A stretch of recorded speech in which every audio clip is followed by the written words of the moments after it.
Smith. Aye. Councilmember Myers. Aye. Councilmember Hill. Aye. Vice Mayor Smith Lee. Aye. Mayor Pern. Aye. All right. Councilman Myers. Yes, sir, Mr. Mayor. I motion to direct and confirm council's desire that the mayor inform the board of the city's wishes to continue in participation on the CRWDB, but that the city not serve as lead agency and grant recipient for the program. I second that motion, Mr. Mayor. A motion and a second. Madam Clerk, could you please call the roll? Councilmember Cuthbert. Aye. Councilmember Wilson Smith. Aye. Councilmember Myers. Aye. Councilmember Hill. Aye. Vice Mayor Smith Lee. Aye. Mayor Pern. Aye. Motion's passed. All right, next, move on to item 3, adjournment. The special closed session is adjourned. Next, we're ready to move on to our regular schedule council meeting, a special regular city council meeting for July 20th, 2021. It is July 20th, 2021. It's the virtual Zoom meeting. It's 12:41. We're ready to get started. Madam Clerk, could you please call the roll? Councilmember Cuthbert. Here. Councilmember Wilson Smith. Here. Councilmember Myers. Here. Councilmember Hart. Councilmember Hill. Here. Vice Mayor Smith Lee. Present. Mayor Pern. Here. Thank you. Next, we move on to item 2, prayer. Councilman Hill will lead us in the opening prayer. Yes. Let us pray. Eternal God, our fathers, once again, we come before you, Heavenly Father. First of all, thank you for all that many gifts and blessings you bestowed upon us. Now, Lord, we ask that you be in the midst of this meeting and bless us, Heavenly Father, that we would do everything this decency and order in your name.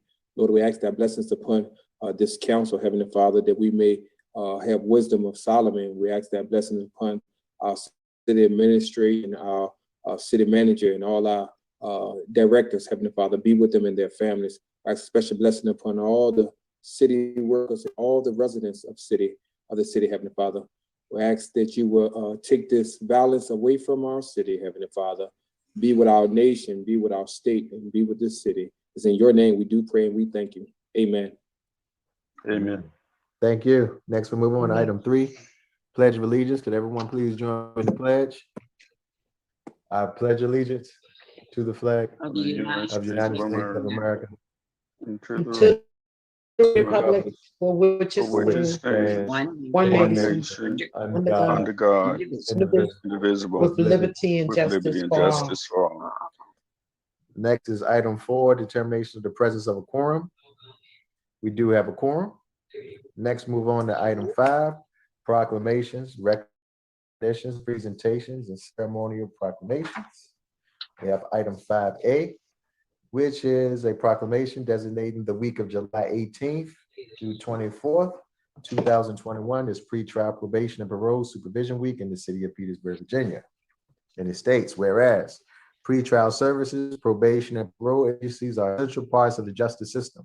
And whereas pre-trial probation and parole agencies work collaboratively and in partnership with other local and state agencies, such as law enforcement, magistrates, victim services, judges, Commonwealth attorneys, defense attorneys, sheriffs, jail and prison administrators, entry providers, local educators, mental health and substance abuse treatment providers, and other citizen organizations to effectively respond to crime and correctional needs throughout the Commonwealth. And whereas Virginia maintains a system that allows defendants and offenders to be supervised in their communities while on pre-trial, probation, or parole supervision to protect the safety and well-being of citizens. And whereas pre-trial probation and parole officers are community corrections professionals charged with preserving Virginians' safety by implementing data-driven policies to ensure defendant and offender adherence to mandated conditions, which include appearance in court and applying appropriate interventions and sanctions for non-compliance of pre-trial probation and parole conditions. And whereas pre-trial, probation, and parole officers support rehabilitative justice, engage in evidence-based practices, and help defendants and offenders transition into productive citizens. Now therefore, I, Samuel Parham, by virtue of the authority vested in me as mayor of the city of Petersburg, do hereby proclaim July 18th through 24th, 2021 as pretrial probation and parole supervision week in the city of Petersburg, dated July 20th, 2021, signed by myself and the clerk of council, Ms. Nikesha Jackson. We have Ms. Nicole Lovings to accept the proclamation.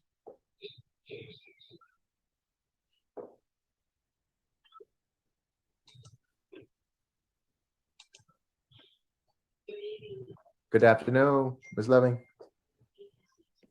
Can you hear me? Am I muted? No, you're not. We can hear you. Oh, okay. Thank you, Mayor Pam and council and city manager, Mr. Terrell and Mr. Kenneth Mitchell, our interim city manager. I have in my office, I'm not on camera, am I? No. Okay. I was gonna, the staff are here in the office. They were able to hear the reading of the proclamation. And we thank you for allowing us to serve the city and the members of the community and participate in the keeping of them safe.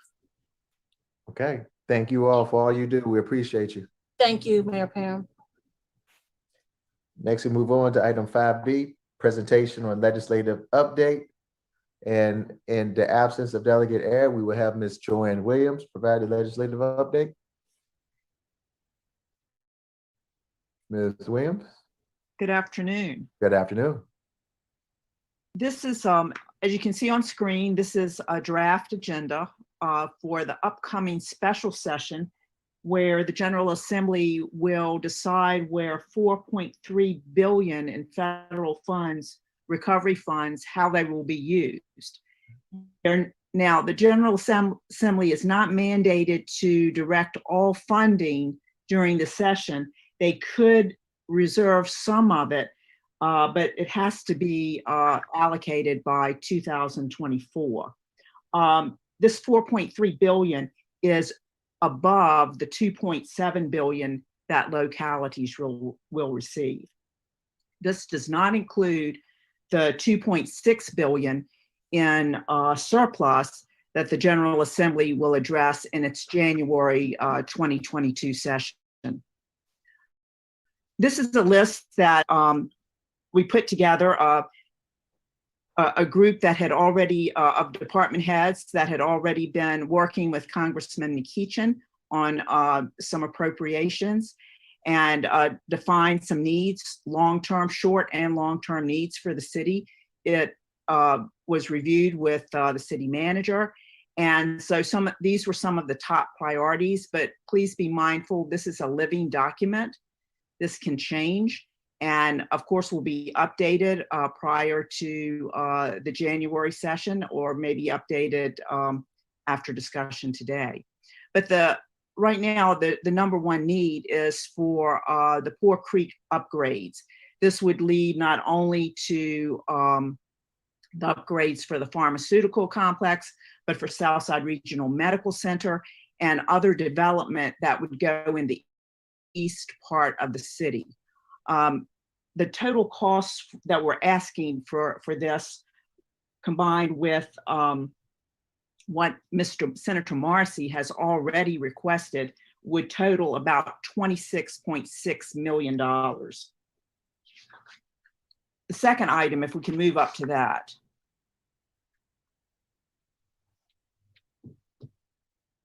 is demolition, recovery, and revitalization of the old Ramada Inn. Tourism and the hospitality industry is a top item for dollars spent for the state for recovery. Petersburg is the gateway from the south to Virginia. So we hope that this will catch the attention of the General Assembly and they will be willing to contribute to this. The next, number 3, if we go up a little bit, this is upgrades these upgrades are mandatory for the South Central wastewater treatment plant.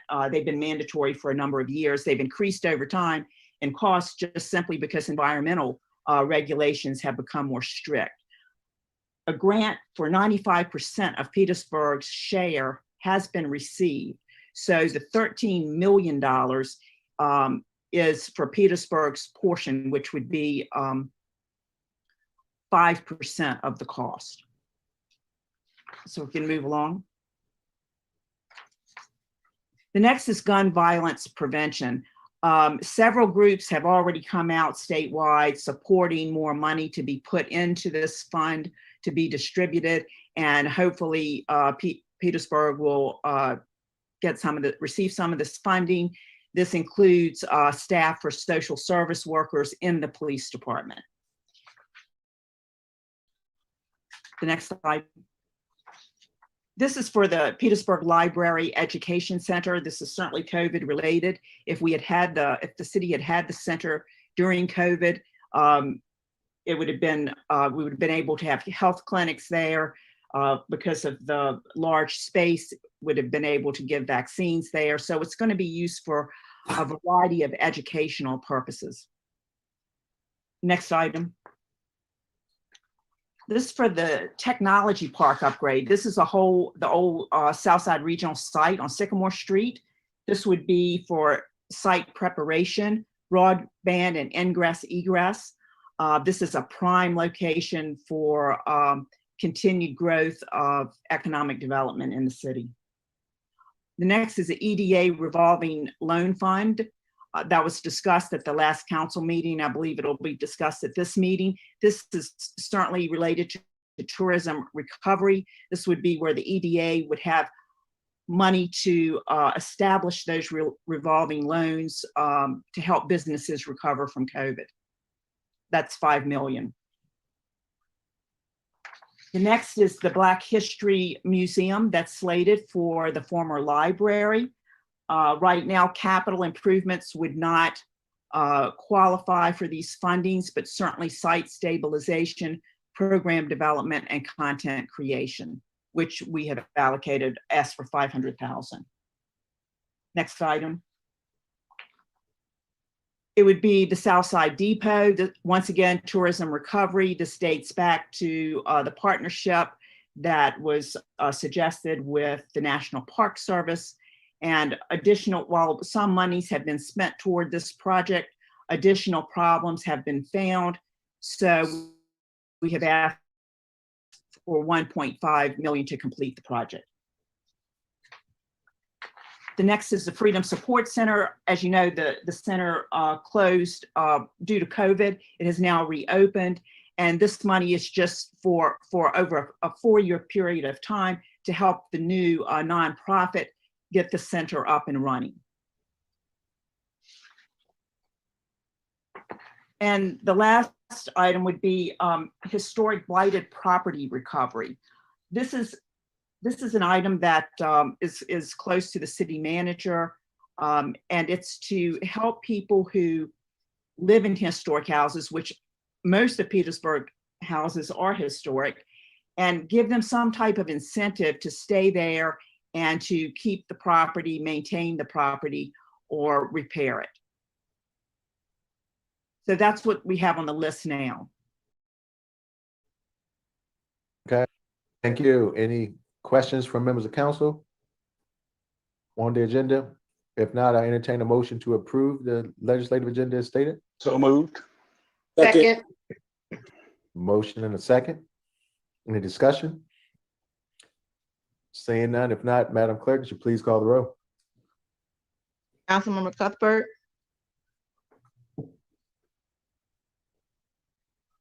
Councilmember Cuthbert. Is he still on the call? Aye. Okay, thank you. Councilmember Wilson Smith. Aye. Councilmember Myers. Aye. Councilmember Hill. Aye.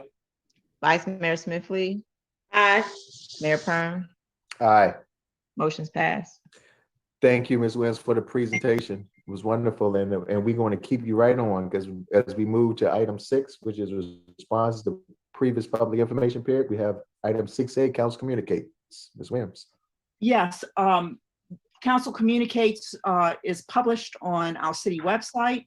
I've sent it to the media and I've also posted the link on our social media. So certainly anyone who entertained questions at the last meeting, those questions are answered and council communicates. So I encourage people, if they haven't seen it, to please go to our website.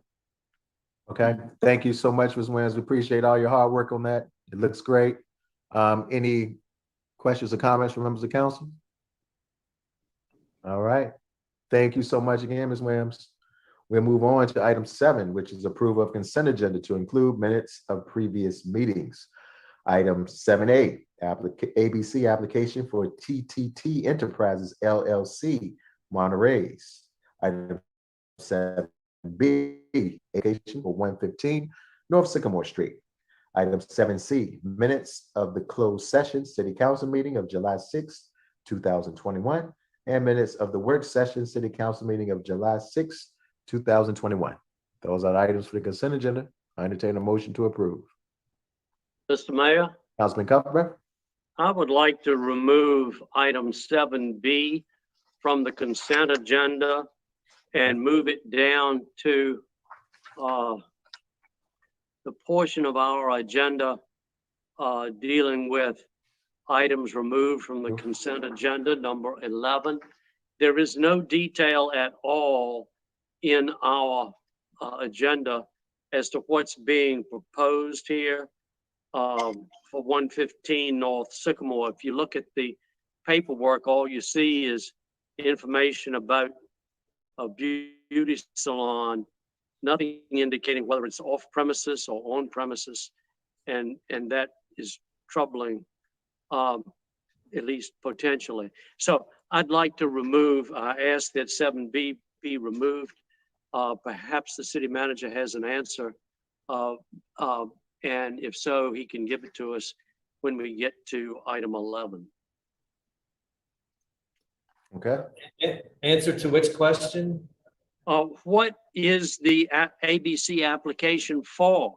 Is it on premises or off premises? Okay, thank you.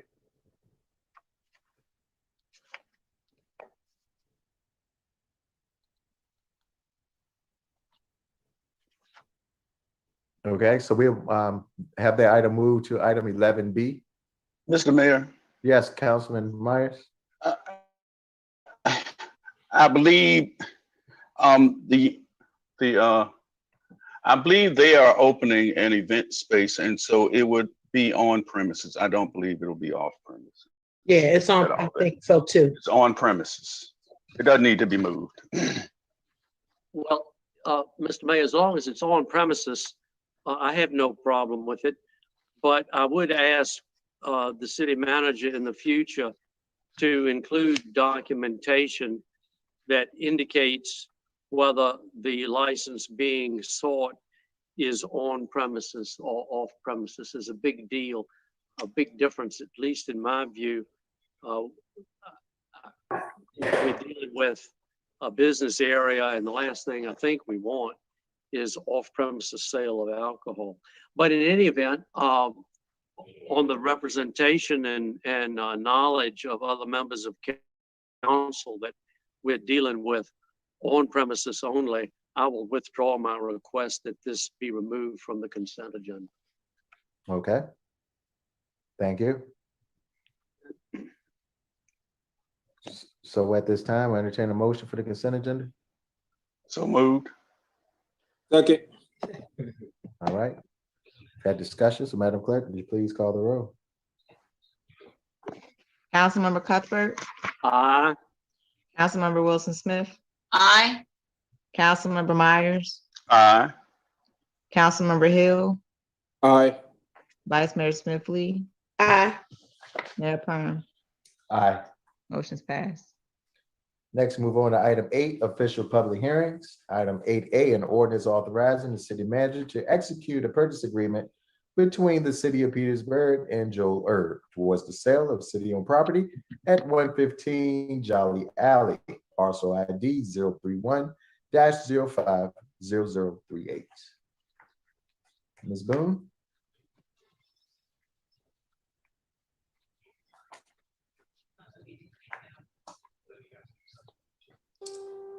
Good afternoon, Mayor Perm and members of the City Council. Good afternoon. Garrett, can you unmute Mr. Joel Erb so he can speak to his request?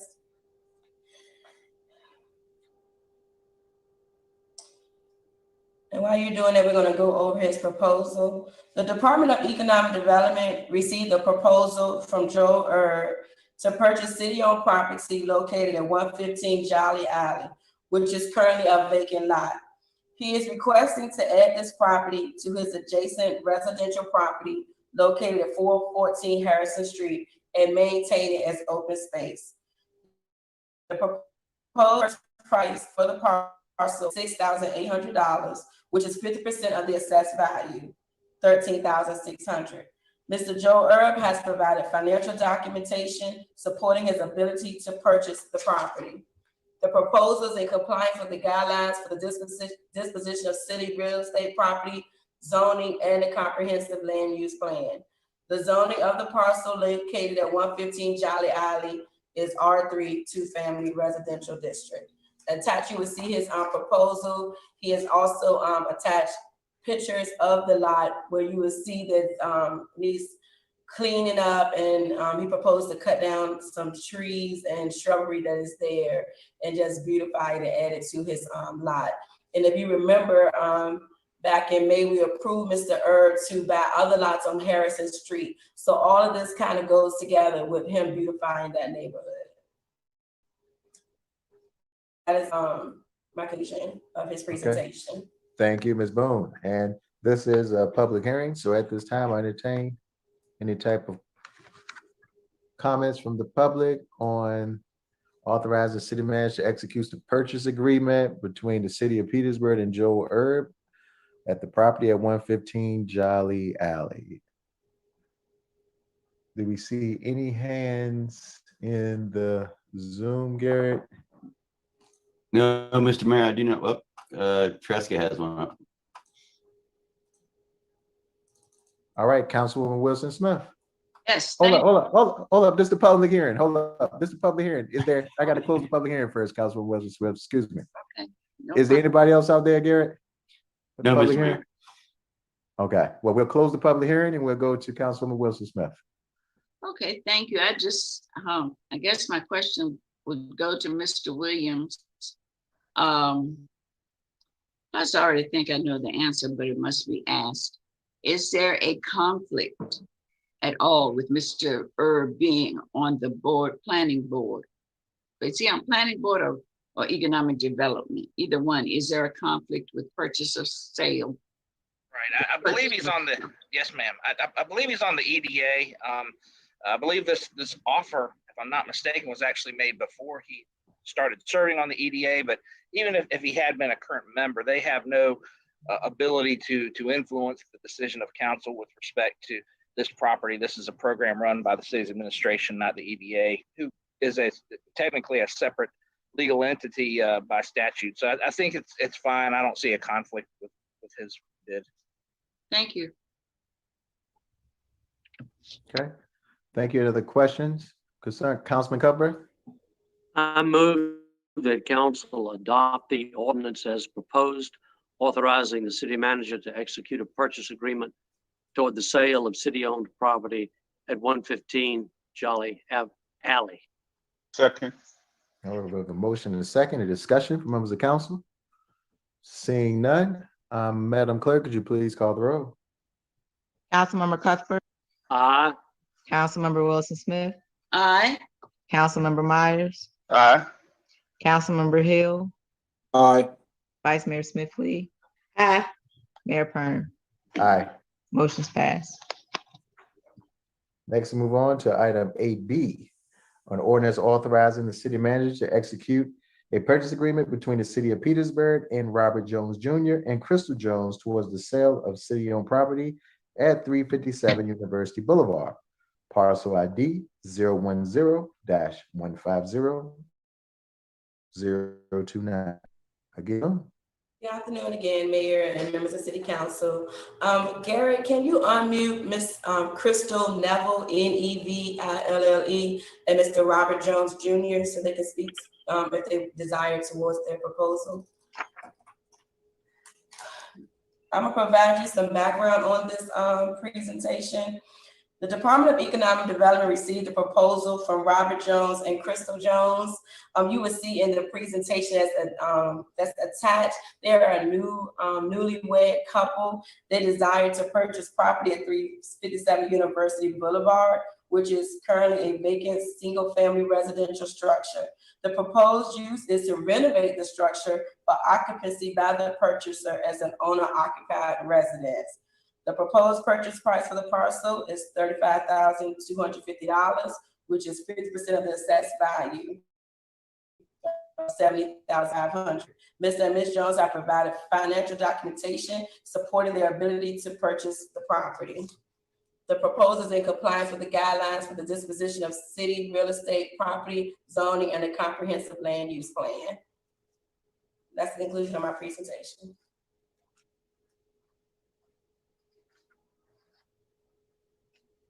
And as Garrett scroll down, you'll see it's a presentation attached from Mr. and Ms. Jones. Again, just outlining how they are newly married and how they wish to renovate this home for them to be able to stay in that community. Mhm.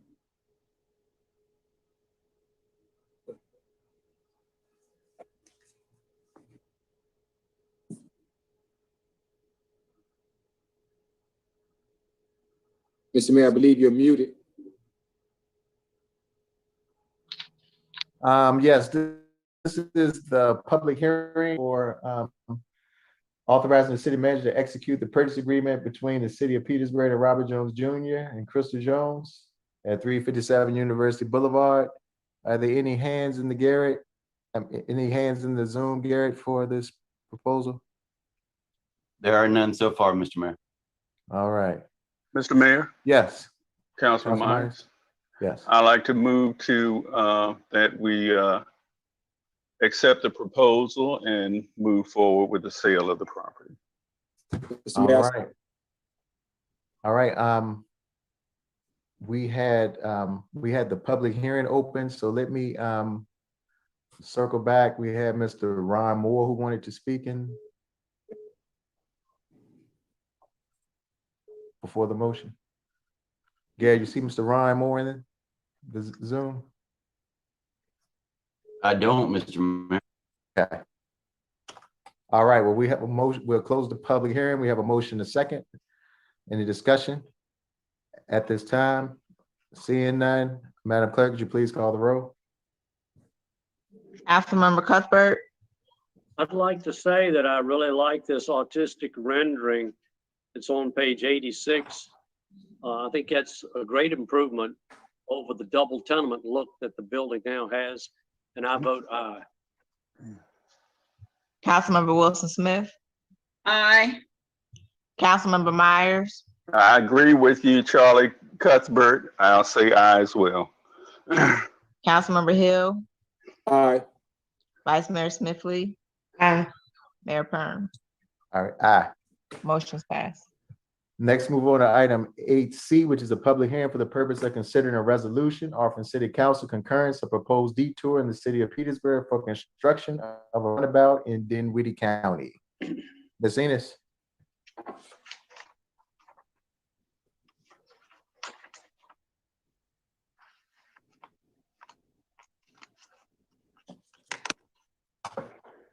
Hey, Mayor, members of council, Mr. Barnes is going to speak on this topic for us. And if y'all gonna let Mr. Barnes in.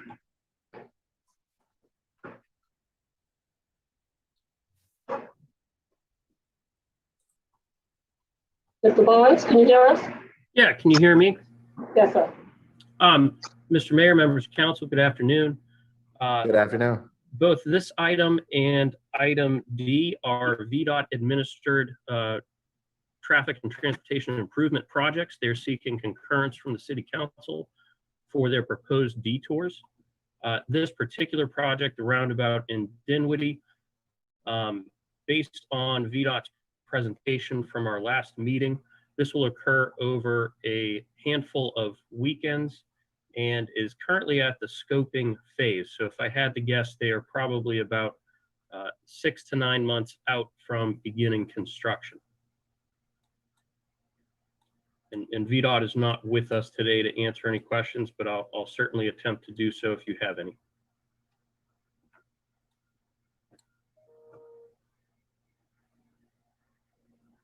All right, this is the public hearing for the concurrence of the proposed detour in the city of Petersburg for construction of a roundabout in Dinwiddie County. Garrett, are there any hands in the Zoom for this public hearing? No, Mr. Mayor, they're not. Okay. Seeing no hands, this public hearing is closed. Next, I get to discussion from members of council or a motion.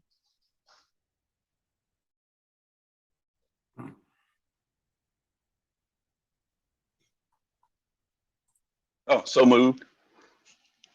Second. All right, we have a motion and second. Any discussion? If not, Madam Clerk, would you please call the roll? Councilmember Cuthbert, Aye. Councilmember Wilson Smith, Aye.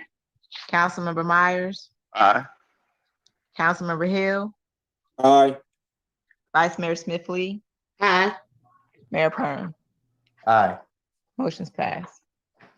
All right, next move on to item 8D, a public hearing for the purpose of considering a resolution offering city council concurrence of a proposed detour for I-95 bridge work over South Crater Road. Ms. Ennis. Mr. Mayor, this is again another VDOT administered construction project. This will be for the rehabilitation of the I-95 bridge over Crater Road. This is a little bit closer to construction. Their next step is for the advertisement for bids.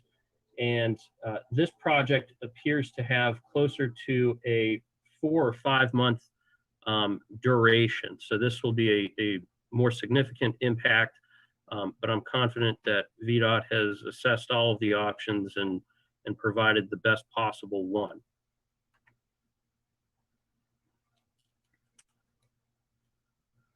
Okay, this is the public hearing for the resolution or for the detour I-95 on South Sycamore Street Bridge Rehabilitation Project.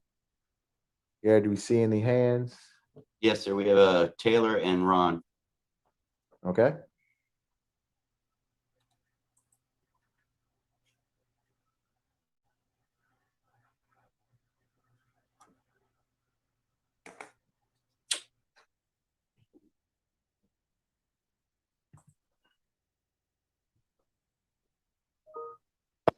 All right, is this Hello? Taylor and Ron? Can you hear me?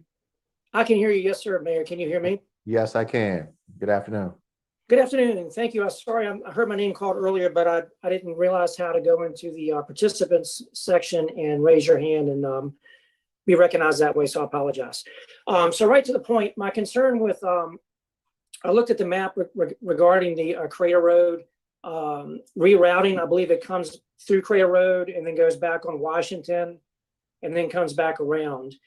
As you know, going the other way, coming from Colonial Heights onto the Washington Street exit, it already gets congested. And my concern is what appropriate plans could be launched to make sure that the traffic is facilitated appropriately. And secondly, that the exiting traffic off of 95 north onto Washington Street is not impeded. Would it be appropriate to put a temporary traffic light to monitor the situation so that people won't be backed up unnecessarily there if it gets, crazy, because it is a lot of traffic off of 85, et cetera. That's my only point, is to make sure that the people exiting 95 on Washington Street are facilitated adequately. And while I'm briefly on that, I hope that VDOT will revisit that with the city of Petersburg to allow a free flow entrance into that 4-lane highway there, because I don't think you need 4 lanes in general. While you're on that topic, maybe sometime we could readdress that, in my opinion. And that's all I've got. Thanks, Mayor. Okay, Mr. Moore, can you state your address for the record, please? Sure, Ron Moore. I'm at 307 North Boulevard, Petersburg, Virginia. Proudly. Thank you. Love it. Thank you. You're welcome. All right, next we'll go to Marcus Omar Squires. Hi. Marcus Omar Squires, 1701 Monticello Street here in Petersburg, Virginia. When I first reported this issue to VDOT a few years ago, I had made a request for them to install lighting under the bridge. And looking over the plan, I did not see anything talking about lighting going under the bridge. Running through this area at nighttime, it is very dark under that bridge. Is this something that the city could request that VDOT install under this bridge? Thank you for your time and consideration. Thank you. All right, any other hands, Garrett? No, Mr. Mayor. Okay, next we have discussion from members of council.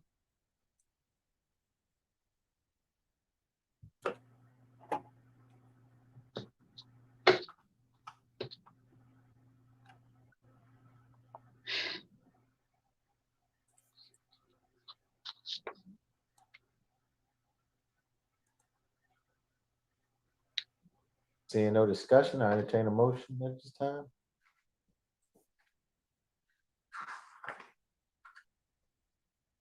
So moved. Second. Okay, any discussion on the motion?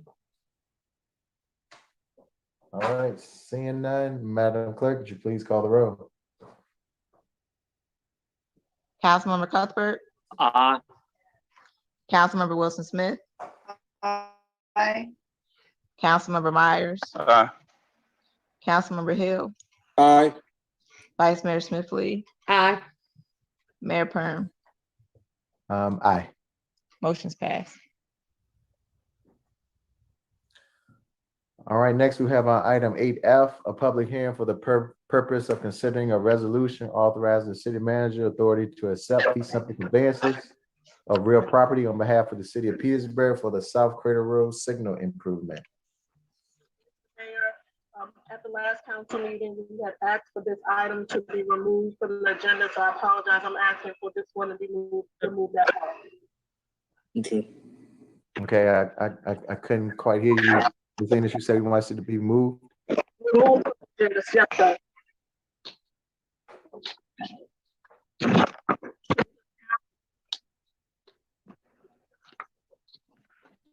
Mr. Mayor, to be Help me removed. out. Okay, she wanted to move. Okay. Yes, sir. Okay, so do we want it moved to a specific date or? We'll bring it back before council. It's under my impression that it may not require the council's vote. So what I'll do is work with VDOT and the project manager to ensure that it doesn't require the council's vote. But if it does, then we will bring it back in September. Okay, great. Okay. Thank you. No problem. All right, so we'll move on to item 8G. Wait. Yes. I apologize. Hold on a second. I may have mixed up the projects. Hold on. I apologize. It was for the Sycamore Street Detour project. Mr. Barnes can speak to this one. I apologize. I had the wrong project. Okay, so right now we at 8F. 8F, yeah, for the Thank you. fee simple conveyance of real property on behalf of the city of Petersburg for the South Crater Road signal improvements. Yes. Thank you. Go ahead, Andrew. Yes, Mr. Mayor, as presented at the last meeting, this is a city administered project for signal coordination along the South Crater Road corridor, approximately between Flank Road and Reeves Road. Included with that project, there will be small portions of right-of-way and easement acquisition required in order to install signal cabinets and mast arms. We are approximating $6,000 in fees that we would be conveying to property owners for the rights either to right-of-way and or easements as indicated. Okay. Thank you, Mr. Barnes. This is the public hearing. And we ask anyone to have any comment on the fee simple conveyance of real property on behalf of the city of Petersburg for the South Crater Road signal improvement project. Gary, do we see any hands in the Zoom project? No, Mr. Mayor. All right, seeing no hands, this public hearing is closed. Next, we go on to comments from members of council. I entertain a motion. Mr. Mayor, Second. All right, we have a motion and a second. Any discussion? Seeing none, Madam Clerk, could you please call the roll? Councilmember Cuthbert, Aye. Councilmember Wilson Smith, Aye. Councilmember Myers, Aye. Councilmember Hill, Aye. Vice Mayor Smith Lee, Aye. Mayor Perrin. Aye. Motion's passed. Next, move on to item 8G. An ordinance authorizing the city manager to execute a revised purchase agreement between the city of Petersburg and PB Petersburg owner LLC towards the sale of city-owned property at 1000 Damage Street, 612 Pegram Street, 151 St. Mark Street, 521 St. Mark Street, 709 Ann Street, 735 Halifax Street, 808 Halifax Street, 811 Halifax Street, 334 Harrison Street, 803 South Jones Street, 839 through 841 South Jones Street, 829 South Jones Street, 804 Jones Street, 809 Jones Street, 604 Shore Street, 408 Shore Street, 328 Shore Street, 425 West Street, 715 West Street, 731 West Street, 716 Hardin Street, 627 Hardin Street, 517 St. Matthew Street, 415 St. Matthew Street, 708 through 710 Kirkham Street, 712 through 714 Kirkham Street, 716 Kirkham Street, 249 North Carolina Avenue, 742 Mount Airy Street, 742 Blick Street, 135 Kentucky Avenue, 204 Kentucky Avenue, 2 Kentucky Avenue, 1004 Farmer Street, 852 Rome Street, 725 Sterling Street, 919 Whip Street, and 151 Virginia Avenue. Ms. Boone. Good afternoon again, Mayor and members of City Council. Garrett, can you unmute Mr. Tom Heineman and Mr. Avi Beckner. FECHR? I think his name is shown as Abram, ABRAM, last name Factor, FECHTR, and Tom Heineman. And Miss Kelly Bissinger might be appearing as well, BISSINGER.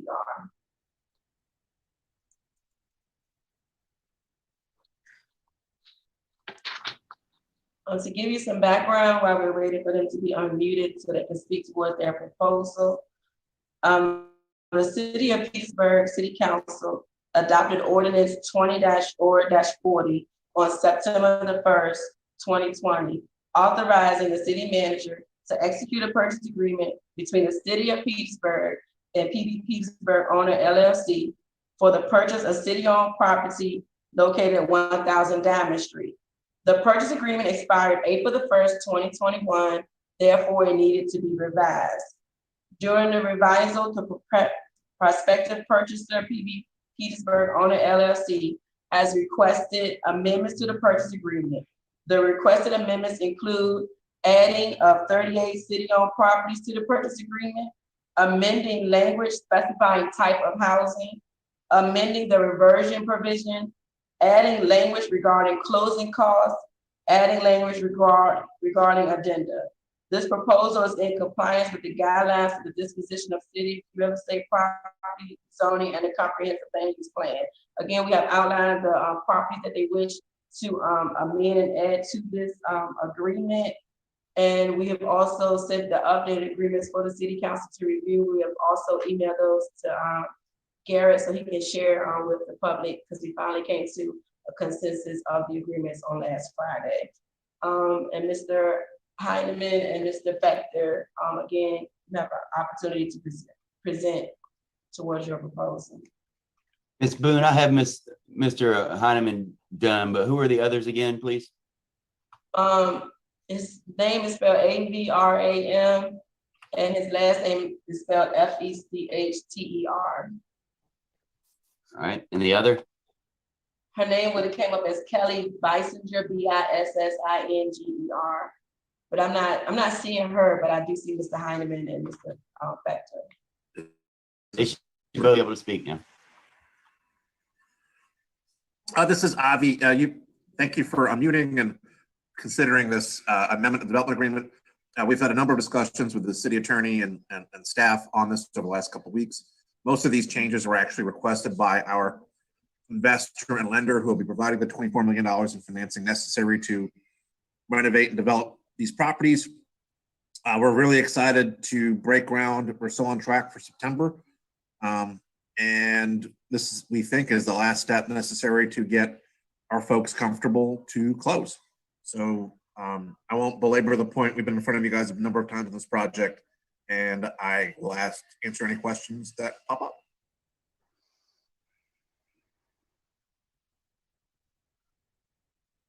All right, this is the public hearing to execute the revised purchase agreement. And at this time, Garrett, are there any hands in the Zoom for the public hearing? I do not see any, Mr. Mayor.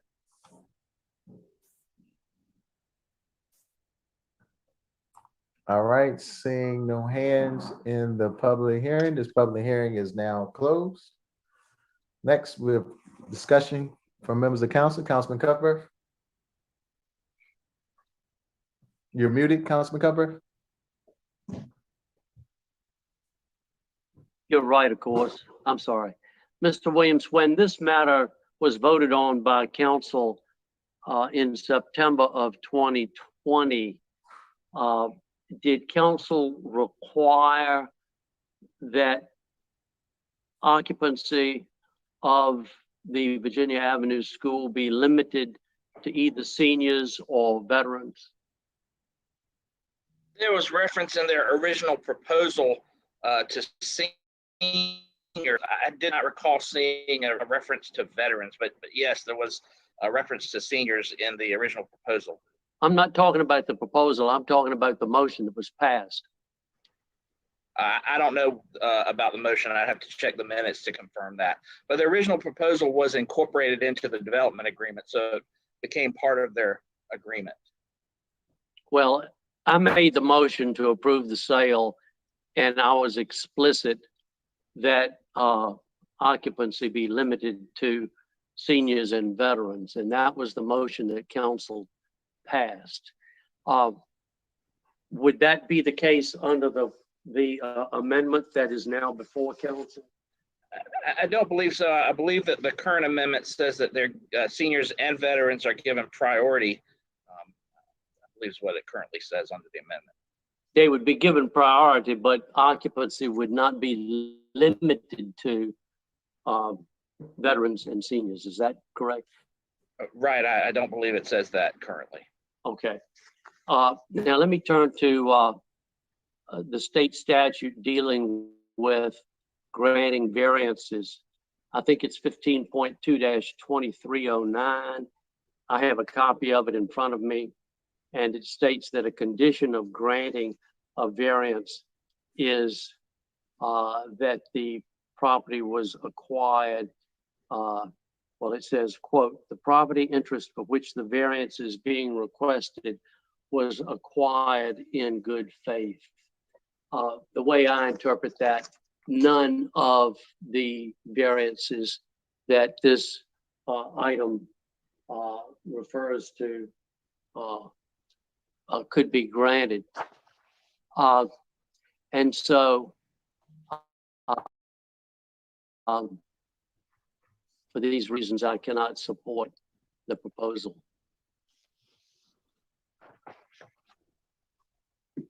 Okay. Next, we'll move on to Councilman Wilson Smith. Couple of things. The information that we received in our packet, what I'm looking at page 188 and 189 is very misleading, because when you turn over to page 189, it clearly states that we're doing this with Robert Jones and Crystal Jones, and you're listing the same properties. And I bring that up because if we're voting on this as is, then we're doing two separate things. I'm on page 188 and 189. It's gone a little bit further than what I'm talking about. It states, the Department of Economic Development recommends that the City Council approves the ordinance authorizing the city manager to execute a purchase agreement between the City of Petersburg and Robert Jones and Crystal Jones and then it lists the property. You can see it? Yes. Okay. Probably. And then we come down and get back to the group that we're talking about. I would hate for us to vote on this as is with the way that it is worded. That's my first concern. The second thing is if the amendment includes new properties, up to 38 properties is what we're adding to this. I don't see a price, a cost for what they are paying for these 38 properties. And maybe I'm missing it, but if somebody could tell me, because I see where we're adding 38 properties, but I don't see what it's costing, what it's costing them to get these 38 additional properties. Mayor Pearl, may I speak? Yes, Ms. Boone. Please. I apologize for the error in placing the wrong name in the recommendation. So that is my fault, my oversight. But again, we must understand that this is just a revision to the purchase agreement that was originally approved by the city council. So I believe the original purchase agreement had 49 properties listed, and Mr. Hyman and Mr. Fector can correct me if I'm misspeaking, but it was originally 49 properties. During their due diligence period, after speaking to planning and zoning and reviewing and doing all their due diligence of the properties, testing and environmental testings and so forth, that's when they have identified the 38 that can be developed and these houses can be built on. So to clarify it, this is the original list of properties with the deletion of, I guess, 10 or 11 of them off the original list. And now they're just identifying the 38 that they wish to purchase at their original purchase price. And I believe that was 500 for those 49 lots. So it still would be the 500 for the 38 lots. And I believe the agreement is for them to cover closing costs. So you might remember when we discussed this, this was also in tandem with an MOU with the school system. The big premise there was that for every certificate of occupancy granted for the single family homes, we would commit about $10,000 per to the school system. And then for every unit, senior preferred, veteran preferred unit in the school, we would commit $5,000 to the school.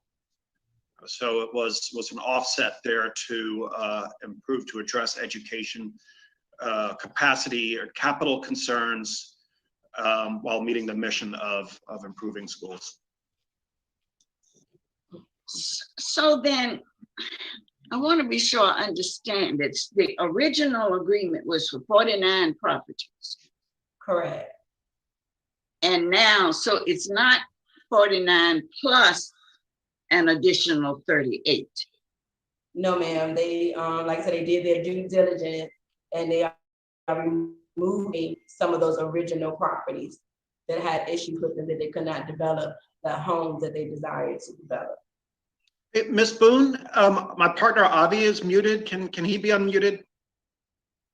Okay, can you unmute Mr. Fector again? AVRAMFECHTER. And Gary, also Thank you. If you go a little bit further in the presentation, you'll see where they began to explain how they was adding and removing of the properties. Yeah, we did an extensive due diligence process with the city planning department and economic development. Removing some lots just turned out to not be suitable. So Ms. Wilson-Smith, we are not adding 38 to the original 49. We've actually deleted 11 from the original 49 to the current 38. And then to Mr. Cuthbert's concern, I get it, but our financing partners are concerned that if down the road, for whatever reason, there's not enough seniors and veterans that want to lease here, but there is members of the general public that do want to move in, that we are able to keep the building full and able to make our debt service payments to them so they don't foreclose on the property. So that is why we honored the spirit of the commitment, which is seniors and veterans will get a preference on the wait list. And I can't imagine, in reality that we're gonna have less than 50 seniors and veterans wanting to live here. But if for whatever reason down the road, there were only 30 seniors and veterans that wanted to live here, but we had 20 members of the general public that wanted to move in, our investor and our lender were insistent that we have the ability to keep the building full. So we did not default on our obligations to them and cause them to foreclose. That's one of the reasons why we're able to get this $24 million investment from outside of Petersburg to the table. And as I mentioned, all of these amendments that are in front of you now to the development agreement were actually requested by them. We're just the messenger. We've had a call directly with members of city staff and our investor and lender to discuss all these things, so you don't need to take my word for it. But yeah, they required these changes in order to provide the financing to do this. So then the 38 properties that we just talked about, and you said $500, that's $500 for all 38 or $500 a piece? And is that in the original, which one is in the original agreement? $500 per lot, that is unchanged. Okay. So that And was in the original, what we did originally. Correct. Okay. So Mr. City Attorney, when we vote on this, under background and number 1, it says adding of 38 city-owned properties. Now, what is council obligated to? Because they're not adding 38 properties. Correct. I believe they removed properties that were not buildable, that they had determined they believed them to be not buildable. And so I don't believe that's in the actual document you're adopting. I think that's in the cover page that was prepared for information purposes. You could certainly ask on the floor that be amended, but you're not actually adopting that document. But for clarity, you could certainly have it be amended for the purposes of the record. However, and if give me a moment, I can check and confirm, but I don't recall, it may have been $500 a lot. It's been so long ago that the original agreement was proposed, but I don't believe that was the price. I thought it was maybe $10 a lot, and that all amounted to $500 total for all of the lots. And so in this case, it'd be $10 for 39 lots, be that's right. $390. Yeah. I whatever our original agreement was, we're not attempting to change here. It's just shrinking the number of lots because that's what we figured out we could actually build on. The only amendments that we are actively making are flagged in the track changes and don't affect the economics of the deal. They're more the substance of our development agreement governing non-economic matters. We're keeping all of our economic promises we made originally, including the MOU with the schools per lot, per certificate of occupancy, and for both the school and the lots. Yeah, the primary substantive issue that we had during the course of the discussion, and I discussed this with council, was the reverter issue, which was typically included in all trends that we have. As a compromise, we agreed to the a performance bond in lieu of the reverter clause, simply because their lenders wouldn't permit it. While that may not have as large a teeth, so to speak, as the reverter clause in terms of the city being able to force compliance with the development agreement, it does have the advantage of the property staying taxable throughout the course of development. So even if we, in the unlikely event we do have to enforce that performance bond, the property is still subject to taxation. So that's the biggest substantive change that I saw, and I think we've compromised on that. I've discussed that with council. I think it's certainly something, if council is so inclined, we could live with. Okay, thank you. Mr. Mayor. Yes, Councilor Myers. I can move that we adopt this ordinance, but with the subsequent changes. I believe that Councilwoman Wilson Smith stated that it has the wrong name, so I guess we would replace those names with PB Petersburg in the adoption of this ordinance. So I move that we adopt it and move forward. And as point of clarity, you're referring to the last version that Ms. Boone has presented to council recently? Yes, and to include the last amended version that Ms. Boone has provided us. Thank you, sir. Yes, sir. I second, Mr. Mayor. We have a motion and a second. Next, we have discussion. Councilman Cuthbert. Thank you, Mr. Mayor. Couple of questions. Are we selling these lots for $10 a piece? That is what was in the original purchase agreement, Councilman. All right. 500 a piece. I was mistaken. As the city attorney noted, we did this so long ago. I got confused whether it was per lot or for total. And also, we've got this other matter before you coming up that I got conflated on the two. But the city attorney corrected me. It was $10 a lot in this case because we're also doing the MOU with the schools that when the buildings get delivered, we'll pay at the certificate of occupancy the $10,000 per lot to the schools and $5,000 per apartment to the schools in the MOU. That was in the original agreement. It's still here now. We referenced it in the press conference with the school board in front of the school last month. So we're paying just in a slightly different fashion. Mr. Mayor? Councilman Cuthbert. Another question. Were the lots that were removed from, I'll call it agenda item 8G, were they then put in agenda item 8H? No. Separate. Yes. So, Yep. sir, the lots that were removed, I think there were a number that the Economic Development Office had indicated were unusable or unused by another entity or otherwise owned. I think in one of the council meetings, might have been September, October, there was a council discussion where we removed a number of them because they had streams in them or were a floodplain. I think if I remember correctly, Councilmember Cuthbert, you actually helped us identify the problem lots and those were subsequently removed. And that's how we got to the final number. Subsequently, we did all of our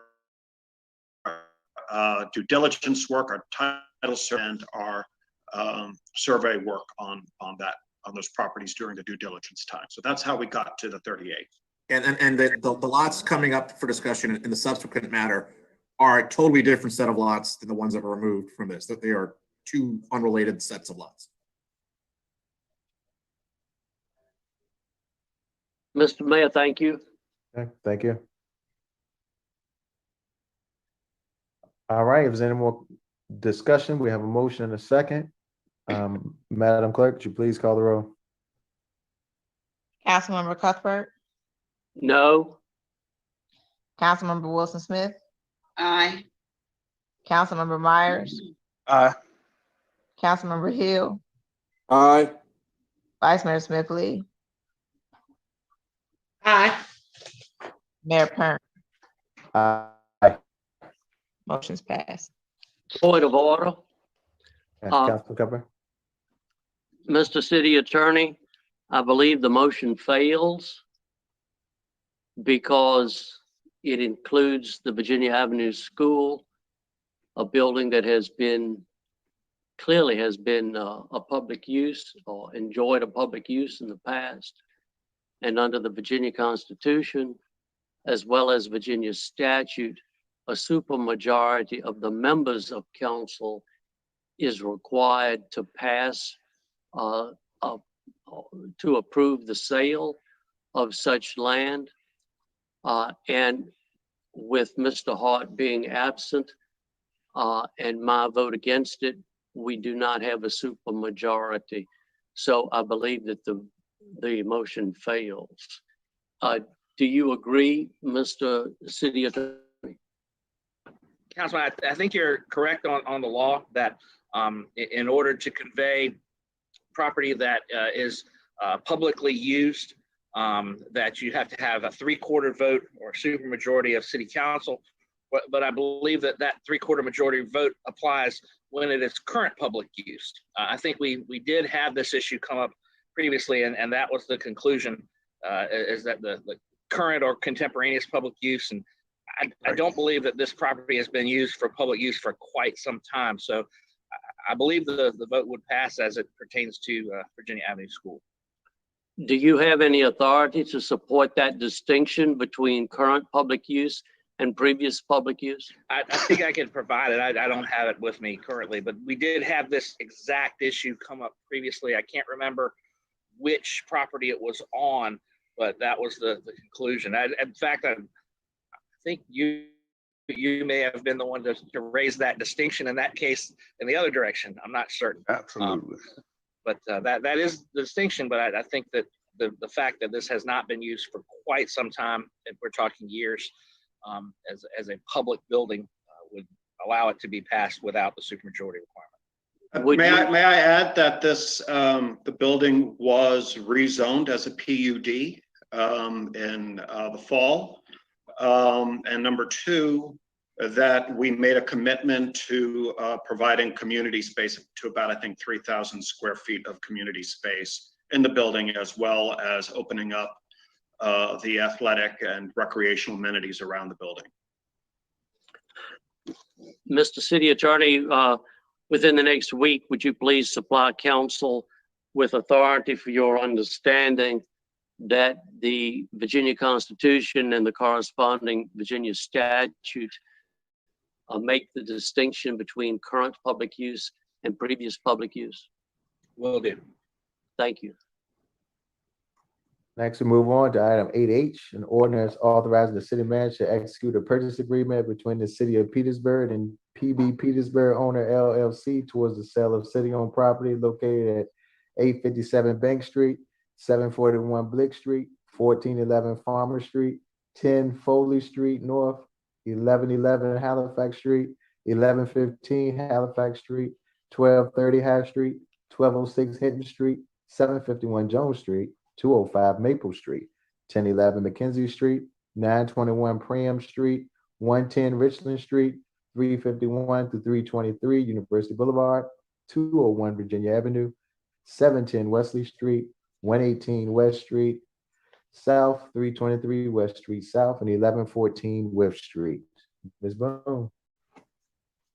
Thank you again, Mayor and members of the City Council. Again, we come to you with a proposal from PB Petersburg Owner LLC.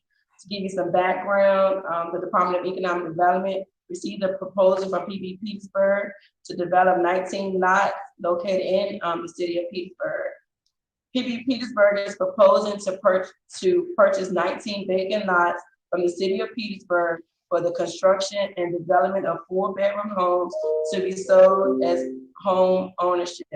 This proposal stems from the commitment made to the city for home ownership as part of the redevelopment of the Virginia Avenue Elementary School that the city initially approved in July and September 2020.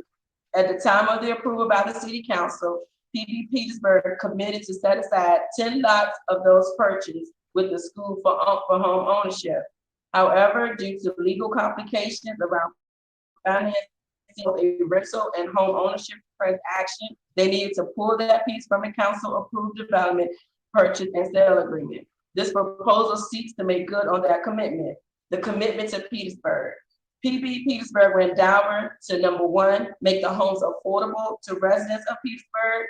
Number two, partner with local nonprofits, housing counseling agencies, and others to identify potential homeowners from local residents as part of our marketing plan. The estimated home price will be $206,000 for a 1,386 square foot 4-bedroom home. PB Petersburg is committed to developing a safe and attractive community that complements the surrounding neighborhoods. To ensure affordability and quality, they will use high-end off-site built homes that are indistinguishable from site-built homes and feature aesthetic and build quality elements that exceed many newly built homes on the market today. The homes adhere to federal building regulations and will also meet Fannie Mae's criteria for the MH Advantage loan product, which offers low down payment, 30-year fixed rate mortgages at the same terms of site-built homes. The proposed purchase price for the parcels are $119,475, which is 75% of the assessed value of $159,300. The construction start date will be the second quarter of 2022, and the estimated completion date will be the third quarter of 2024. This proposal is in compliance with the guidelines for the disposition of city real estate property, zoning, and the comprehensive land use plan. And again, we have outlined the properties and with their current zoning. And again, Mr. Heineman and Mr. Factor, you can speak to your proposal.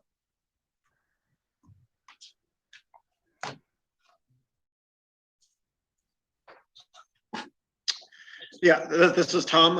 This is in honor of the commitment that we made when we had the discussions last year on the Virginia Avenue School and the surrounding lots. There was a desire to see home ownership in the community, and this was going to, with your approval, fulfill that mission and obligation. There is information in the deck that was included in the package. Okay, thank you. This is a public hearing, so we'll open up the floor for the public comment on the purchase agreement between City of Petersburg and PB Owner LLC towards the sale of the city-owned lots. Garrett, any hands in the Zoom? No, Mr. Mayor, I do not see any. Okay. Seeing no hands, then this public hearing is closed. Next, we have the discussion from members of council. Mr. Mayor. Councilman Myers. Yes, I need to ask Ms. Boone a question. And I'd like to make a motion thereafter. But Ms. Boone, in the list that the mayor has read, and I'm reading here, and maybe I'm not understanding, 351 through 23 University Boulevard, is that a typo? Yes, sir. 351-53 University Boulevard. Yes, sir. It's a vacant. Okay, that's what I thought. It's on both pages. It's in the reference body, and then it's in the rest of the document. So I guess, Mr. Mayor, I'd like to move that with the applicable changes to the address of 351-23 to be 351 through 53 University Boulevard be amended, and that the council adopt the ordinance as presented with the amendment. I second. All right, next we go to questions or discussion. Councilman Cuthbert. It seems to me that we're following the same emotion on both item 8G and 8H that has created the mess that we're dealing with, known as the Ramada Inn. That is, we are insistent on doing something and we proceed to make mistakes, driven by the desire to, quote, do something, close quote. It seems to me that what we're doing here is metastasizing, you might say, the Ramada Inn problem throughout Ward 5 and other wards, but primarily Ward 5. In this case, every one of these lots is going to have to receive a variance. The Virginia Code makes clear to me, that is 15.2-2309, that the property is not one of them is going to be eligible for a variance. And that's because of the requirement that among others, that the property interest for which the variance is being requested was acquired in good faith. That's not the case. Instead, the property is being acquired with the full expectation that the new owner will apply variance. So I can see this being a problem down the road. We're passing this, we're feeling good, about doing something just like we did with the Ramada Inn, and instead we're going to have an absolute mess on our hands. So bottom line is this whole agenda item 8H is based on the assumption that these two small lots are eligible for variances, when in fact 15.2-2309 makes clear that they're not eligible for variances. And so what are we going to do at that point? We're going to wring our hands and do what? I don't know. But we're going to be revisiting this if the motion carries.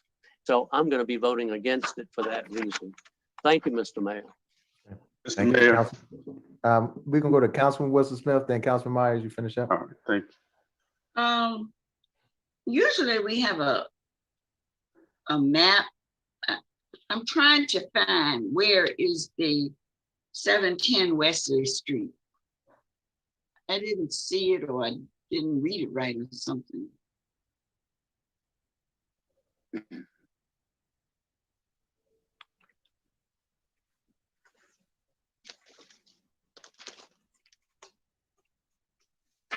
May I respond? Yes, Ms. Bone, please. There is, oh, there you go. There goes the map. I had sent all of the lots and the parcel IDs to Mr. Carter Chasey, and he's our GIS for the assessor's office. And rather than compiling so many documents inside of the agenda, I asked him to make us that one map where it will show you all of the different properties within the different wards. And I asked him to place the parcel ID with on the map so you could easily identify which property was in which ward. You're right. Yes, ma'am. There it goes. Yes, ma'am. So Yeah. I apologize. I just didn't want to make the agenda too long. But if in the future, if you want to see those individual maps, then I will not do it like this again. But No, you have done nothing wrong. Thank you for, I saw that. But I need to, can you pull it? Yeah, okay. So that is 031350014. Nope, that's Virginia Avenue. I'm West 3018004. Okay, so what I can't tell is exactly where that is. That's what I can't tell. What was that address again? That address is 710 West Street. the parcel ID that she's looking for, Gary, it was a 301800004. But let me pull up my property list and I can tell you exactly what ward that is in. Wesley Street is there where Peabody. Yeah, does it go, when you cross the street, is that still Wesley Street? When after you leave Peabody on that corner, when you cross over, that's not Wesley, right? Wesley, I think it's, yeah, I Peabody think it's still Wesley. Yeah, Because it Peabody goes is straight Wesley. across. Yeah. Well, straight I don't across know. it I converts might to be wrong. Jones, I believe. I might be I'm wrong, not sure. Preston. And I may be too, but I do know there is a street across from Wesley. Wesley runs the full length of Peabody, Tresca, correct? Right. And I believe when you cross over Jones, I believe that is a continuation of Wesley, but I cannot remember. That's what I'm asking. Does Wesley go when you cross the street? I'm trying to figure out where on Wesley. Can you expand that map a little more and then point to Jones and Wesley Street? Right, right. The piece of property is right here in the middle. And where's Jones Street? It's across the street from Peabody, Tresca, I Okay, believe. okay. Yeah, It's that it's across duplex, the I street from believe. Peabody. Right, I forgot there were houses across the street. Duplexes, yeah. Uh-huh, yeah. And if I get 91 Prime. 921. Prime, PRIAM.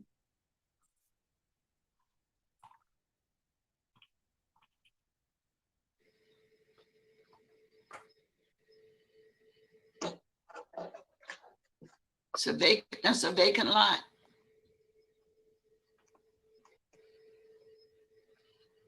It would appear so. That's on the corner. Okay. Okay, so we did, these properties were not included in the original agreement, right? That is correct. Okay. And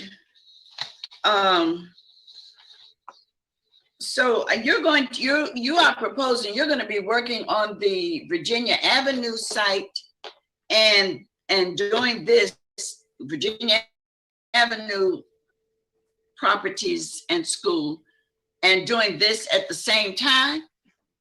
Yeah, in parallel. So we have to go, part of the reason for this was that we lost 11 of those original lots. Part of the reason for this is that our lenders and investors on the rental side did not want their financing to be tied directly to the home ownership and vice versa. So we had to kind of separate the two streams. So over the next couple months, we'll go through the same due diligence process on these 19 lots that we did on the first 49. It's one of the reasons why we proposed on 19 instead of just 10. Leaves us a little bit of room if one or two lots fall out through the due diligence process, just like a couple did fall out through the first wave. One of the reasons why we did shrink from 49 lots to 38 now in the first wave is we did coordinate with planning and zoning and economic development for both suitability on from a zoning and land use perspective. So we'll do the same thing here. And we are confident that out of these 19 lots, we will be able to move forward on at least 11 or 12, probably more, to make home ownership opportunities occur on these lots. So to answer your question more directly, I think these are about 6 to 9 months in the development process behind the school, just because we're starting a little later on them. This first vote is the starting gun for that. But I think we've shown some pretty good progress on the school to date. As was discussed at the site, we have gotten nominated the school to be on the historic register.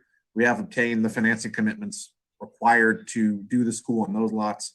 So these 19, as I said, are a little behind, but not years behind, 6 to 9 months behind. That was a long answer to a simple question. Sorry about that. So we actually, the first group of lots we previously voted on. This group of lots we have not moved on. We have not voted on at all. Correct. Correct. Okay. I personally think you should finish what you started at the Virginia Avenue site before moving on to other for the rest of this. That's just my personal opinion. Noted. We did, however, want to keep our word because when we presented to you a year ago, we did say we would move both rental and home ownership simultaneously. And because our rental financing folks didn't want to tie directly to home ownership, we felt like we had to at least present the home ownership option here so that we fulfilled our commitment to you. I understand what you're saying. When I look at that lot on the corner of Prime Street, I don't see, I can't visually see putting the house that you're describing on that lot, but I'm sure you are architecture then. I just think that if you have started and council has already voted on you doing something at the Virginia Avenue site and those houses, I would like to see what you do there and what you're doing with this prior to voting on expanding to the other streets. Understood. That's all, Mr. Mayor.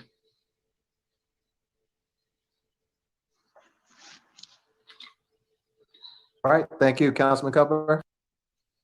I want to point out an interpretation of what I see here. The developers promised us home ownership back in September. Now they've separated the rental from the home ownership. They've designated for the home ownership lots that are too small to be built upon. The home ownership piece is going to fail because of that. And as a result, we're going to end up with a broken promise that was given to us last September that there would be home ownership. If I might agree to disagree on this one, council member, the lots that we have selected were on the city website as listed as lots available for purchase by the city. We did not randomly select lots willy-nilly from the city's home ownership role. These lots were specifically identified by the Economic Development Department and listed publicly on the city's website for acquisition and redevelopment purposes.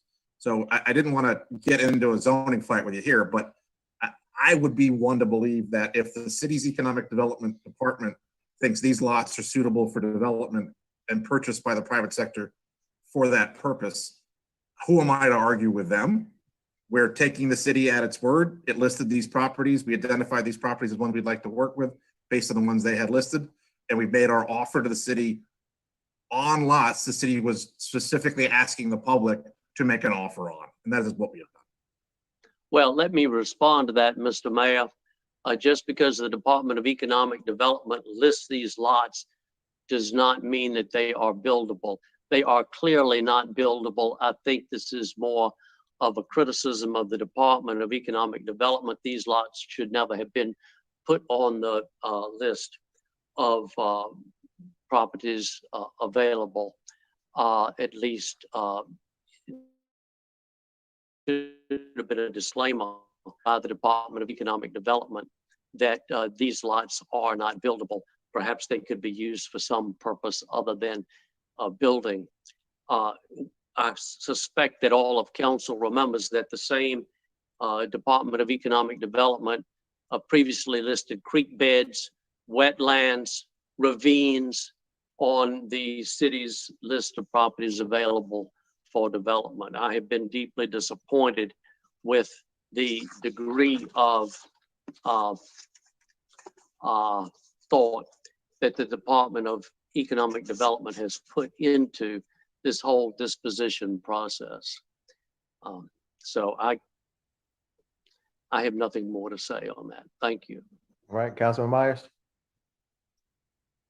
Mr. Mayor, I find it to be very unfortunate that, and I'm going to say to you, Mr. Cuthbert, you always find something disparaging to say about a developer that comes to the city of Petersburg when you and I both are developers in the city and should be mindful of what the requirements are when you're looking at developing property.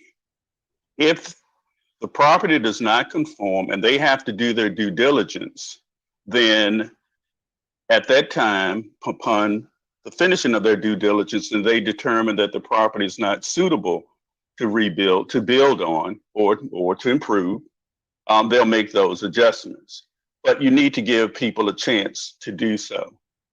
You know, when you talk about and comparing folks to the Ramada Inn, how about we compare it to Petersburg Hotel down here on Taft Street, sitting there doing nothing as usual and always asking the city to provide funding for the hotel so that you all can get it off the ground. And this is in your family. And so, but you want to continue to disenfranchise the city of Petersburg and its citizens from home ownership when you've got a developer coming here with the funding to do so, and you're going to tell them that it's going to fail.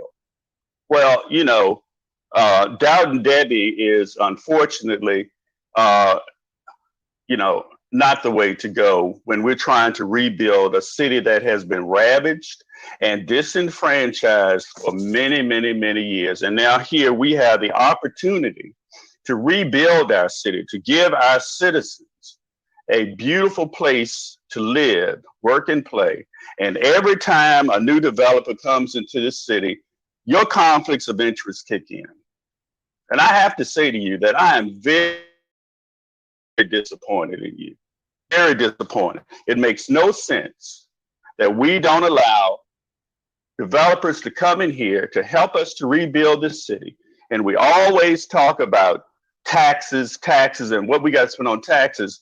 And these folks are coming here buying these properties and are paying their taxes where these lots have sit there for 10, 20, and 30 years with no taxable revenue at all, period. 30 years, no taxable income to the city of Petersburg so that we can cut our grass, clean our parks, fix our infrastructure, anything, bring jobs to Petersburg. All of these things are relative to bringing jobs to Petersburg, economic development, period. Help facilitating to strengthen our schools and the education for our children. This makes no sense to me. And you all over there in Ward 1 and Ward 4, this is 5 and 6. Okay, and so the issue is that we want to improve our wards. We're asking for your support to improve our wards so that we can generate to spread out throughout the city of Petersburg so that the citizens of Petersburg will have a wonderful place to live economically and affordable. And so that we can build the city and create jobs and bring new interest to the city of Petersburg. But every time you want to demoralize somebody for your own ill-gotten gain, I mean, it's just ridiculous to me. So if you're going to compare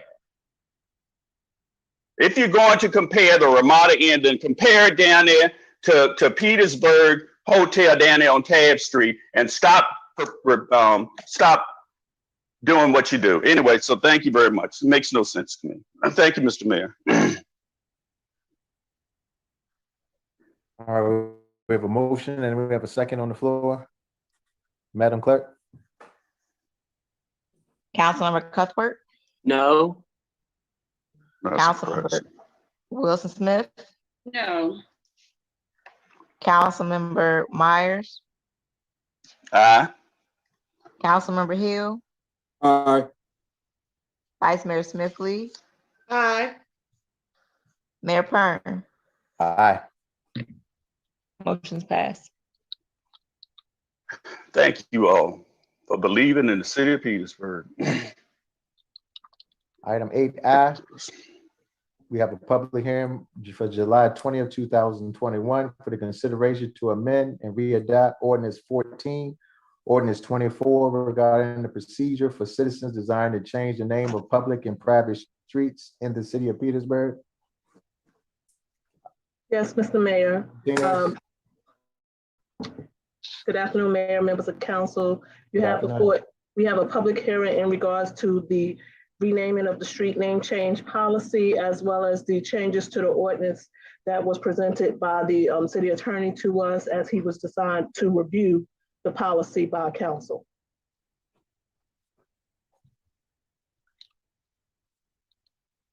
All right, Mr. Williams. Yes, Mr. Mayor.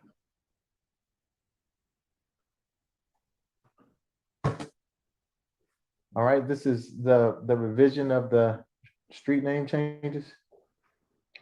Yes, Councilwoman Wilson Smith had asked that the city that I take a look and make recommendations to the department head regarding revisions to the street name change ordinance. And my recommendations were simply that they make it consistent with whatever policy they have for buildings. This takes into account substantive revisions that the department has included as well that were not part of the legal recommendations strictly. Okay. All right, this is a public hearing, so we'll open up the floor for the public hearing. Gary, we see anybody in the Zoom? Just Councilwoman Tresca.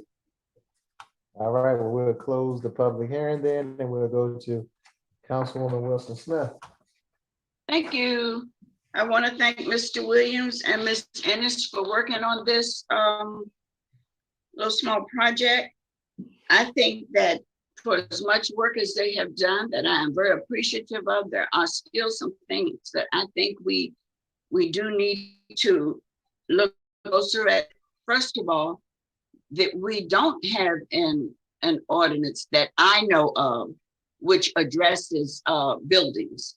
So the request was for streets and buildings. That's the first thing. The second thing is on page 249, letter B, it says consideration shall be given to local citizens who have made positive contributions to the city.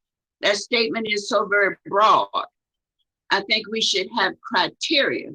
For instance, when we addressed the renaming of a street at our last council meeting after Pastor Diggs, and the reason given was that he's done a lot for the community. That doesn't tell us anything. So before we get into doing this, I think we need some things spelled out. I cannot come to you and say, let's name a street after my father because he was the best father in the world, or because he's done some wonderful things. That's not criteria. That doesn't tell us anything. Another issue I have is that we are requiring 100% of all affected property owners. The last time we discussed changing names of street, we had one person, there's a street which had 10 properties on it, say for instance. One person owned 8 of those properties. The city of Petersburg sent a letter to that one person 8 different times. So that one person got to vote 8 different times. Now, when we vote for office or we vote for anything else, we go by majority. We don't go at 100%. So I don't understand our precedent with making sure that this is 100%.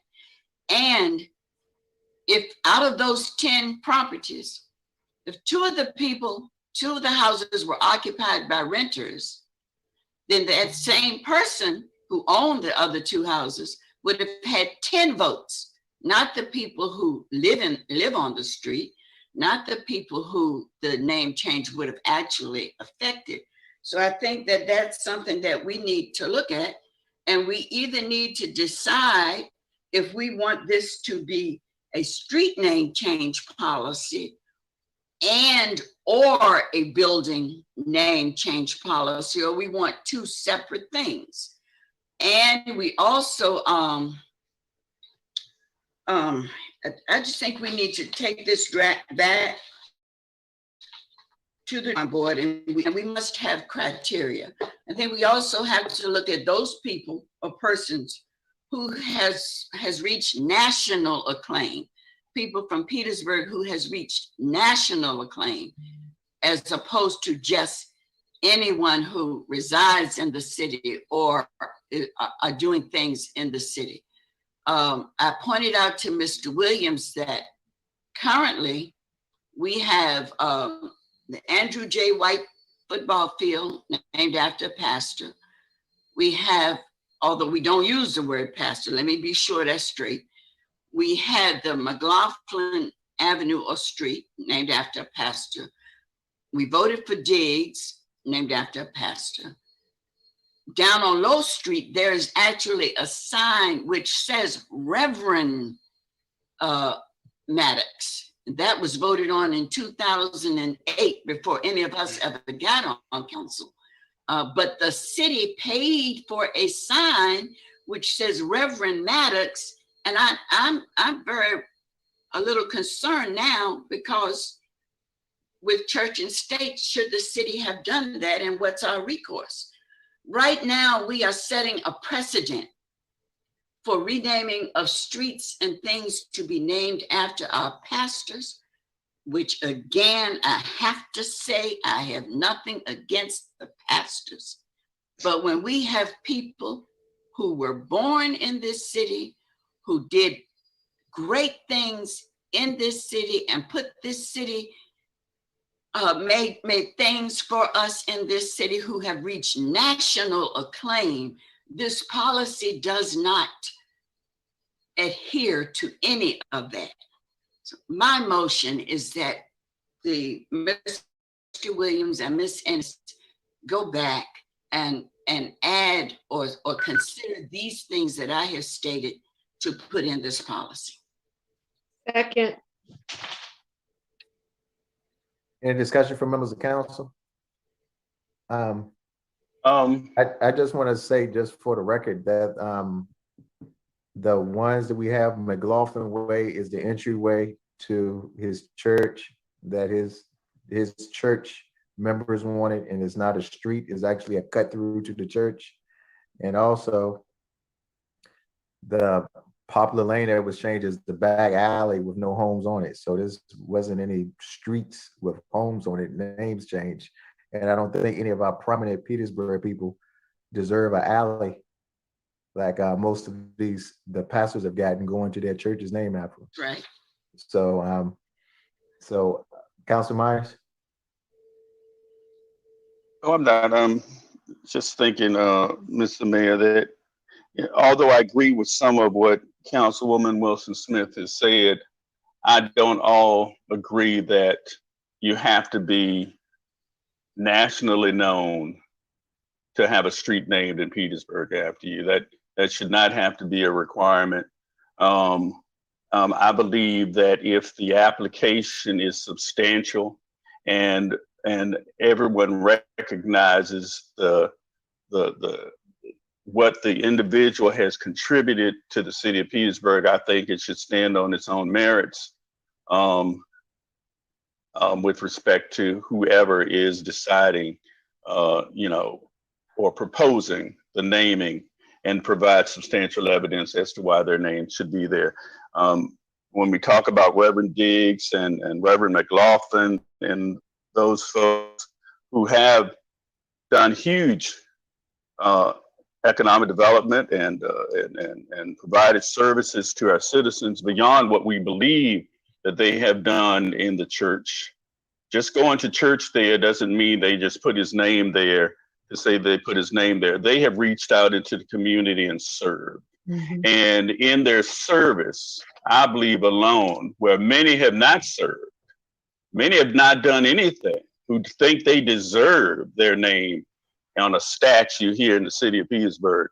But it should be substantial and with respect to the application and the work that this person or individual who is to be named and what they have done in the city of Petersburg. I believe the application comes before council with some substantial foundation as to why the street should be named for them. But I don't think it has to necessarily provide any locality, whether you moved here 10 years ago, 5 years ago, or even a year ago. If you did something significant a year ago, just as much as you did 30 years ago, we wouldn't be where we are now. So I cannot substantiate things that went on 30 years ago, but I certainly can substantiate the visualization of what we have seen here in the last 20 years I've been here, and that I support some of these individuals because of the service that they have provided for the city of Petersburg.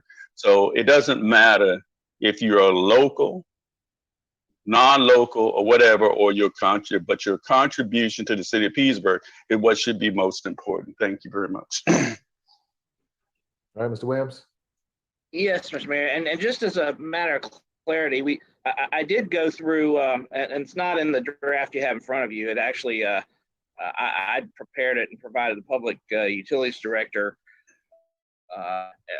It may have been after it had already been submitted for the agenda, but I did prepare or start down the road of preparing some of the criteria that Councilwoman Wilson Smith is talking about. And I do think it is good for the governing body to be cognizant of separation of church and state issues. In fact, my recommendation is to try to steer away from the titles. However, to say that it's a legal issue, how many streets do we have named Dr. Martin Luther King in the country? Or Reverend Dr. Martin Luther King? How many streets do we have in Petersburg that begin with the word saint? St. Andrew's Street, Saint whatever street. And so the inclusion of a title in and of itself that is related to religion doesn't rise to the threshold of creating governmental entanglement. But I agree with Councilwoman Wilson Smith that it's good to be cognizant of that and to think of that when you're talking about a rename. However, I think the issue is not all renamings are going to be person. You got Brown Street, you've got Harrison Creek Boulevard. It's not necessarily a dedication to a person every time you rename a street. So creating that criteria is a challenge. But even greater than that challenge is the fact that right now, the decision on what is important, on what is important to council in terms of renaming is basically a blank slate up to council. And while you may certainly want some guidance on the next time you consider one, for me or the public utilities director or anyone else to say, this is what you should consider or you must consider when you're deciding whether or not the renaming is important, challenge. I think it should be a situation where council is telling us, hey, this is what we think are important things to consider in our policy so that next time we're consistent, rather than the other way around. Because if I tell you, hey, I think you should consider how long they've lived in Petersburg, whether or not they served you on a national level, et cetera, you may not agree. And likely if you asked all 7 members of council, you may get 7 different answers on what is important. And that's why these come in front of the governing body to begin with. So if it's council's will that we implement and propose these are the criteria that you will consider next time you consider a name change, we'll bring that proposal back. But I'm guessing that council probably wants to keep that more open because you may have different opinions on that. Thank you, Mr. Williams. Now back to Councilwoman Wilson Smith. I'm sorry, I think Annette had her hand up before me, if you don't mind. Okay, did she? Is Vice Mayor Smith Lee? Yes. So Yes. so what Attorney Williams just explained to us, it doesn't have to be like an individual. So an individual criteria is going to be different from of just naming a street, and it doesn't have to be a person's name. You understand what I'm saying? So that's what I was agreeing with Tresca Wilson Smith about. We have to lay out some type of criteria so that, like, if you like Reverend Mack and also Reverend Diggs, all the things that they have done in the community,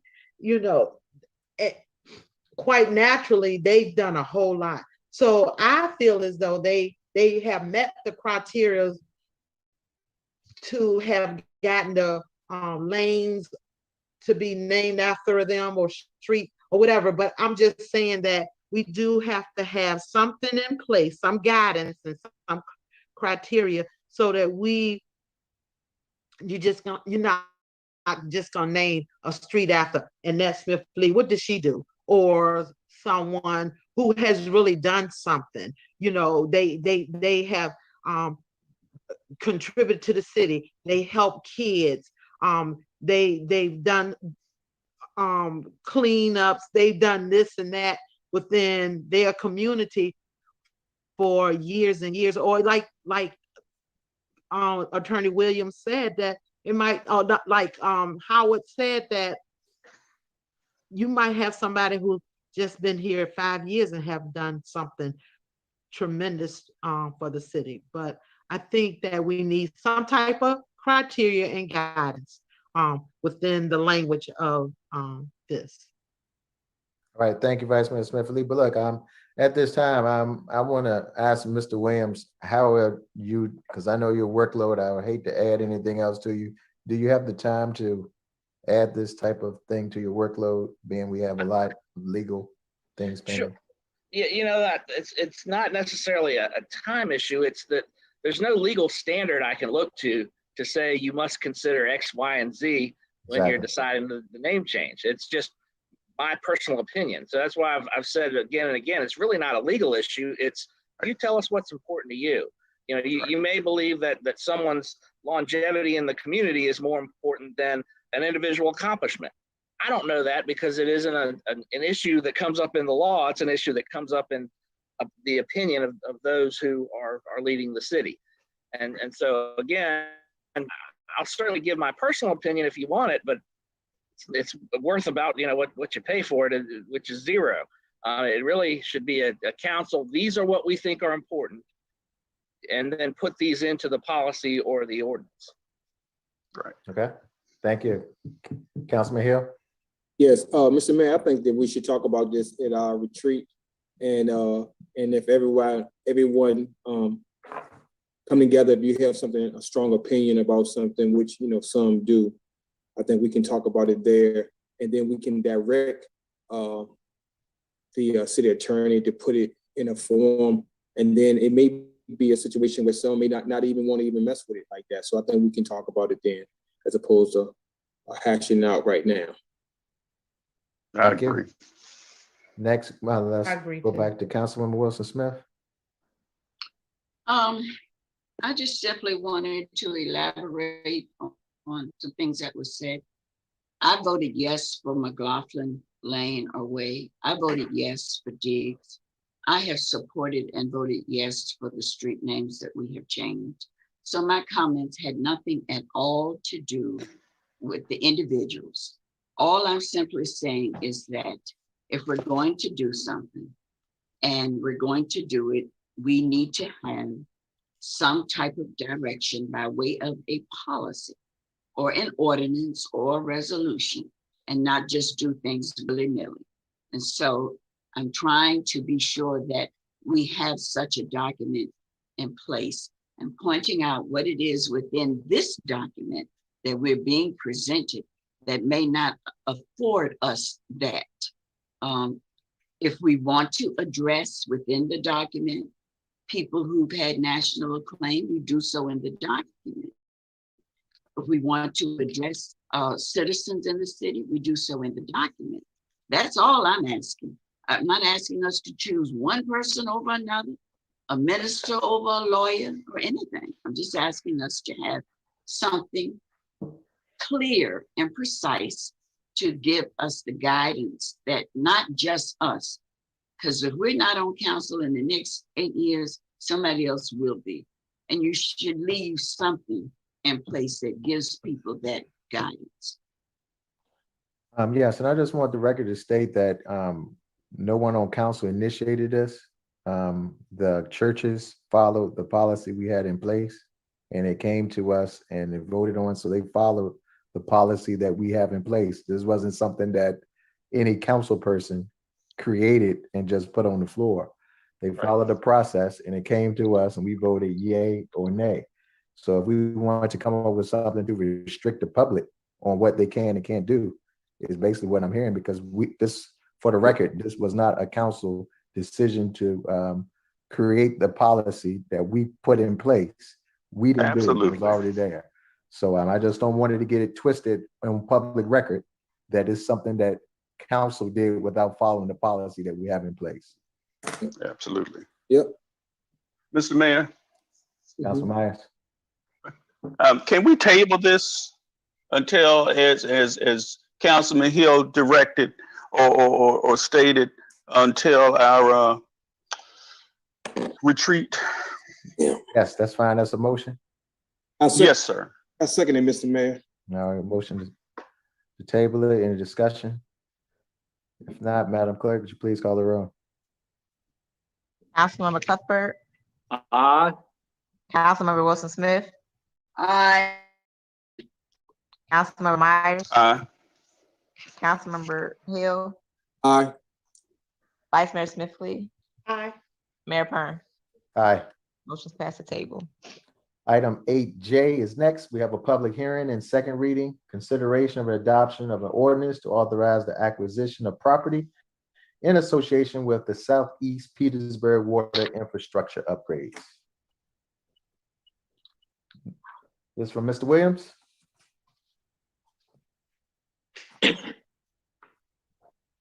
Apologize, I was trying to get unmuted. Yes, Mr. Mayor, this is part of the flow infrastructure project that we refer to as the water loop. As you know, as part of that project, they are preparing some water utility infrastructure upgrades that not only will benefit the pharmaceutical park, but also any other public, any other private business that may tap into the city's water and sewer system. They've run into some challenges with regard to the acquisition of some of the properties, and they've asked that this be presented in furtherance of helping them to reach a conclusion regarding the necessary acquisitions. Recommended that it be adopted in order to help them proceed and complete the project. Okay, thank you, Mr. Williams. This is a public hearing, so now we'll open up the floor for public comment. That's on the adoption of an ordinance to authorize the acquisition of property in association with the Southeast Petersburg water infrastructure upgrades. Garrett, do we see any hands in the public hearing? No, Mr. Mayor, I do not. Okay, seeing no hands, then this public hearing is closed.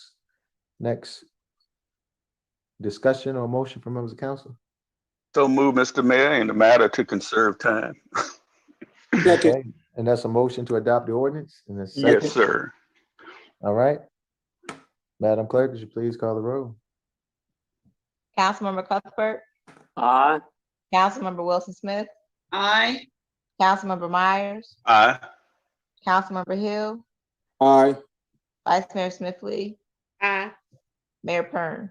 Aye. Motion's passed.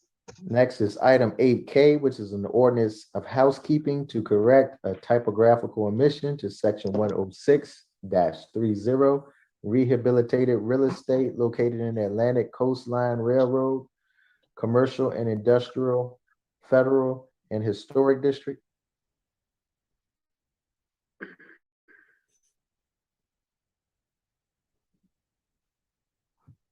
This is with Mr. Gordonier.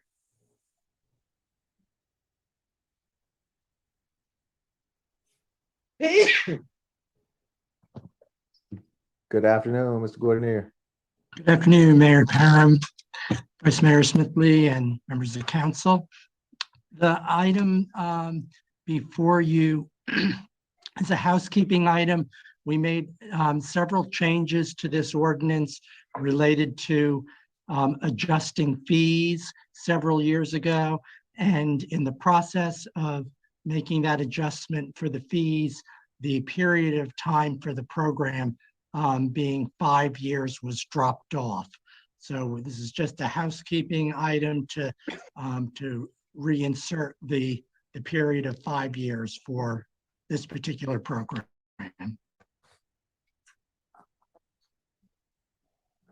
Okay, thank you, Mr. Gordonier. Next, we'll open up the public hearing now for anyone who wants to comment on the housekeeping to correct the omission of section 106-30. Yeah, do we see any hands out there? No, sir. Okay, well, this public hearing is now closed. Next, I entertain a motion or questions from members of council. So moved. Mayor All Pern, right. I had a question before you Yes. put the motion on the floor. Yes. The attached item, it only shows the section and not the actual ordinance. So I guess the question would be for Mr. Williams. Do we have to show a submitted ordinance that we're amending, or can we create an ordinance, or we just making the changes to the code insert? So the code is an ordinance. I think what you're referring to is typically the heading and preliminary paragraphs that describe what the ordinance is about, and they're typically considered part of the ordinance when they're adopted. I believe Mr. Gordonier prepared those, and those should be substituted, or he should ask that council substitute those when they adopt the ordinance, just for clarity purposes for your records. But I know I had seen them, Mr. Gordonier. Thank you.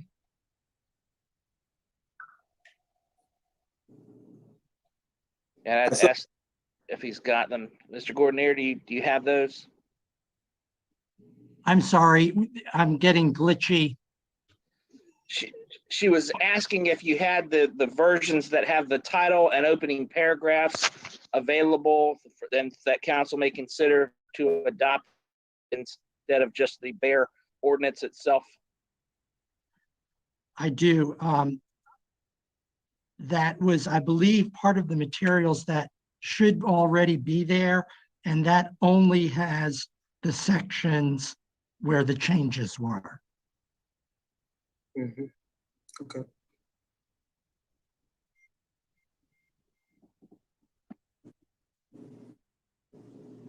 Okay. All right, so Mr. Williams, we need to amend the motion to that section. Yeah, Brian, have you emailed those to council? Do you have one that you can put up on screen so they can see? Yes, if you can hold on one moment.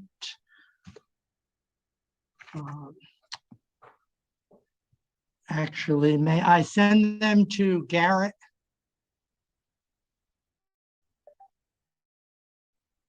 Either way, you can share them directly or send them to me. I am not on the network at the moment. My computer does not have a camera or.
Can you see the screen, Mr. Gordon? Will that work?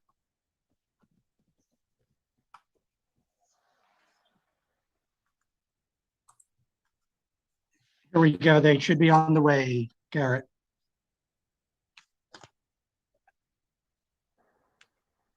I believe Ms. Jackson sent them to me. Can you see what's on the screen? Is that the correct thing?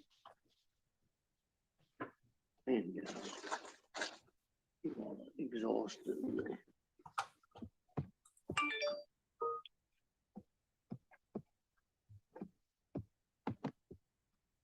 It's not showing anything on the screen, Garrett. Oh, I was waiting for him to share and forgot I had stopped.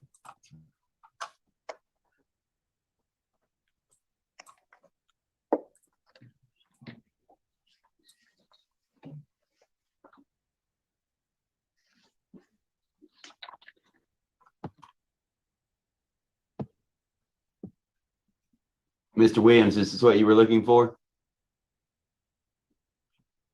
Yes, that's what he had prepared and sent out. So that, yeah, that's it. And he just asked that they substitute this, the code sections are the same, right? It's just They the are. top paragraphs have added, right, Brian? Correct. Yeah. All right, so.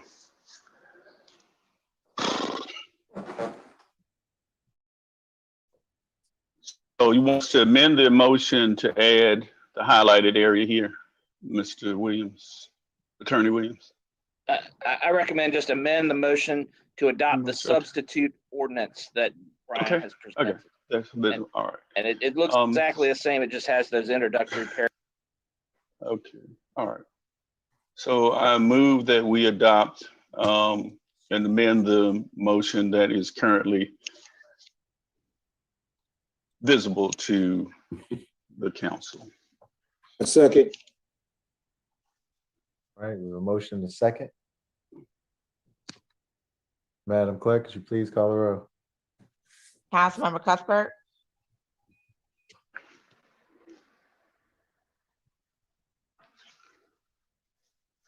Aye. Councilmember Wilson Smith, Aye. Councilmember Myers, Aye. Councilmember Hill, Aye. Vice Mayor Smith, please. Step away. Okay, Mayor Perm. Aye. Thank you. Motion's passed. All right, next we'll move on to item L, a requesting adoption of an ordinance revision to make the duration of the new residential tax credit exemption, section 106-141 through 145, 5 years to be consistent with all other real estate exemptions.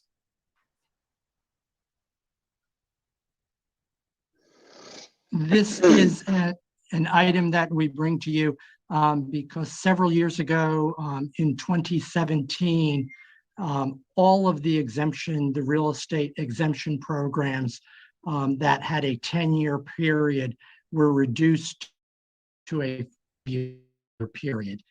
And I believe this new construction incentive had been passed, but it had not been part of Unicode.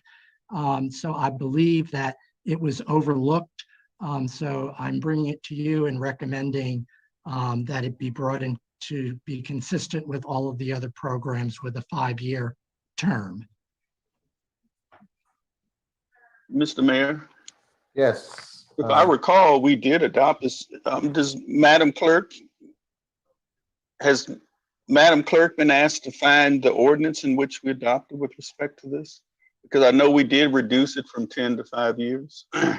We reduced it from 10 to 5 years, but when he submitted the information, the body of it did not include the correct wording of it. Okay. All right. So we're adopting the corrected wording. Is that right, Mr. Yes. Gordonier? And Yes. Garrett has the actual ordinance as well for this one that wasn't included in the package. Okay, because I remember we had adopted. Okay. And Garrett, you can put that one up as well, just so council can see what they're voting on. Thank you.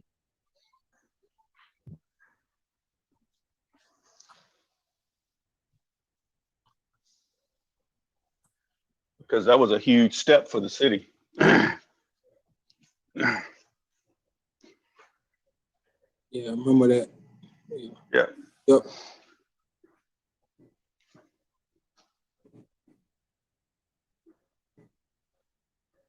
Mr. Mayor, are we in order right now to make a motion, or you have to open it up?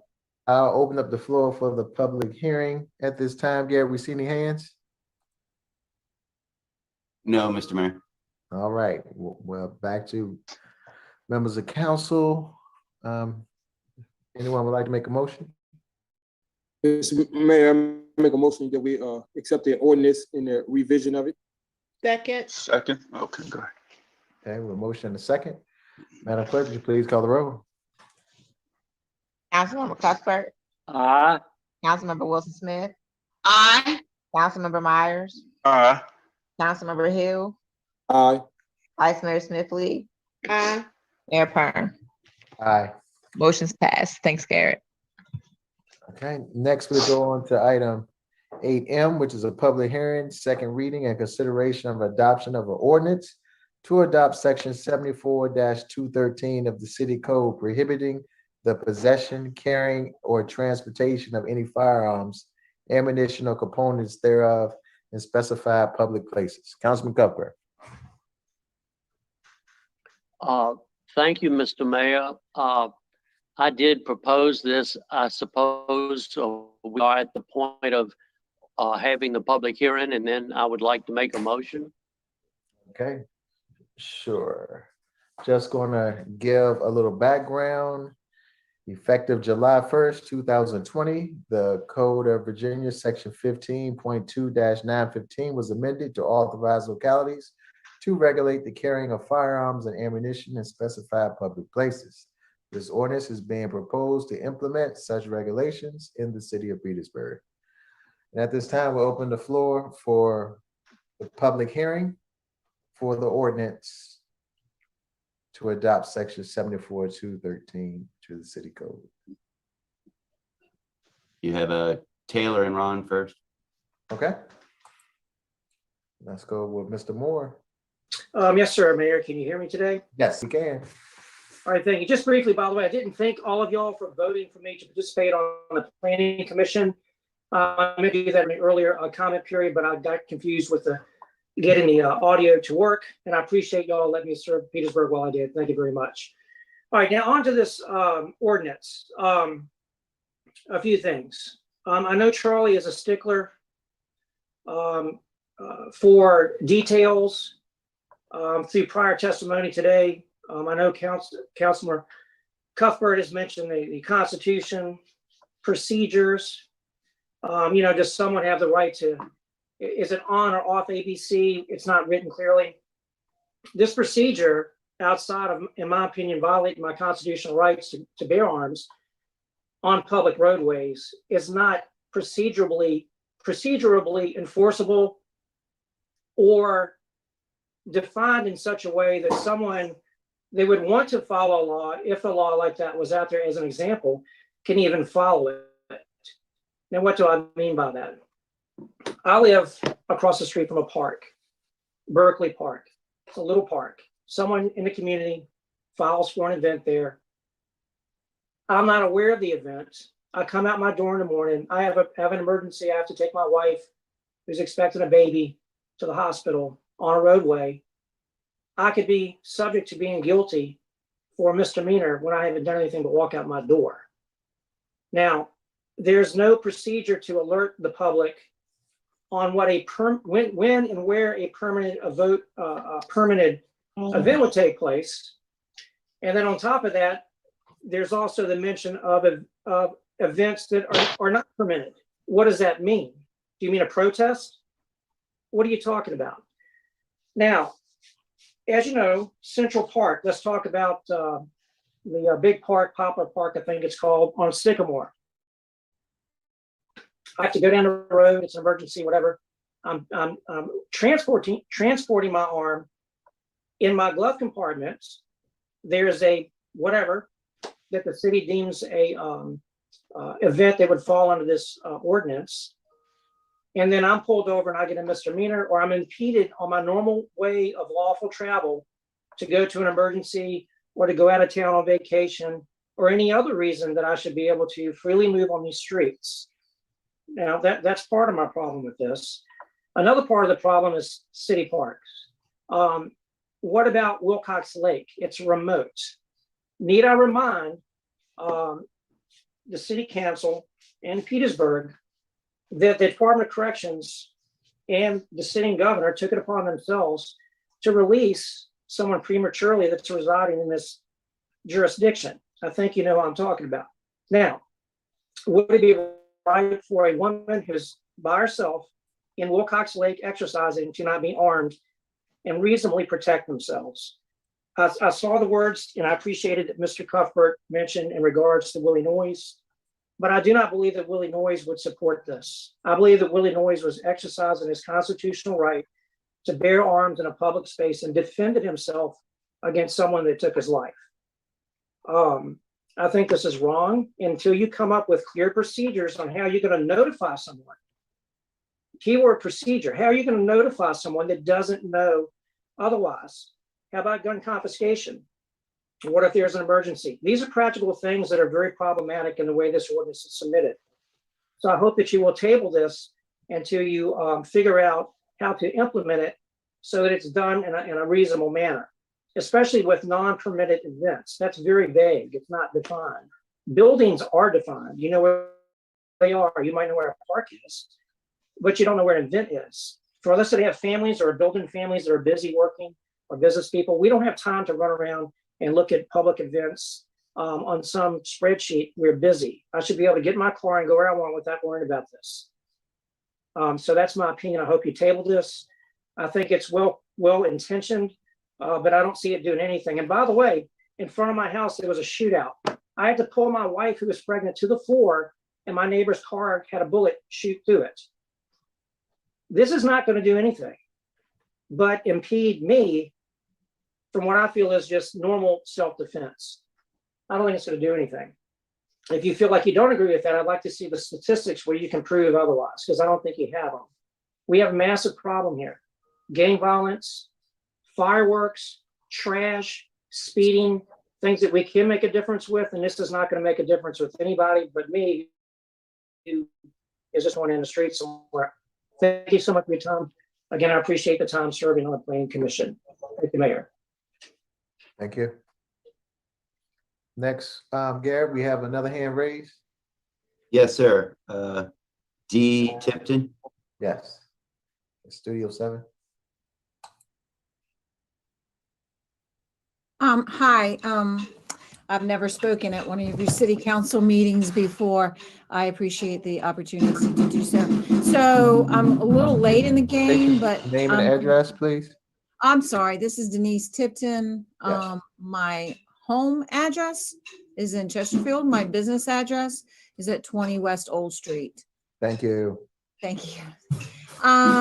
This thing that you're getting ready to vote on, is there a way that the public could be made more aware of what you're asking so that we understand the law a little bit more? I do appreciate Mr. Moore's comments that he made about not understanding the policy, and I would agree with that. I guess I'm concerned as a citizen with the legal right to carry my gun around, all that he said, and will this policy be in conflict with my constitutional rights? I apologize, there's drum lessons in the other room. I'm sorry if you're hearing that. Okay, that's it. That's all I got. Okay, thank you. Garrett, any more hands? No, Mr. Mayor, I do not see any more. Okay, and at this time, this public hearing is closed. Next, I go back to Councilman Cuthbert. Thank you, Mr. Mayor. I move that council adopt ordinance 74-213 of the city code prohibiting the possession, carrying, and transportation of any firearm, ammunition, or components thereof in specified public places.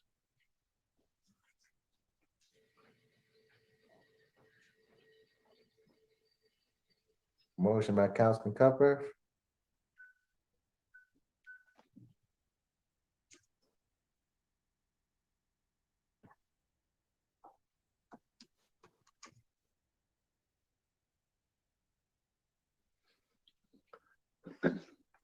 Mr. Mayor? Yes. May I point out that this would prohibit firearms at city council meetings?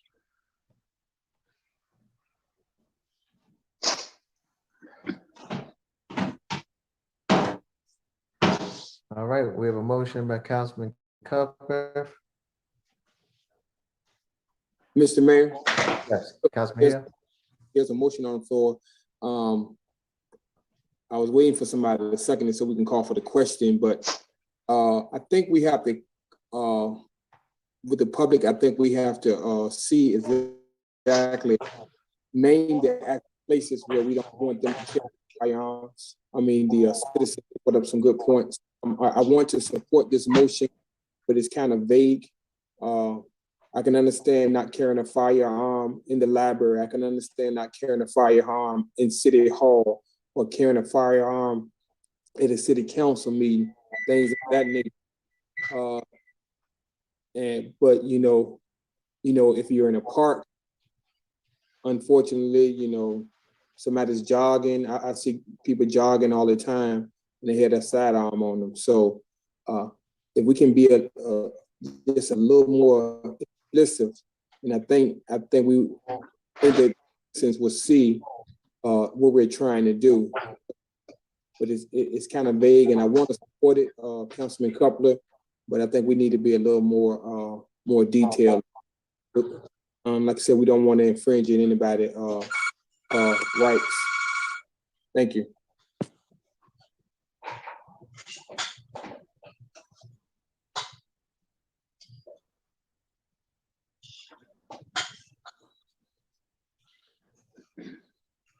All right, there is a motion on the floor by Councilman Cuthbert. See Councilwoman Wilson Smith has raised her hand. I did, for discussion. I certainly understand what it is Councilman Cuthbert is trying to do. I am concerned about the rights of people who do have the guns or who do want to transport them. I see where a violation of this would be punishable as a class 1 misdemeanor. And I think anybody who really wanted to carry their gun isn't going to worry about a class 1 misdemeanor. I think sometimes, unfortunately, with the way that things are nowadays, sometimes it's just necessary. I hate guns, never touched one a day in my life. But with things as they are, or even if we go back to the Willie Noyes incident, Mr. Willie Noyes had a gun himself, came to city council meetings with it. So do we have the right, the constitutional right to tell people that they cannot carry these guns in the public places? I don't think we do. I don't see in this ordinance where we do or how to support it. That's all I have to say. All right. At this time, Councilman Cuthbert, would you like to table this until we have more discussion, possibly at the retreat next month on this matter? I think that's a worthwhile approach, Mr. Mayor. Okay. I think we address the concerns that have been expressed by eliminating subpart Roman numeral 2, so that we're left with some important components. Subpart 1 is in any building owned or used by the city or by any authority or local government entity created and controlled by the city for government purposes. That's subpart 1, and subpart 3 is in any recreation or community center facility operated by the city or by any authority or local government entity created and controlled by the city. So I think your idea or your proposal of tabling this to our retreat is a good idea, Mr. Mayor. Okay. And I would like for us to do that. Okay, well, we have a motion to table. We have a second. Yeah. All right, Madam Clerk, would you please call the roll? Councilmember Cuthbert. Aye. Councilmember Wilson Smith. Aye. Councilmember Myers.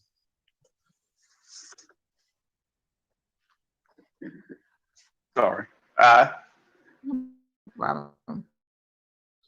Councilmember Aye. Aye. Vice Mayor Smithley. Aye. Mayor Perm. Aye. Motion's passed the table. All right, that concludes our public hearings. Next, we'll move on to item 9, public information period. Public information period limited in time to 30 minutes shall be part of an order of business at each regular council meeting. Each speaker shall be a resident or business owner of the city and shall be limited to 3 minutes. No speaker will be permitted to speak on any item scheduled for consideration on a regular docket of the meeting at which the speaker is to speak. The order of speakers limited by the 30-minute time period shall be determined as follows. A, first in chronological order of the notice, persons who have notified the clerk no later than 12 o'clock noon the day of the meeting. B, second in chronological order of their sign up, persons who have signed a sign up sheet placed by the clerk in the rear of the meeting room prior to the meeting, removed from the consent agenda. Next, Gary, do we have any hands raised in the Zoom? I see Marcus Omar Squires. Was he the first? Yes, sir, he was. All right, let's start with Mr. Squires. Hello, Marcus Omar Squires, 1701 Monticello Street. First of all, I would like to thank Parks and Recreations for the amazing park cleanup on Jefferson Street. Next, what's the plan for Titmus Optical? The building is caving in. It's owned by the city. The second complex of buildings which are owned by the city that are caving in are the Peabody Schools complex. These buildings are owned by the city. Where's the action plan?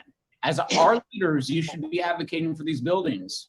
Is the city actively doing inspections on these buildings to determine the public safety threats here? The historic bathhouse and cottage at Wilcox Lake are blighted and need attention from the city. What's the city going to do?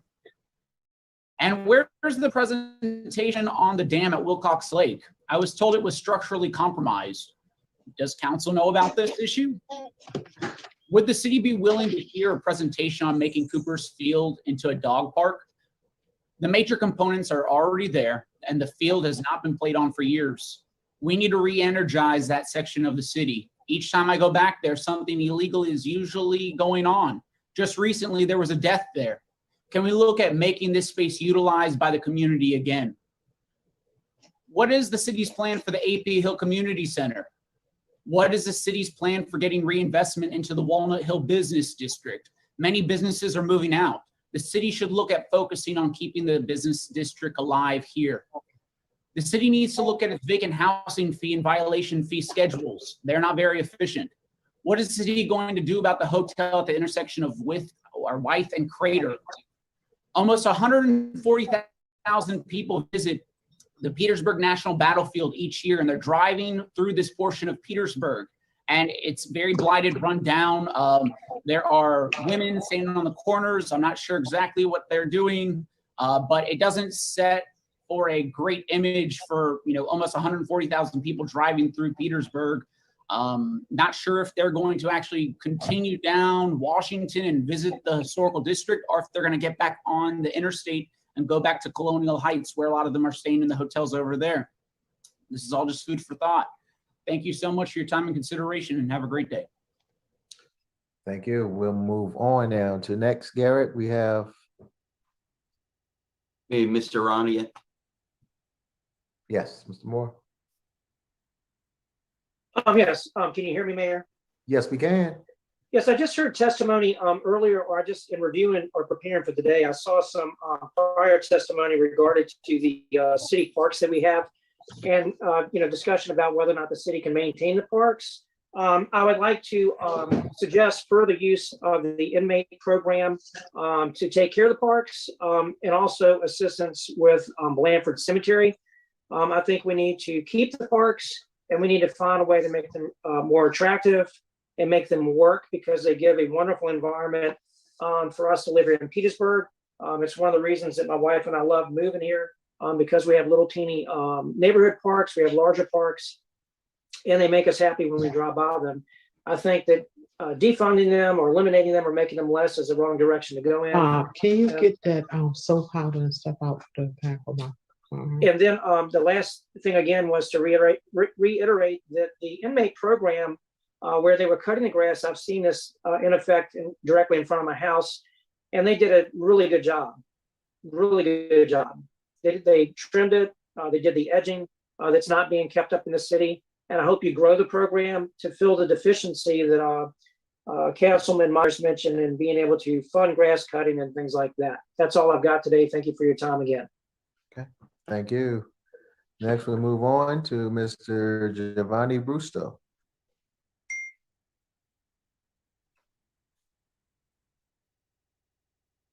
Yes, are you able to hear me? Yes. All right, perfect. Good afternoon, I'm Giovanni Brusto. I live at 119 Cradle Woods Court. I wasn't going to speak today, but I said since we have a new city manager, it'd only be fair that he actually hears from the public. I've had a bit of a pet peeve about our virtual meetings for the last year. Some of you may know that I've been live streaming them because as it stands, if you're not available at noon to see them, that's kind of it. You don't have a chance to look at them again. And so I've asked myself, what is the reason that these meetings aren't being saved for the public to see? I'm pretty sure our IT director knows how to export the videos from Zoom into, say, YouTube. And if he doesn't, I think someone else should probably do that job.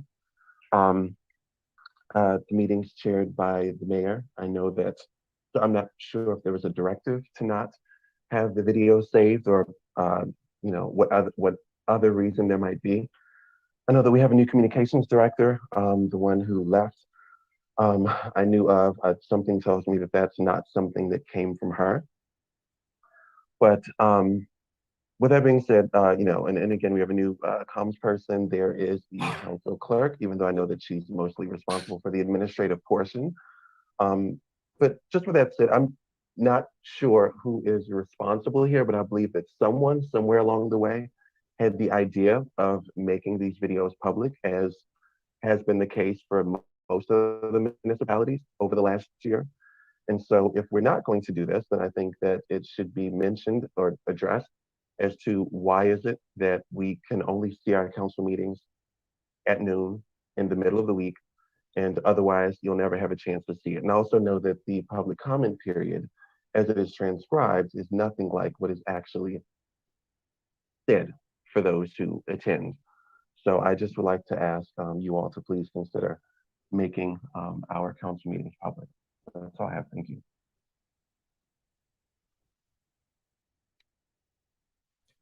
Okay. Thank you. Next, we'll move on to Mr. Corey Harris.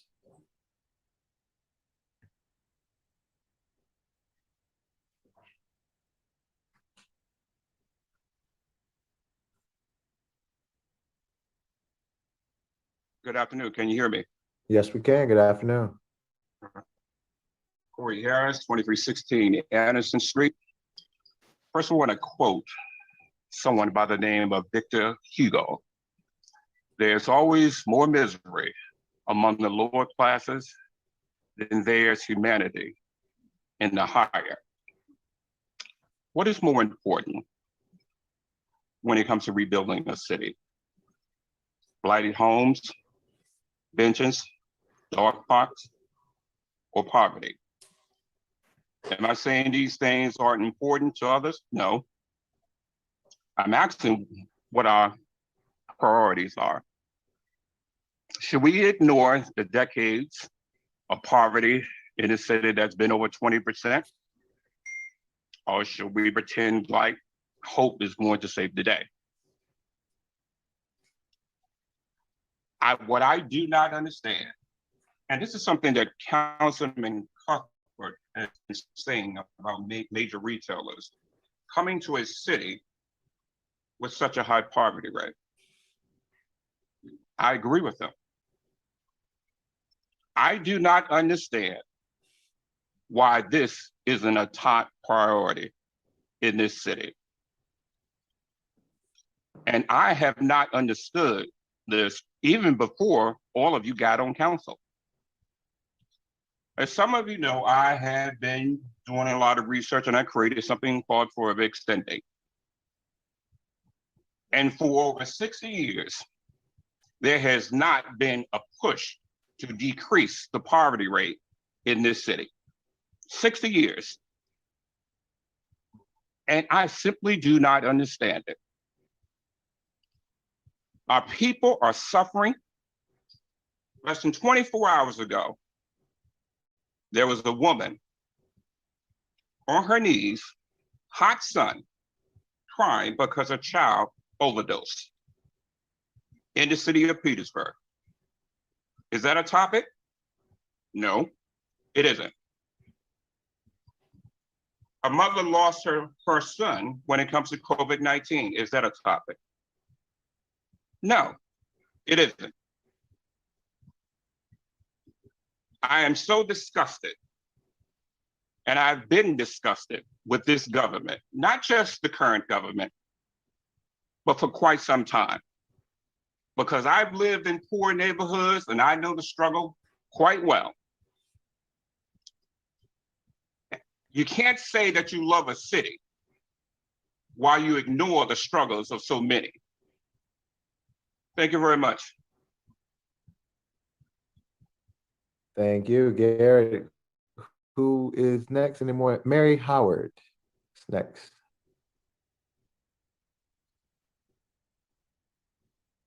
Can you hear me? Yes, we can. Good afternoon. Hi, Mary Howard, 608 South Park Drive in this city.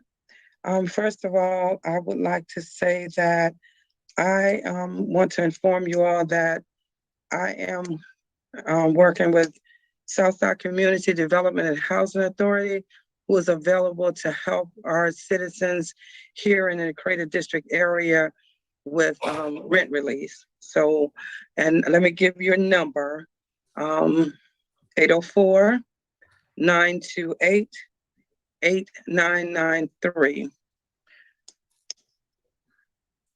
So anybody that's been affected by COVID, is probably eligible, and our zip code is one of the areas that's on the list where they don't really have to do a whole lot of proving going backwards, but they do have to have certain criteria. So if there's anyone who needs assistance with that, we're in the city. We're in the city and I cover those. Okay. Also, I do want to suggest that it's time to open up Old Street because I'm tired of riding around the blocks to get through. And you know, y'all know I do events and so I could be one to say, let's close off Halifax and leave it out, or let's close up the avenue, but I'm hearing a lot about that. And I think it's time to let's open up so we can go up and down the street. If we want to go straight, I have to go around the blocks. And we've done a lot of that. So let's consider opening it,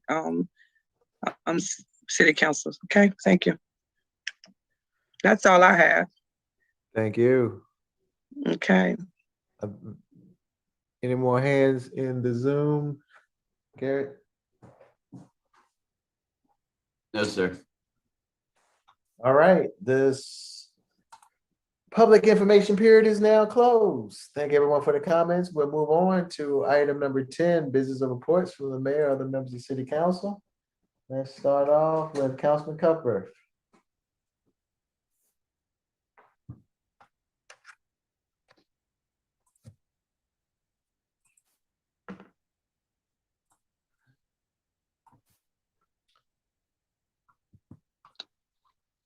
All right, I don't see him on. Let's go with Councilman Wilson Smith. Yeah, I just have two things, I think. One is I wanted to ask the city manager or Mr. Miller, maybe remind them that we really need to be looking at hiring an economic development director. So I hope that's priority on your list to do so. The next thing is, and Garrett, if you could pull this up for me, I had a citizen to call and the complaint was about noise in Old Town, which I knew we had discussed once before. So I found city council minutes of April, I think it's April. So Garrett, can you show it? Yes, ma'am. My research, because I didn't want to answer the citizen without looking, trying to find out what we did. But the minutes clearly show April 2nd, 2019. I think it's page 9 and 10. Yeah. Keep it going. Oh, down to the bottom. And I'm sure some of you can remember this conversation that we had. You can keep going. I think the motion is on page 10. Well, Councilman Myers had made a motion, to direct the city manager to bring forward an ordinance suspending the enforcement of the current city noise ordinance until such time that a noise study can be conducted. Anyway, we didn't follow through as far as what I can find out. We all supported this motion. You can see it was supported on roll call vote. Everybody voted yes. As far as what I can find in my research, that's where it all ended. So we didn't follow through on this. And so I'm asking us for whatever procedure we need to do this, to follow through on this motion. This motion directed the city manager to look at an ordinance. And if council is in agreement with that, I would like to see the city manager and city attorney look at an ordinance for this. If this is still how this council agrees that we should do something.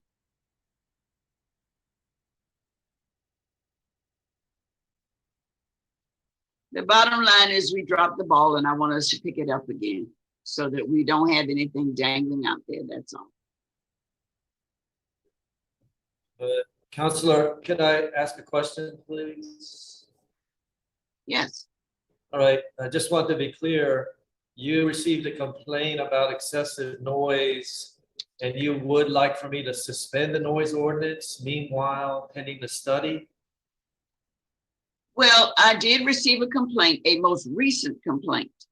What you are seeing here is what we decided in April the 2nd, 2019. Now, I'm not sure if we still want to follow this procedure or not. That's why I'm bringing it back to council, because council did vote to do this.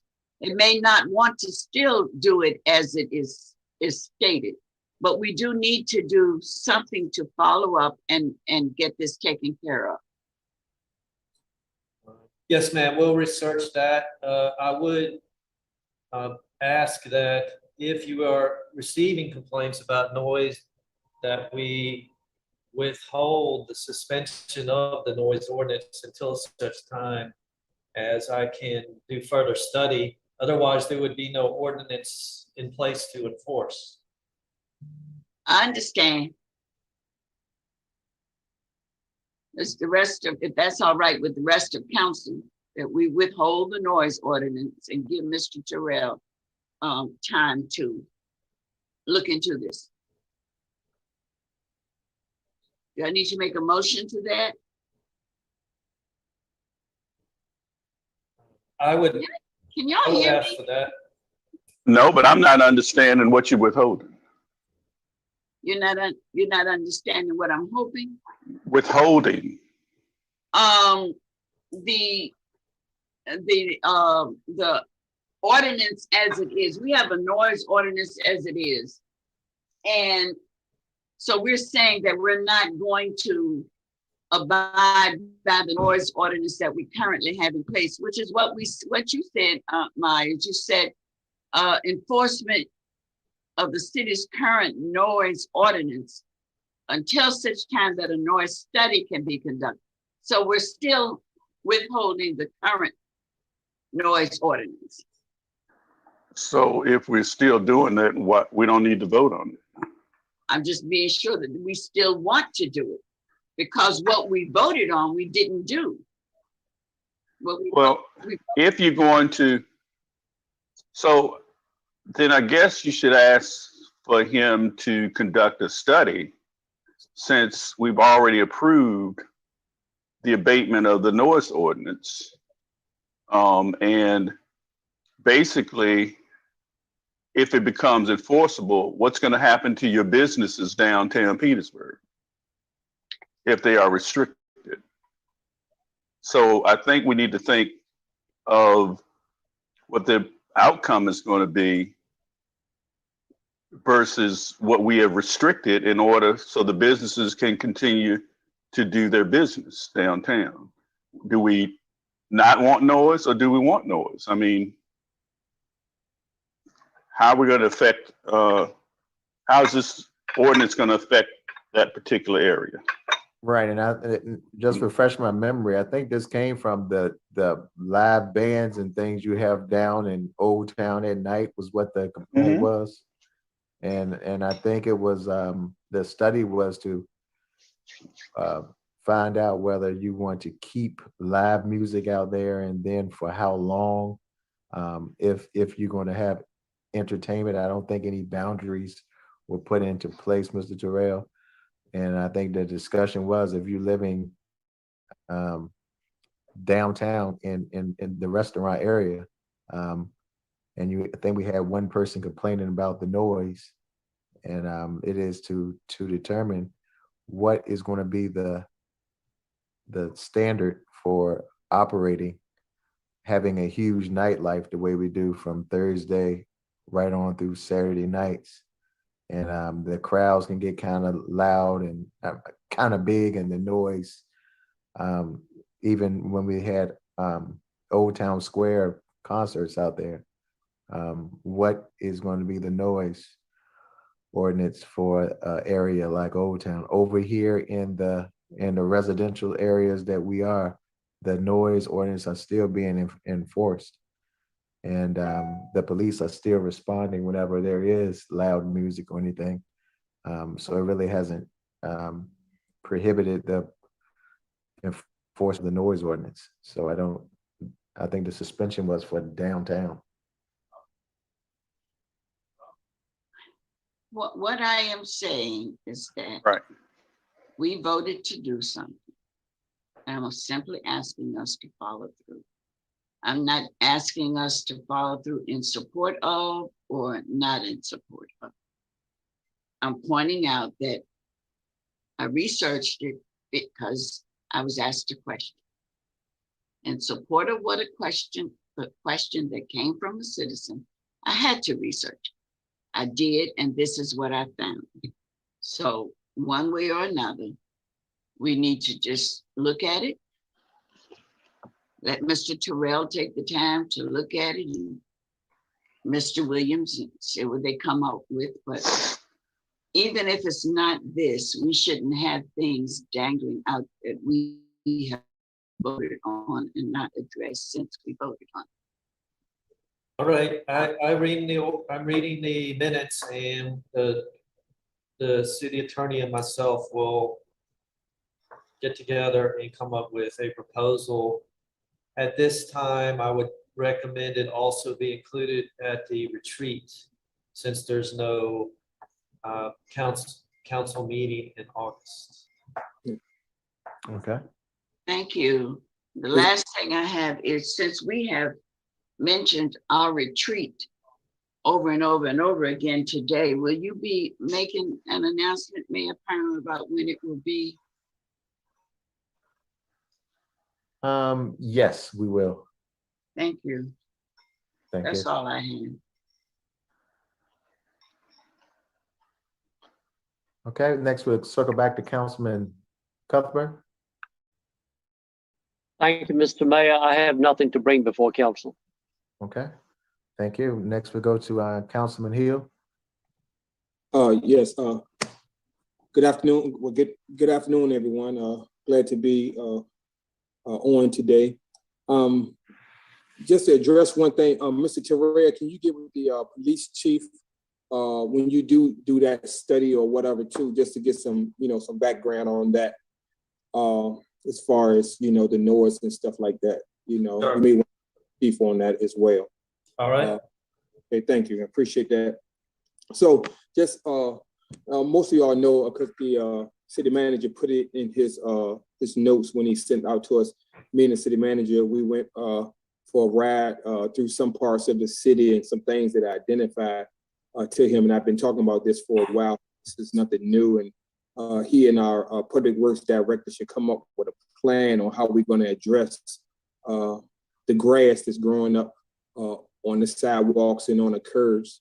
We do know that this is this time of year, we have a lot of grass growing up in different places, but I'm very concerned about the grass that is growing up around the edges of our streets and the sidewalks. I mean, it just looks terrible. And we need to cut and then spray, and not just spray for weeds. Because a lot of times what happens is if we spray and then the grass will just be standing there and you just have burnt brown grass and stuff, things like that. So I'd like to thank Mr. Terrell for coming along and just listening to some of the situations that's going on in the city. Also want to, just address safety to the citizens. If you see something, please say something in the city of Petersburg. A lot of times, things happen. I know we've had some shootings, and I understand that we are at the top of the list on a lot of things, but this is not anything to be proud about the shootings that we've been having in the city and what have you. And sometimes they come from individuals that are residents in our city, and then other times it comes from people who are just traveling through. So just want to just ask the citizens to, if something don't look right, like a car or something been with somewhere too long or whatever, you can call the non-emergency number and talk to the police about it, have them investigate it, and what have you, because we are concerned about the safety of our citizens and what have you. And just for the citizens, we do have a lot of moving parts with the restructuring. We have a new city manager, and some people we're bringing in, and some people have left. So take a little time to get things up and rolling. But I just want to admonish our city manager for his job that he's done thus far these last couple of weeks. And as soon as we start meeting back, I guess we're going to talk about this. I guess this we talked about it at the retreat, but I know we'll be talking about opening up our buildings and things of that nature. And then Ward 2 will be having a Ward 2 meeting soon. I'll be putting that out probably, this is September, probably in September, we'll have a meeting, whether it be inside or outside, we don't know at this time, but more than likely it'll be outside because not really comfortable with meeting with a large crowd inside as of right now. I'm not saying anything about our meetings, anything to that nature, but as far as with this variant, this kind of coming back around, we just want to be cautious, especially for a meeting like a ward meeting, something like that. So I'll be putting that out soon, whereas we can talk, and then Ward 2 members will be able to meet our new city manager and other staff meetings members as well. But other than that, members of council and residents, I don't have anything else. Thank you. Okay, thank you. Councilman Myers? I don't have anything at this time, Mr. Mayor. Okay, thank you. Vice Mayor Smith Lee, are you there? Yes, I am. Hello, everybody. I just want to say congratulations to a new business owner in Petersburg, Virginia, and is located in Ward 6. Miss Gita is GEDA''S Kitchen, and it's open daily from 7 a.m. to 9 p.m.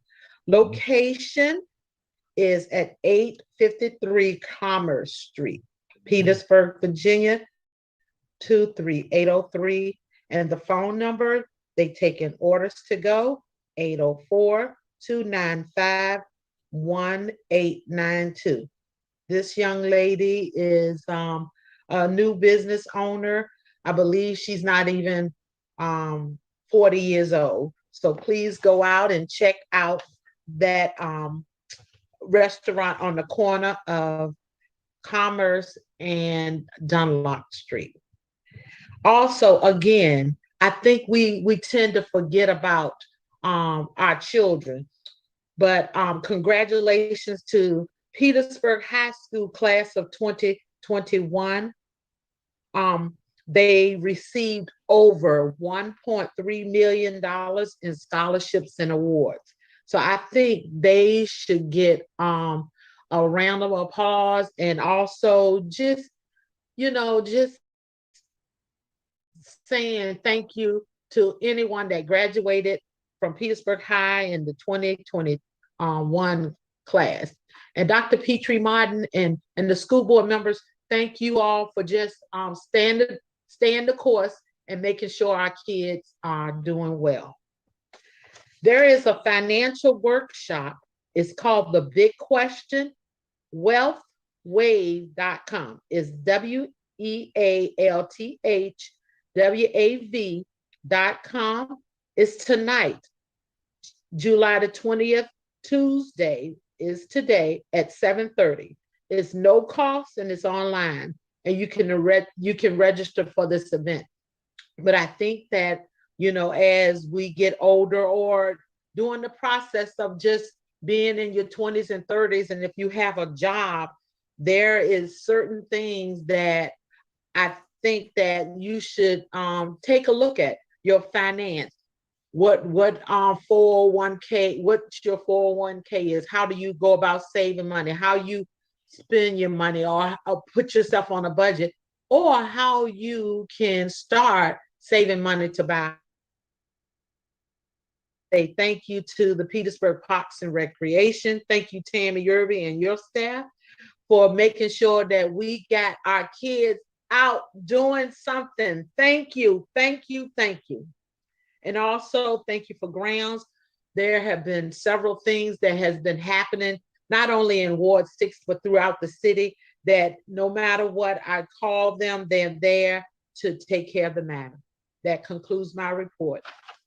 Okay, thank you, Vice Mayor Smith Lee. Next to my report, I just want to thank School Board Chair Kim Pritchard, and also Dr. Martin for also participating in what was our Ward 3 shredded event we had at Petersburg High School. It was a huge success. We had a lot of people come from all across the city, cleaning up and shredding, and it was definitely welcomed, and everyone was asking whether we would do it again to give people even more notice. And also thank the gentleman, Chris, with the shredded company.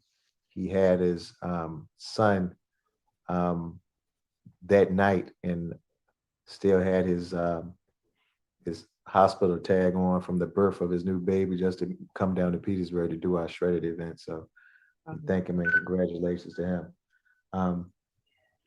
Also, at that same time, we had a park cleanup that actually was wonderful. It was good to bring all our partners together. Thanks to our partners for Fort Lee, to our Petersburg 100 crew, to Parks and Recs, everyone who participated in that did a remarkable job and transformed the park. Next, I want to thank our Public Works Department and Tangela and her staff for helping keep up a problem we have over in Ward 3 at the Doughboy statue around Abbey Gates and Sycamore Street. We've been having people deliberately drop bags of trash out there, and her staff has been there to keep their area cleaned up. And hopefully we can put some cameras out there and catch the culprit that's doing that.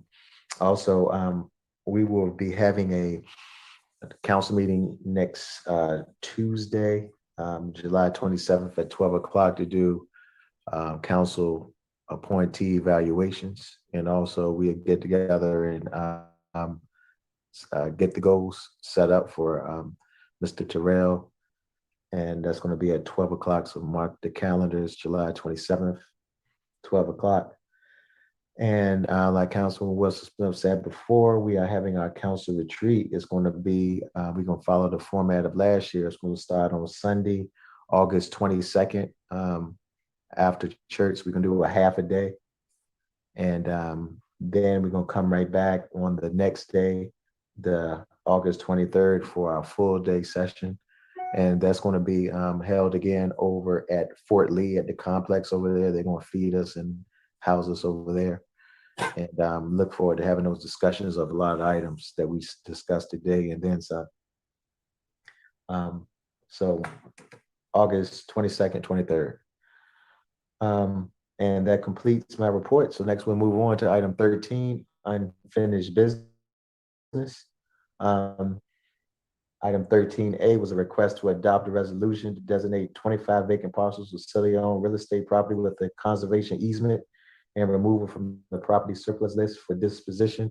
Ms. Boone, are we ready for that item? Yes, sir.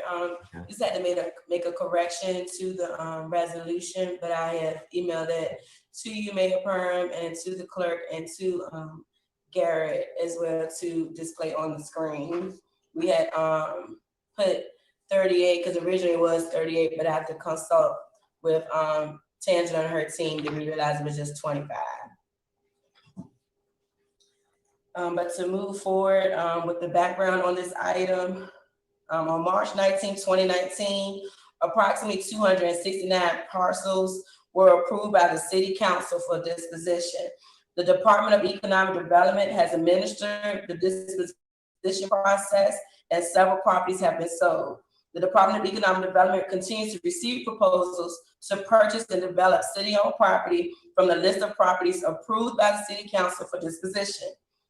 Several of the properties on the list of properties approved for disposition has been identified as having conditions that impact the city's stormwater or other environmental systems.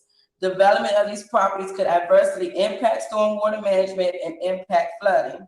The Department of Public Works and Utilities have identified properties located within the floodways and wetlands and those with significant utilities. To address these issues, in January 2021, Economic Development staff requested a review of the list of properties approved for disposition by the Department of Planning and Community Development, Public Works and Utilities, Neighborhood Services, Fire, and Police.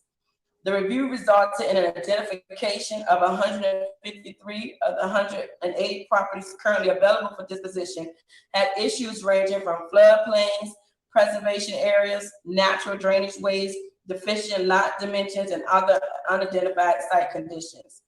To ensure no environmental issues arise from the disposition and development of these properties, Economic Development staff and the Development Review Committee recommends to the City Council that 25 parcels be removed from consideration for disposition because they are located within a conservation easement. And I hope this further kind of answers the questions that arise earlier during our presentation. I know that PB Petersburg and Mr. Cuthbert has some issues with the list, but I want everyone to know that Economic Development and the Development Review Committee has realized that the issues the list had some properties that were what we consider not developable. But at this time, we want to just address those that are within the conservation easement. And later on, hopefully we might bring some others before the City Council for removal. And that's my presentation on the conservation easement. And the only list that you need to review is that first list that has the 25 attached. And that concludes our presentation, Mayor. Okay, thank you.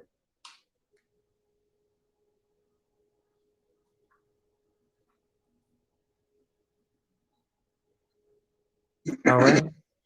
So at this time, it's council's will to adopt a resolution designating these parcels within a conservation easement. Councilman So Cuthbert. moved, Mr. Mayor. Second. All right, we have a motion and a second. Any discussion? All right. Seeing none, Madam Clerk, could you please call the roll? Councilmember Cuthbert. Aye. Councilmember Wilson Smith. Aye. Councilmember Myers. Aye. Councilmember Hill. Aye. Vice Mayor Smith-Lee. Aye. Mayor Perm. Aye. Motion's passed. Next, move on to item 13B, which is an ordinance authorizing the city manager to execute a purchase agreement between the city of Petersburg and Petersburg Revival LLC towards the sale of city-owned property at 119 Hatch Street West, parcel ID 024-080016. This is with Ms. Boone. Yes, sir. Again, good afternoon, Mayor and City Council. I believe Dr. Fitzhugh and his wife is already unmuted. This item we bring back before you all. Originally, it was presented to the City Council on May 18th, but it was a council request that we review all the other properties that were owned by Dr. Fitzhugh.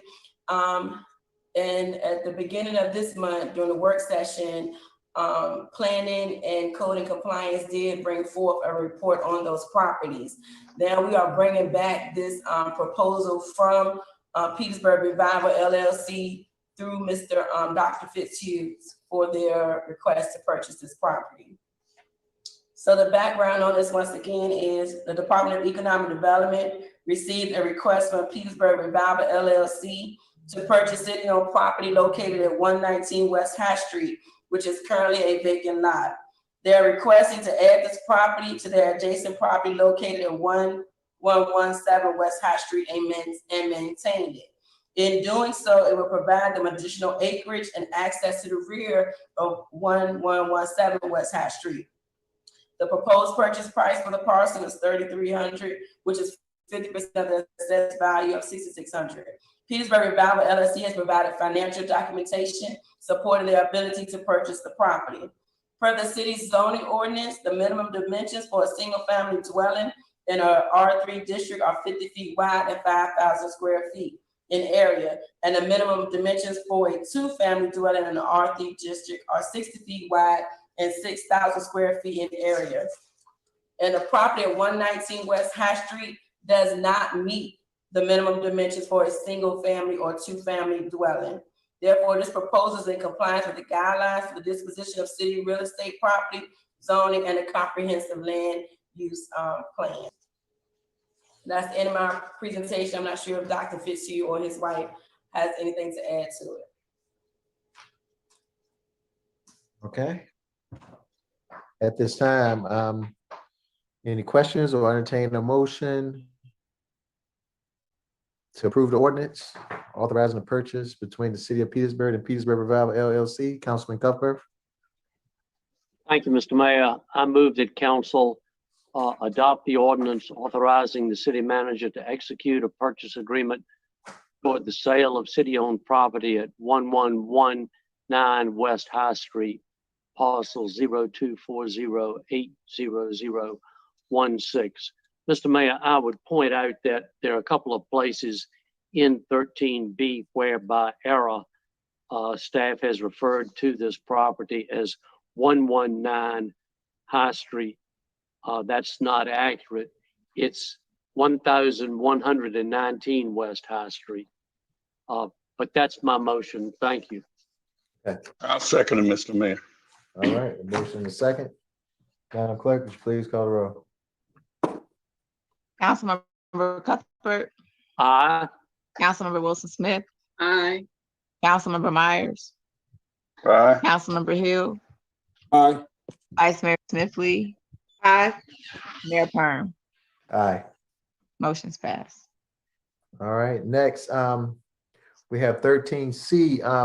Mr. Terrell, do you want to do the 13C? Because you have it also under your update at 15A. Do you want to do it at 15A? I think this is fine. Let's go ahead and address it. Okay. So we'll address it now with 13C, Sycamore Street in Old Town Square. Yes, sir. All right, Mr. Terrell. Okay, PowerPoint, please.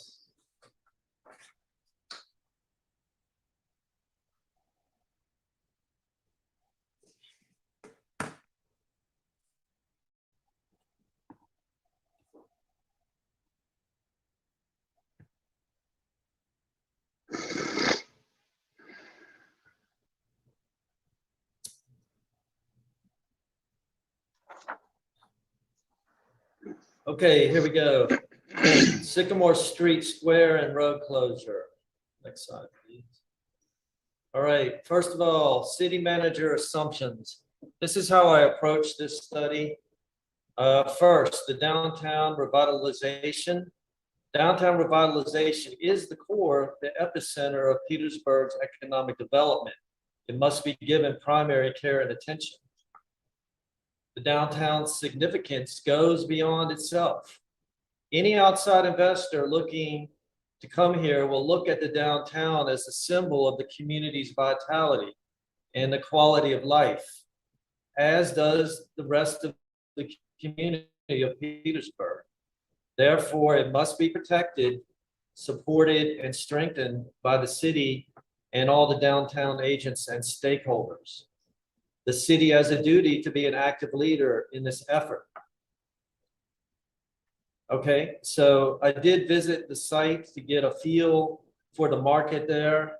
Here are some photos at the mural, ribbon cutting, 8 p.m. on Friday, July 9. You can see the crowd, one second, please. You can see the crowd beginning to build. It did. I stayed around a little bit later and it did become more festive. There was a band back there at the end, and so it did achieve a good crowd. Next one. Then, I went down there at lunch, and I did go down 7 p.m. on Wednesday, midweek. I did notice there was very little attendance, so that tells me the majority of the crowd is the weekend crowd, Friday and Saturday. Next slide, please. All right, I wanted to use an analytical approach to this issue. So I considered all options to keep the square open, weighing economic benefit and public safety. I visited the site during lunch hours, midweek evening, the busy Friday evening attendance. I spoke with citizens in the square, restaurant managers to learn for myself of its success. I contacted the city of Stanton and Harrisonburg to see what they are doing in their downtowns as well. My approach was to see if the benefits which are downtown revitalization and promotion, would outweigh the costs and public safety risks to person and property. This led to the investigation of 3 options. I analyzed each for its pros and cons. So, option 1, Sycamore Square remains open with street closed indefinitely. The benefit to that would be it contributes to downtown revitalization by giving patrons more options to meet and dine downtown. 2, would assist the adjacent downtown businesses who are still recovering from the pandemic by drawing more of the public to the downtown area for purchases. 3, it does constitute economic development in the sense that government has done something to add value to the private sector. Next option. Option 2, close and reopen the road. The benefits of this would be improves the downtown traffic flow to other downtown businesses who are impacted by the road closure. 2, eliminates the temporary barrier infrastructure, which appears to me to be ineffective to stop or mitigate errant drivers. 3, closing the square and reopening the road removes the safety concern from fire response, which could be delayed by 2 to 3 minutes due to indirect access to the buildings. This would require manual removal of the tables, manual transport of hoses from the side road hydrants, and removing of the barriers. I didn't include that. All of that would delay. I had fire come down to the site twice to run through some scenarios and give me some on-site evidence. And this is what they're telling me. Direct frontal access by a fire truck is needed if you want maximum effective response time, which you could not achieve with the square open as is and the barriers in place. Closing the square and reopening the road 4 recognizes that there have been downtown fires in the past. I checked with our fire staff not too long ago, and I've seen the pictures. They're very horrific. This downtown area is one of our most valuable jewels, in my opinion, and must be protected as a core of our economic revitalization strategy. 5, closing the square and reopening the road recognizes that the square was a temporary measure to assist downtown businesses during the pandemic when in-store walk-in traffic was prohibited by state statute. Now, the situation has changed. The pandemic impact is lower, and the governor's restrictions are not costing businesses customers walk-in visitation. Therefore, the goal was achieved, and the need for COVID-related spacing is now diminished. Option 3, trying to, again, balance economic development with safety. So I'm trying to find some sort of accommodation to the market that I see there, particularly on the weekend evenings.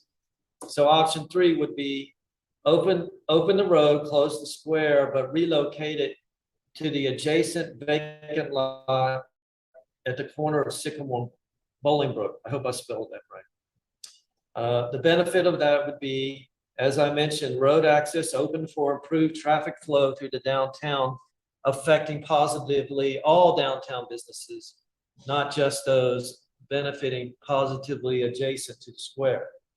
2, it alleviates the safety concerns with fire apparatus and delayed response time, as well as possible errant driver crashing through the barriers. 3, this does continue this downtown revitalization movement. It is, to be fair, a novel idea and a movement. I have spoken to the owner of the lot, representative of the owner at the lot at the corner, to relocate the square tables and the band platform there.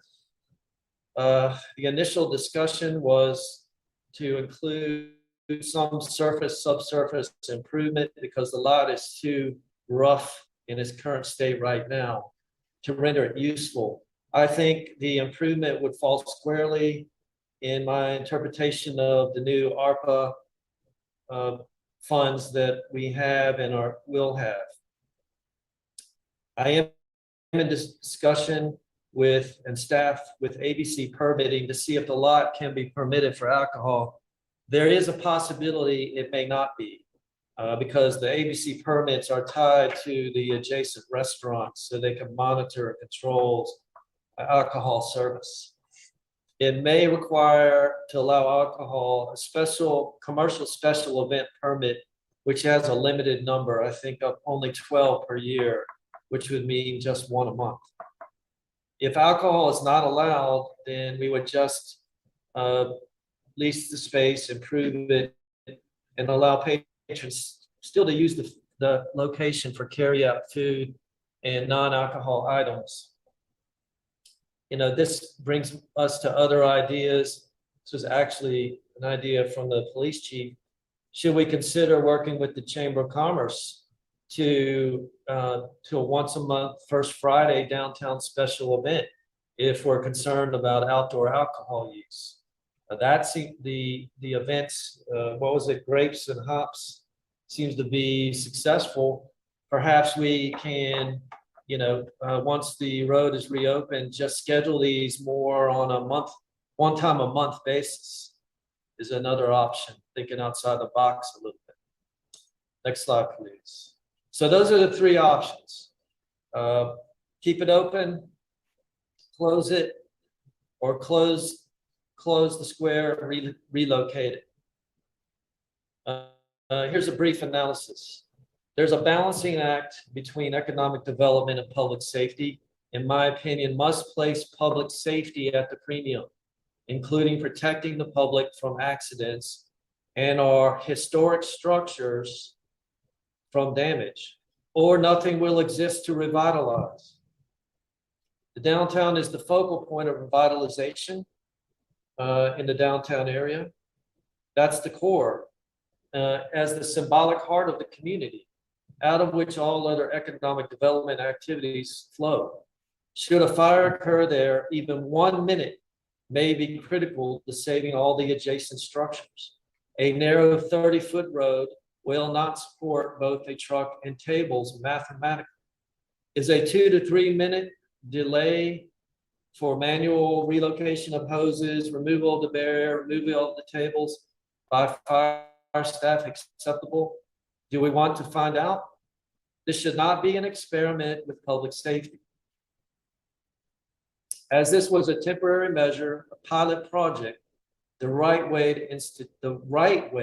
to institute this is through a comprehensive downtown master plan design to which all stakeholders in the downtown, particularly organized by the downtown Main Street, should pursue to put in place a proper downtown square if that is what everyone wants.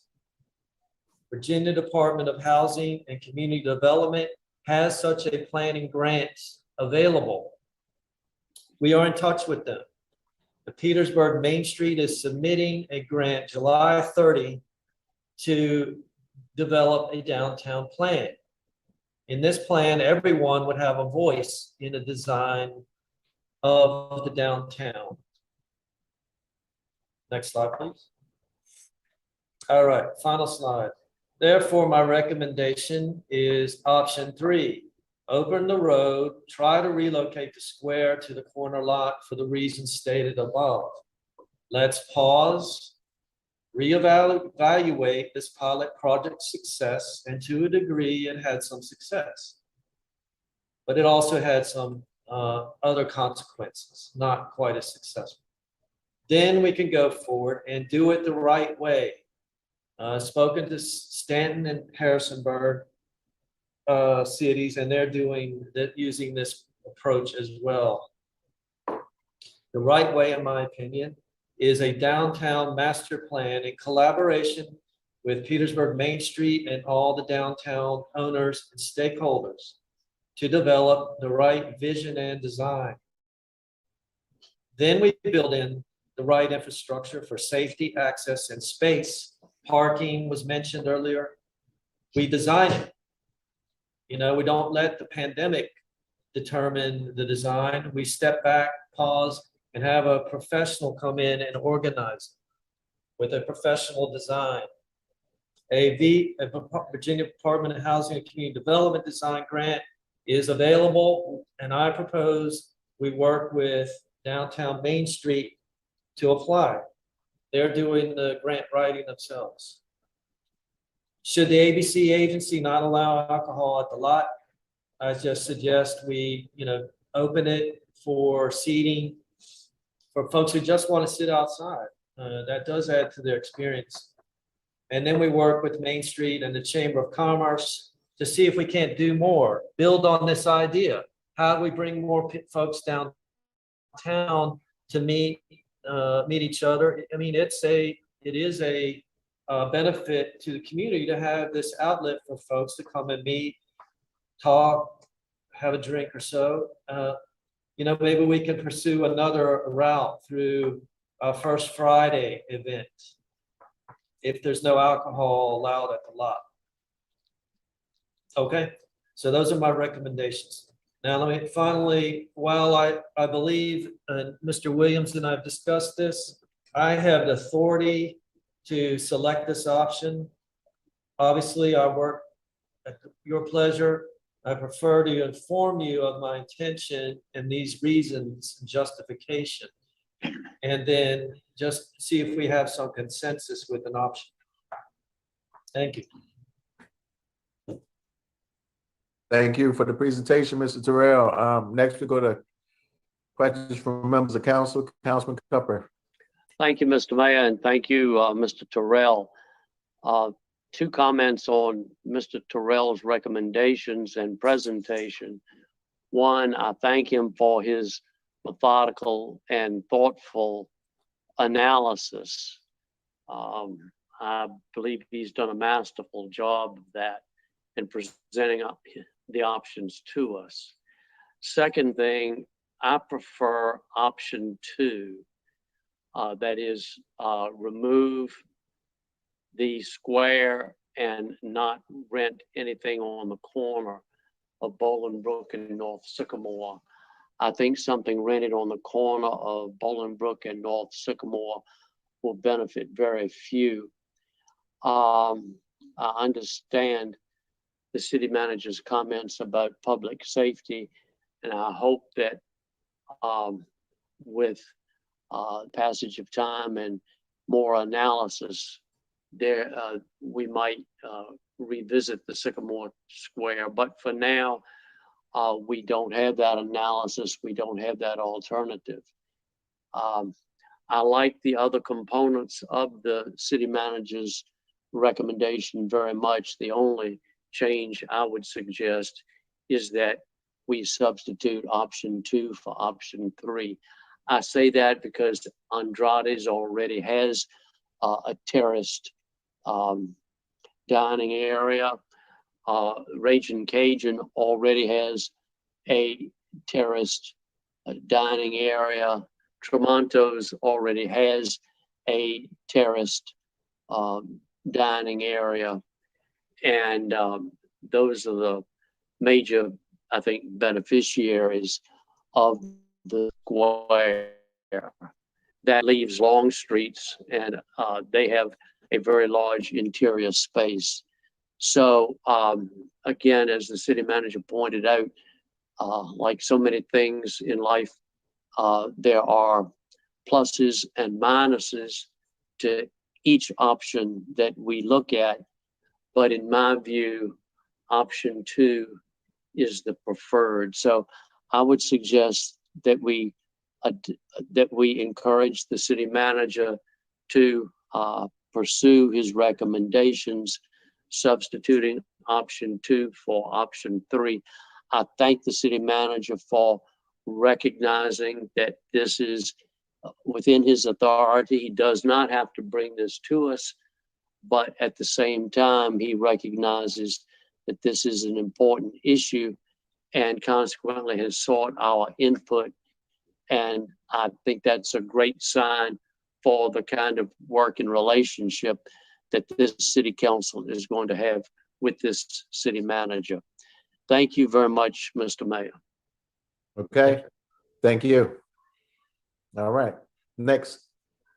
Any other questions or concerns from members of council? All right. Okay, thank you again for Mr. Terrell for the presentation. It was very thorough and comprehensive, and we look forward to many more of those from you. Well, thank you, but are we okay with my option 3? Or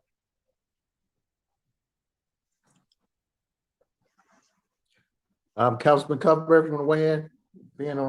For the reasons I've stated, I'm not okay with option 3. I think it's a waste of the public's money. And I don't think it's anything near comparable to the square. I think 3 of the 4 main beneficiaries of the square already have their own outdoor dining available, and I would not pursue renting that corner. I don't think it's comparable, and I think it's I don't think we get much bang for the buck. I don't think the public gets much bang for the buck. Okay, thank you. Next, Councilwoman Wilson Smith. I do believe that everybody knows how I feel about the square. I like it. I wish it would stay. I think it gives the city of Petersburg something creative, shows us thinking outside the box. However, Mr. Terrell has put a lot of thought, good thought, into the process. He has shown us the pros and cons and has presented it in such a professional manner. I would like to render my support to Mr. Terrell and what he has come up with based on the facts, based on his interviews with the people, based on his concerns as a city manager for a safety issue, based on the fact that he has met with the fire department, and based on the fact that he knew there'd been a fire downtown. I didn't even know that. So because he did his homework, I'd like to support him. Now, how it will work with alcohol being sold on the lot, I don't know. But I'd like to render my support behind him until such time as he may feel a need to come back to council with something different. So in spite of what I want, I'd like to support the professionalism poured into this. That's it. thank you.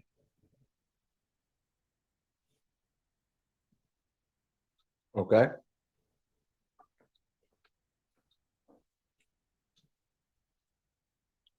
All right, any more comments on it? 13C?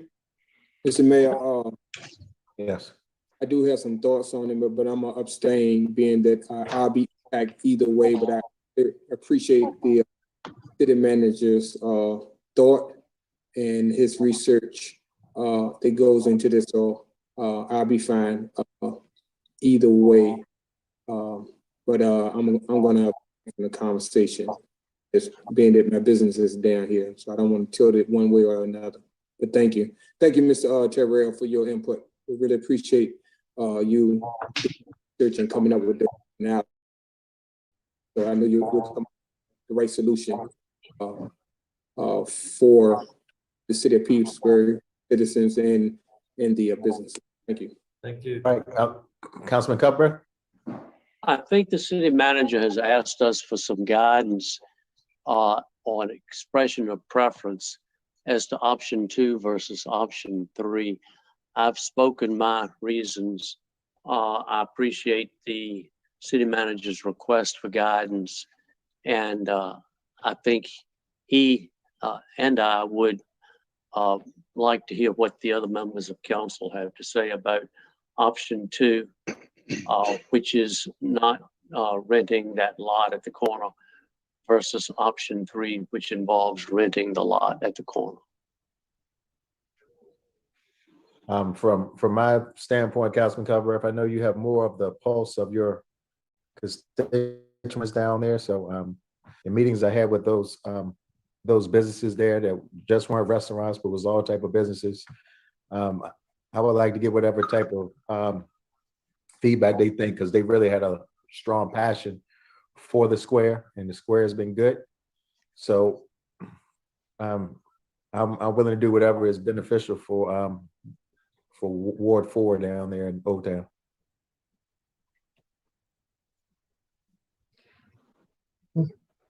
Okay, Mayor. Yes, Vice Mayor Smith-Lee. I think that our city manager has done an outstanding job. He didn't just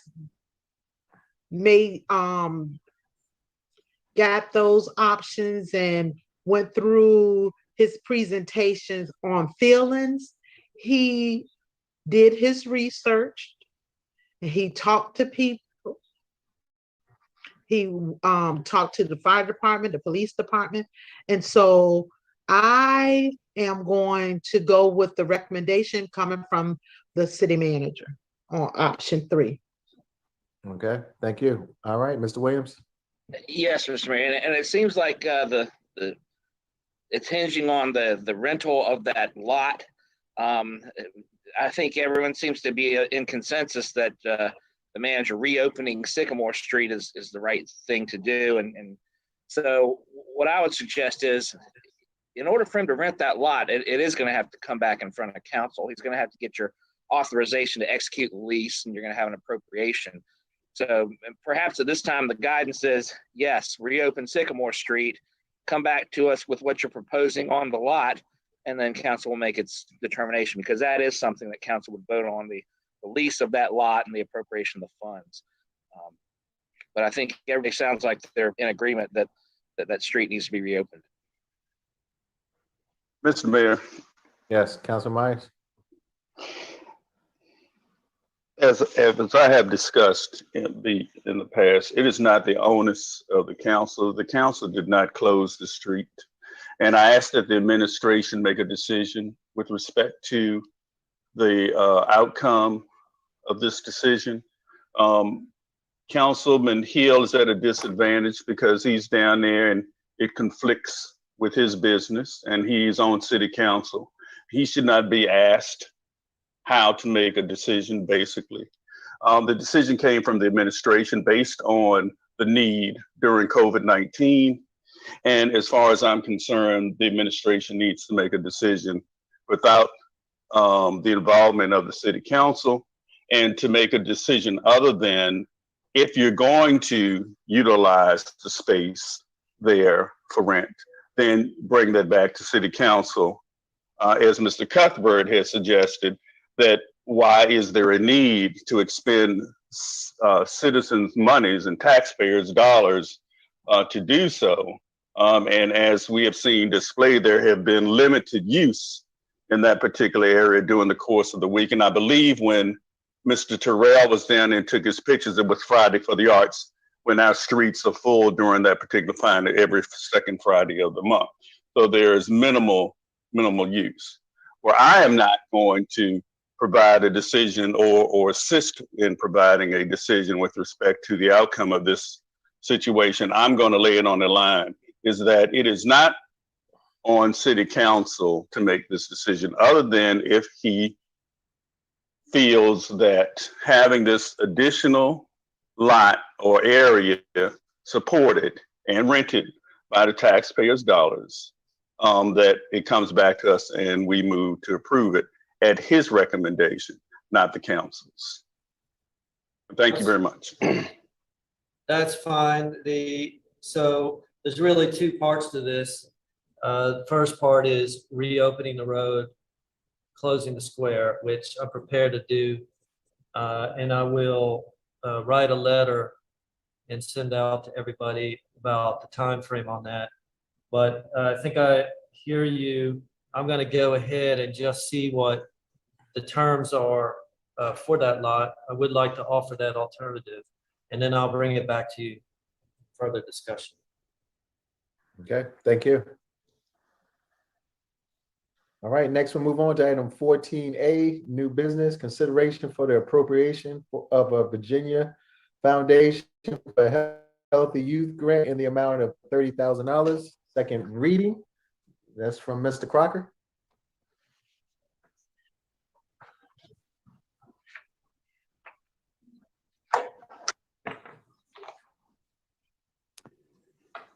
Good afternoon, Mayor Parham, Vice Mayor Smith Lee, members of council.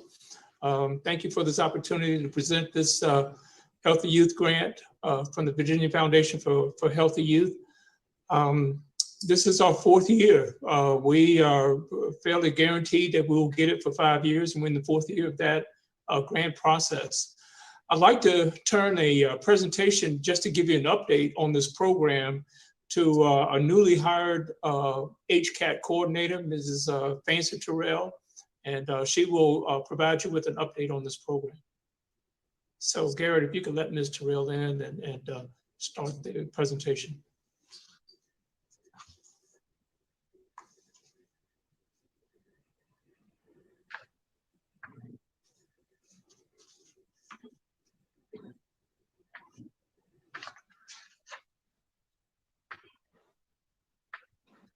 I'm sorry, you waited for me, Mr. Williams? No, I was waiting for Fancy Terrell. I'm sorry, the names are similar. But she's our HCAT coordinator. Maybe we're related. Good afternoon. Good afternoon. Welcome. Good afternoon to everyone. Thank you so much for your time, to leaders of the city of Petersburg and council members. I'm not sure if you have my presentation loaded. Garrett, do you have that presentation that you can show for everyone? Yeah, let me see if I can find it. Thank you.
All right.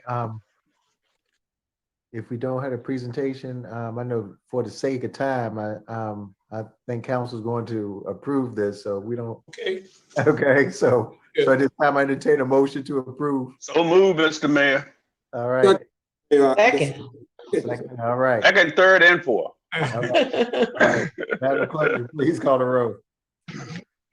Councilmember Cuthbert, Aye. Councilmember Wilson Smith, Aye. Wilson Smith. Oh, I'm sorry. It's almost 4:30. I'm crazy. I'm sorry. Councilmember Myers. Aye. Councilmember Hill. Aye. Vice Mayor Smith Lee. Aye. Sorry, Tresta. No problem. Mayor Perm. Aye. Motion's passed. All right, thank you, Wayne. Thank you all very much. Mr. Rail as well. All right. No, we got 100 pages to go. Not too many more. Next item 14B, a resolution authorizing the city manager to execute a development agreement between the city of Petersburg and Joe Erb for the development of 115 Jolly Alley located in Petersburg. So move. Second. All right, Madam Clerk, would you please call the roll? Councilmember Cuthbert. Aye. Councilmember Wilson Smith. Aye. Councilmember Myers. Aye. Councilmember Hill. Aye. Vice Mayor Smith Lee. Aye. Mayor Perm. Aye. Motion's passed. Next, we have item 14C, a resolution approving the city manager to sign and submit appropriate documents for the submittal of the industrial revitalization fund for the Hotel Petersburg rehabilitation located at 20 Taylor Street into a downtown boutique hotel. So moved. Why? So Anyway, moved. I'll second it because it need to happen. All But right, I shouldn't do it. all right. Thank you. Everybody else get disenfranchised. All right. Next, we go with we have a motion and a second. We have Councilwoman Wilson Smith. Yeah, it says wishes to apply for $600,000 of industrial revitalization funds. Is this a grant? Is this a loan? Let me know what funds mean. Somebody just gonna give it to us? Is it contingent on anything? Do we have to have a match? Are they gonna pay the balance of the cost of the facility with that money? All of that. All of that. Yeah, all of The the full above. payment haven't been made on the building. Thanks, All somebody. right. Ms. Boone. Yes, sir. If we can, if it's okay with the council, if we can unmute Jeff Sadler, he can speak to this item and give us better clarification of what it is that they are trying to do for the Hotel Petersburg. We just placed this item on the agenda for him and he was going to present it. All right, can you unmute Mr. Sadler?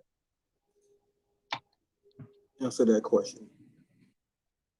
Yes, first off, thank you all very much for having me with you today. The Industrial Revitalization Fund is a program by Virginia Department of Housing and Community Development geared towards putting derelict structures back into use and focusing on catalytic projects that will have carryover effect into improving the values of the businesses and properties nearby. This application is for the Hotel Petersburg. Council approved this application the past 2 years as well. However, at those times last year, really there were just a couple other projects that were more ready. And the year before that, the financing really wasn't in place yet. So that's why it was denied previously. I think we're well teed up for this. All the match will come from the developer.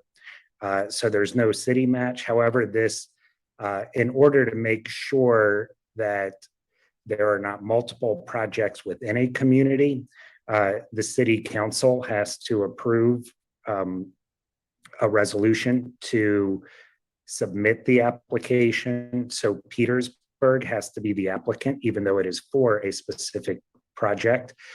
What we are proposing is that this would be a grant to the city, and then the city could place the funds, or what we are submitting for is the city would place the funds into the EDA's revolving loan fund, which would then be made a loan to the project, which would allow the city to benefit from the funds on an ongoing basis as it's repaid. As it's repaid. Well, so it would be repaid by the developer of the project to the EDA's revolving loan fund, which then the EDA could lend out to other projects in the future. Okay. But the fund specifically would be for the Hotel Petersburg at this time. It is up to Department of Housing and Community Development whether they would issue this as a loan to so there's two ways to do it. I should give a little background. Typically, if it is a city-owned property or a nonprofit, it can be a direct grant to the project. If it is a for-profit entity, end user, which in this case it would be, then it must be administered as a loan. But it can be a grant to the city, but the city must administer it as a loan to the developer. Thank you. So, question, Mr. Mayor. Councilman Hill? Jessica Wilson Smith, are you finished? Yes, I am. Thank you. So if they give it to the city, the developer pay the city back. Is that what you're saying, sir? Yes, sir. And once they pay the city back, then we just keep it in our revolving? Is that what you're saying? Correct. Okay, all right, thank you. And I should say the DHCD will make the final determination whether that's an acceptable way to do it or not. But that is what we are asking for in the grant application. Okay, all right, thank you. Thank you. Any other questions for Mr. Sadler? All right, we have a motion and a second then. Madam Clerk, could you please call the roll? Councilmember Cuthbert, Abstain? Councilmember Wilson Smith,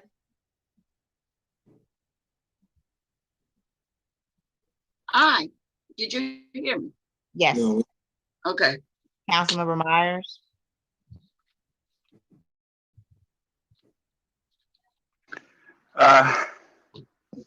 Councilmember Hill, Aye. Vice Mayor Smith Lee, Aye. Mayor Perrin. Aye. Motion's passed.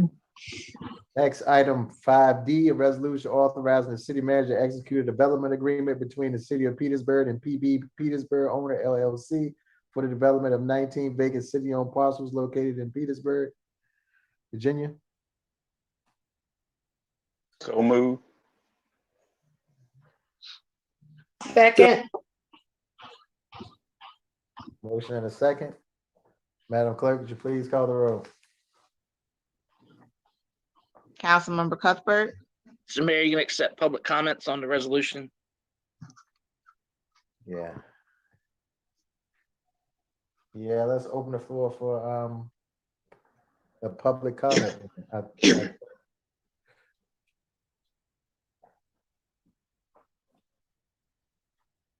Seeing no hands, this public comment period is closed. All right, we have a motion, we have a second. Madam Clerk, could you please call the roll? Councilmember Cuthbert, I'm confused. Page 385 itemizes lots that allegedly do not require adjustment.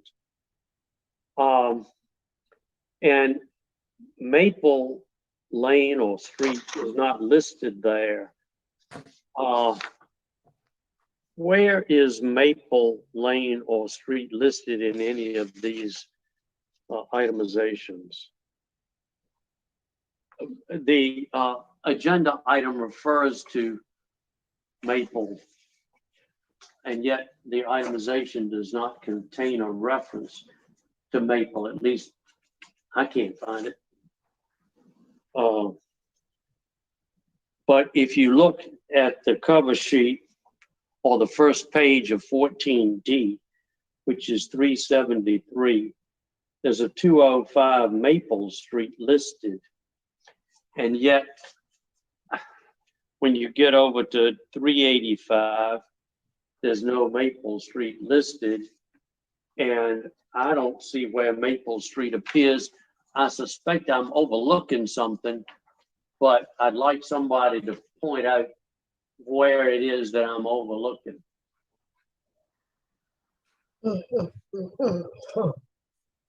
85. All right. You want to lead us through that?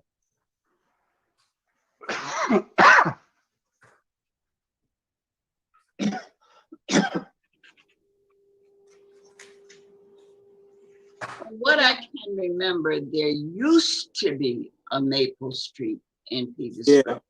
Yep. And it was down near Peabody.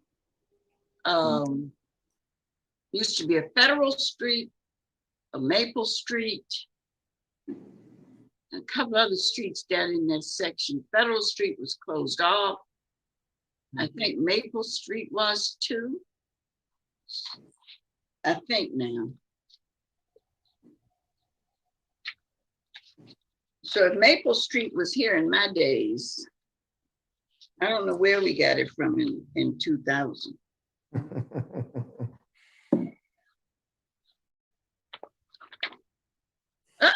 found it. Oh, it's way over there by Lakewood. Okay. Okay.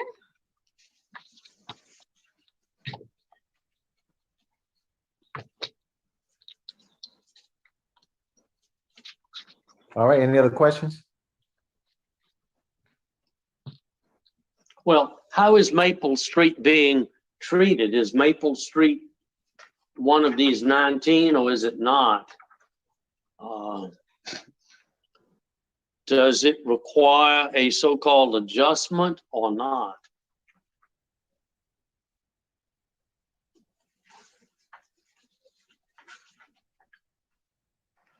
Where's economic development? I'm right here, Councilman Myers. What is Mr.? Can you please respond? I want to go. I'm tired. I've been on here all day long. Please explain to him so we can move forward, please. This is ridiculous. During the due diligence period, PB Petersburg ownership will go out and evaluate all of these properties. They will get with planning and zoning to find out if there are any issues with these properties. And if so, the property will come off the list. If they find out they can't develop the property, if they can't get a variance for the property, it will be removed. So once we agree to this, like they had said earlier, they will get with planning and zoning to see exactly which properties they can and cannot develop. But again, they are trying to meet their original agreement with the city to provide home ownership. Thank you. Thank you. That's good enough to get us over the hump here as far as I'm concerned. I'm voting no because I think these properties are not eligible for a variance. I've stated previously. Question, Councilwoman Wilson Smith? Mr. Myers, didn't you say something about University Boulevard? Take it off, leave it on or something?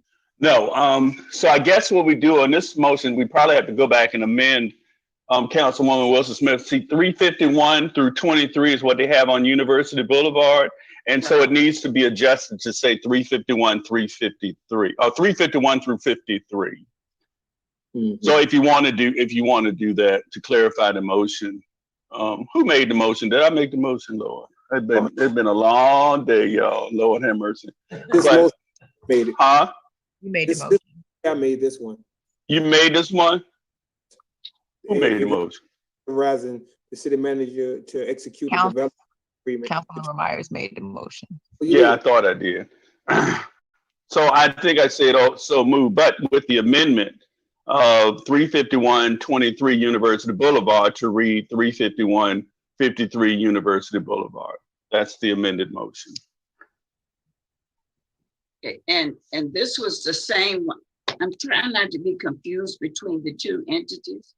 There was one that I thought they should wait until they had done due diligence with Virginia Avenue. This is the one that I'm talking about, right? Yes, ma'am. Okay. I think so, yes. Thank you. Yes, yes. Thank you. Okay. And thank you for the clarity. Okay. We have a motion and a second. Mm-hmm. And at this time, Madam Clerk, would you please call the roll? Councilmember Cuthbert, No. Councilmember Wilson Smith, No. Councilmember Myers, Councilmember Hart. I'm sorry, Councilmember Hill. Aye. Vice Mayor Smith Lee. Aye. Mayor Perm. Aye. Motion's passed. Next is item 14E, a resolution authorizing the city manager to execute an amended development agreement between the city of Petersburg and PB Petersburg Owner LLC for development of 1000 Diamond Street and 38 vacant parcels located in Petersburg. So moved. Second. All right, we have a motion and a second. This time, Madam Clerk, would you please call the roll? Councilmember Cuthbert, No. Councilmember Wilson Smith, Councilmember Myers, Aye. Councilmember Hill, Aye. Vice Mayor Smith Lee, Aye. Mayor Perham. Aye. Motion's passed. Next is item 13. Point of order, for the reasons I've stated previously, I think the motion failed. And these are two separate items. You could actually approve the resolution even if the ordinance was not valid. But on the ordinance, I was going to say it during the city attorney report. I plan to give council a written opinion with my final answer on Councilman Cuthbert's question on the ordinance by the end of the day tomorrow. But this is technically a separate item, even though it deals with the same properties. So. All right, next we'll move on to item 14F, a request Mr. to Mayor. adopt. Mr. Mayor, Yes. hold on. Point of order. So we have all these properties. We have a whole lot of properties in the city of Petersburg, whether we brought them, whether we got them from whomever or whatever. So, I mean, I know we have to come up with a strategic way of getting rid of these properties. We're not in the business of being a, what's the word I want to use? The property owner. The property owners. Land baron. So if every time when someone want to come up and do something with our properties, we're saying no, we're going to be stuck. And we have properties that have been on the roads forever. And I'm not saying just give them to anybody because we have a lot of properties. But this is ridiculous. We have all these properties which this council did not buy or purchase. So and then we're moving forward. So we have to get to a point to where which we're doing or trying to do, where we can unload some of this stuff so we can start getting some money off it. So I just want to bring that up at this point, because I'm not saying give our stuff away. I'm not saying that by any means. But right. This is ridiculous, all these properties we have. And then every time when we go to try to make a move to do something with them, we get so much kickback. So it's just frustrating, that's all. But I just— Very much so, Councilman Hill. I know it's frustrating. I just wanted to say that, and what have you. You ride around some of these places and look at some of these properties, people need them to move beside them. They've been cutting the grass forever and doing certain things to them. They want to purchase them and they want to put them back on the tax roll. So why wouldn't we do that? But anyways, thank you, Mr. Mayor. I just had to get that check while I was on my mind. Thank you. We move on to item 14F, was a request to adopt a resolution authorizing the city manager to execute a performance agreement between the city of Petersburg, Virginia, Impact Fine Chemicals Virginia LLC, and the Virginia Economic Development Partnership Authority. So move. Mr. Mayor, I thought you might have passed your gavel on that one, but I'll second it. Okay. All right. It's in my ward. Why you motion in a second. Oh, Lord. All right. Behave yourself. All right. And at this time, if there's no questions, Madam Clerk, would you please call the roll? Councilmember Cuthbert. Aye. Councilmember Wilson Smith. Aye. Councilmember Myers. Aye. Councilmember Hill. Aye. Vice Mayor Smith Lee. Aye. Mayor Perham. Aye. Motion's passed. Next, we move on to item 14G, consideration of a resolution authorizing the issuance of sale of general obligation and refunding bonds of the city of Petersburg.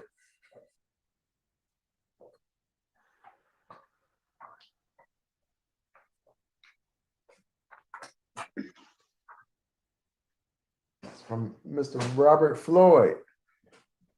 Background: Davenport and Company, the city's financial advisors, brought forward to the city an opportunity for debt refunding on the 2017 A and 2017 B bonds in May. Based on the market rates there were present, Davenport and city staff discussed the refunding opportunity. The refunding opportunity was presented to City Council on June 1st, 2021. City Council agreed to move forward with the process. Mr. Floyd. Yes, sir. We have Roland and the team from Davenport on deck to speak, but this is the resolution that was brought to the attention in June for council to approve to move forward with the process that was discussed in June for the refunding of the 2017 A and B bonds. Okay.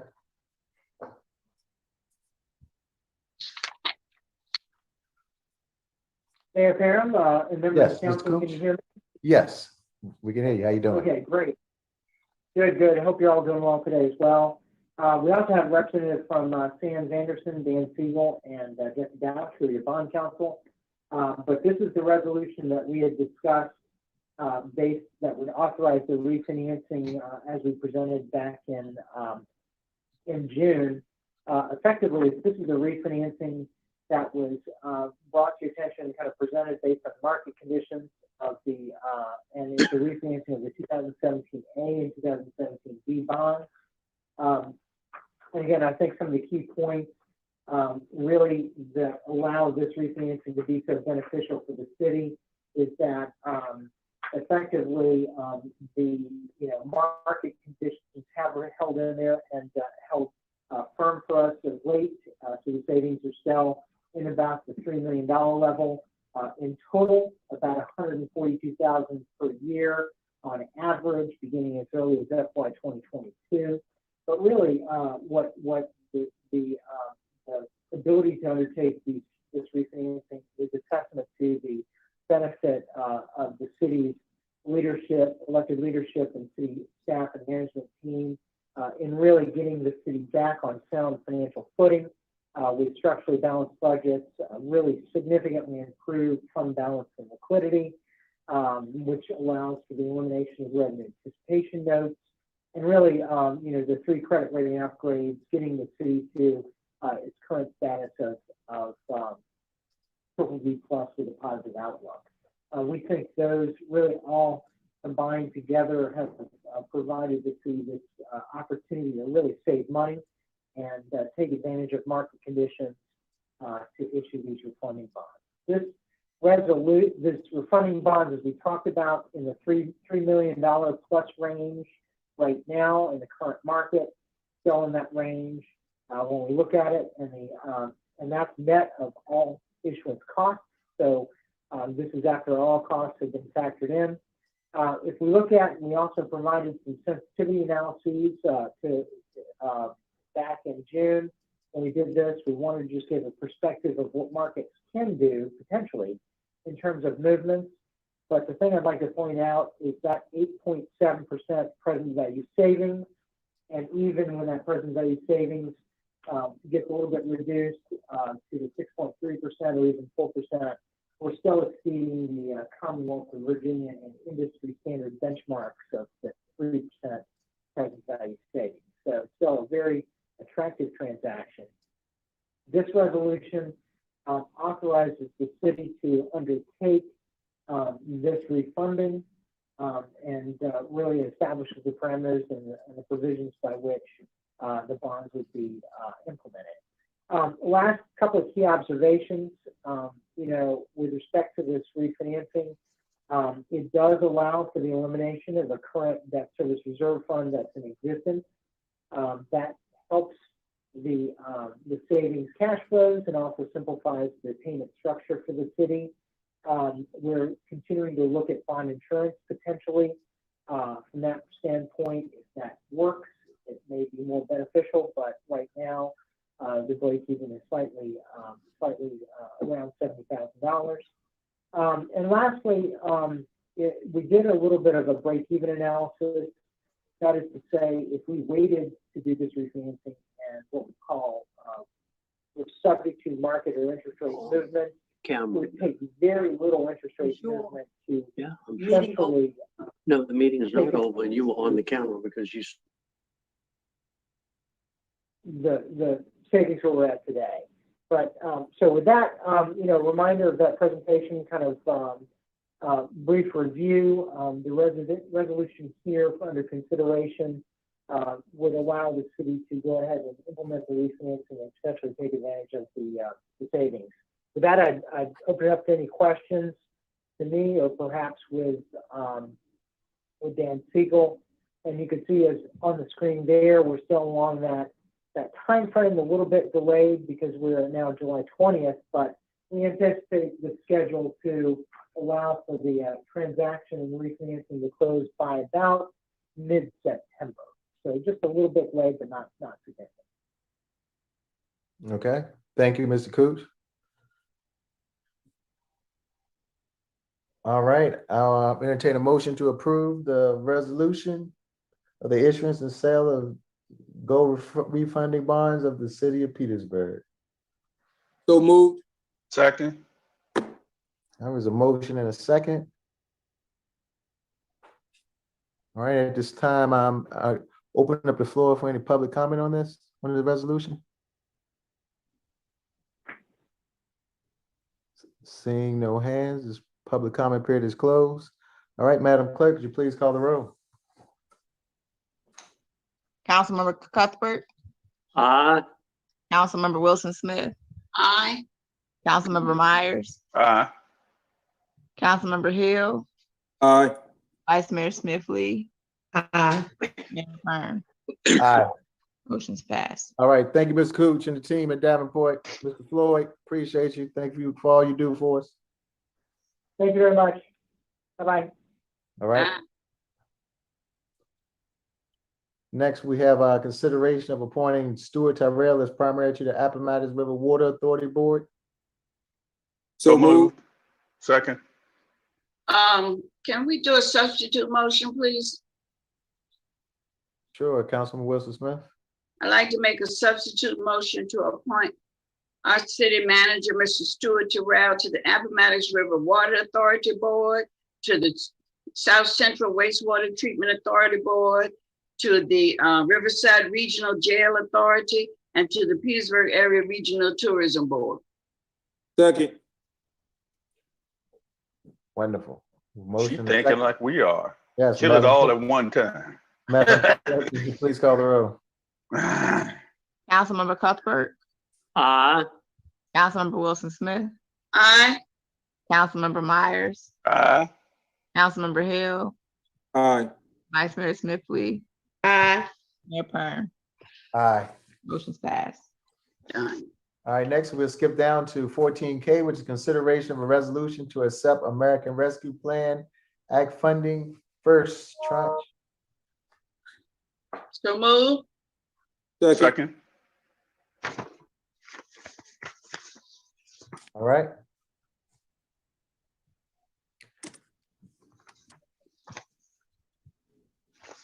All right, if approved in a second at this time, we'll open up any floor for public comment on acceptance of the funds. Seeing none, Madam Clerk, could you please call the roll? We got one. You got one. Mr. Squire raises his hand. Okay. All right, we have Marcus Omar Squires. I just hope, Marcus Omar Squire, 1701 Monticello Street here in Petersburg, Virginia. I hope that there will be more citizen input provided. And I hope that a majority of these funds will go towards infrastructure improvements which are needed in the city. Thank you. Okay, thank you.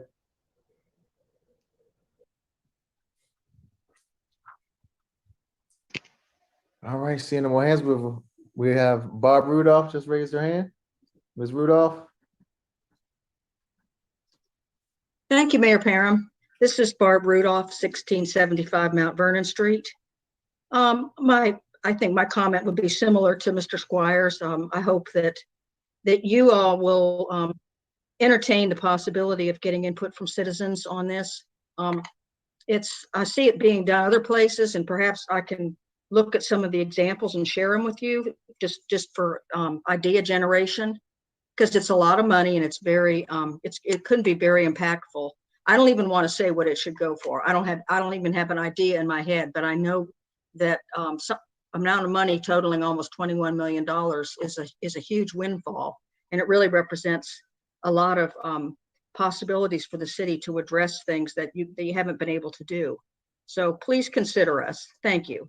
Thank you. Any more hands, Garrett? No, sir. Okay, seeing no more, this public hearing is closed. Next, we have a motion and a second, and at this time, Madam Clerk, please call the roll. Councilmember Cuthbert. Aye. Councilmember Wilson Smith. Aye. Councilmember Myers. Aye. Councilmember Hill. Aye. Vice Mayor Smith Lee. Aye. Mayor Perm. Aye. Motion's passed. Next, move on to item 15, City Manager's Report, item 15A from Mr. Terrell. Thank you, Mayor and council members. I'm really glad to be here. I'm excited about things that are happening. And it's a really good time to be part of this activity and movement. City Manager's Report for July 20th, 2021. First of all, city building reopening. With the governor's lifting of mandatory restrictions and a continued decline in COVID-19 cases, I recommend the opening of our buildings to the public beginning August 1 with the following precautionary measures for staff. Continued use of masks when in common areas, 6 feet distancing, use of plexiglass in areas where there's a large volume of public traffic, such as billing and collections and social services. Continued encouragement of vaccination of all staff, including time off if necessary to get vaccinated. Public safety staff continue to monitor the COVID caseload and possible new variants. I was reading reports this morning from our public safety staff. I reserve the right to reinstitute necessary emergency safety measures as we monitor the data, but I think it is time to go ahead and reopen August 1st. Second, utility billing. We will begin reporting monthly on the collection rate of utility billing, now standing at 88%. Good job to the finance director, also public works director. The public works director has reorganized her staff to focus on utility billing, emphasizing customer service, data, cleanup, information flow, training, and timeliness. We met with ARWA, staff met with ARWA, our regional water treatment provider, to also receive technical expertise from their staff on our billing process. I'm going to look more closely at this. I have read the most recent audit, and we need to really delve into this and get it fixed and solved permanently. But we're on the upward track. Staff customer service. We are discussing in our biweekly department head meetings about improving our customer service interactions. In some instances, deficiency may be due to short staffing, but also some instances, the technical routing of call on the phone system. This will take further review. The Historic Home Committee. I'm proposing to form a committee directed by Mr. Tabor, our planning director, to coordinate a public-private partnership to find alternatives to demolition of our historical treasures, our historical buildings. Our history, its culture, its architecture are what separate and elevate us from other Virginia communities, form the social cultural fabric of Petersburg, and must be protected and enhanced, but for all folks of all economic means, not just those with financial means, but everyone who wants to stay in their home and improve it. I think it's urgent, so I want to move along this track. 5, clean up Petersburg. I'm working with Parks and Recreation to reinvigorate the partnerships we have in place to clean up our roads and neighborhoods. I understand there is such a committee and working work group. I think it's critical that we get on this. 6, the police department. I'd like to commend again Police Chief Christian and their staff for violence-free July 4th weekend, when we heard so many reports in the region about violence. I credit this to his proactive proactive community policing thought and strategy. I'll be working to help support him in that effort. 7, Tropical Storm Elsa. We had 4.5 inches of rain in 4 hours. This was a storm of intensity which caused some serious flooding in locations. The flooding points out a drainage system which needs to be reviewed for undersized pipes or undercapacity connections that go back to the founding of the city, I suspect, with terracotta plate pipes laid in the early 1800s, but needs further review. That said, Ms. Innes and I rode around the next morning and all the flooding was gone within 12 hours, which is remarkable how quickly it did dissipate. I want to thank Ms. Innes, Public Works Director, Police Chief Christian, Fire Department staff, Fire Marshal Reed and his staff, our PIO, Ms. Williams, for being on scene and working as a team to move through the situation. Finally, the CARES ARPA, now really called ARPA funds, will take some careful thought. I'm listening to your public comments about citizen input. We need to be sure we have the right protocol and process in place for this significant amount of funds in preparation for guidelines that come from Treasury Department in August. Critical to this will be the criteria for what is eligible, eligibility and transparency, how the decisions will be made in the distribution.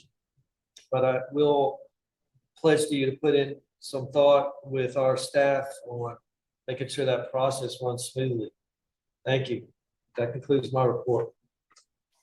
Okay, thank you. We've done item 15B. Next, we'll have item 15C, the COVID-19 update from Chief McCulloch.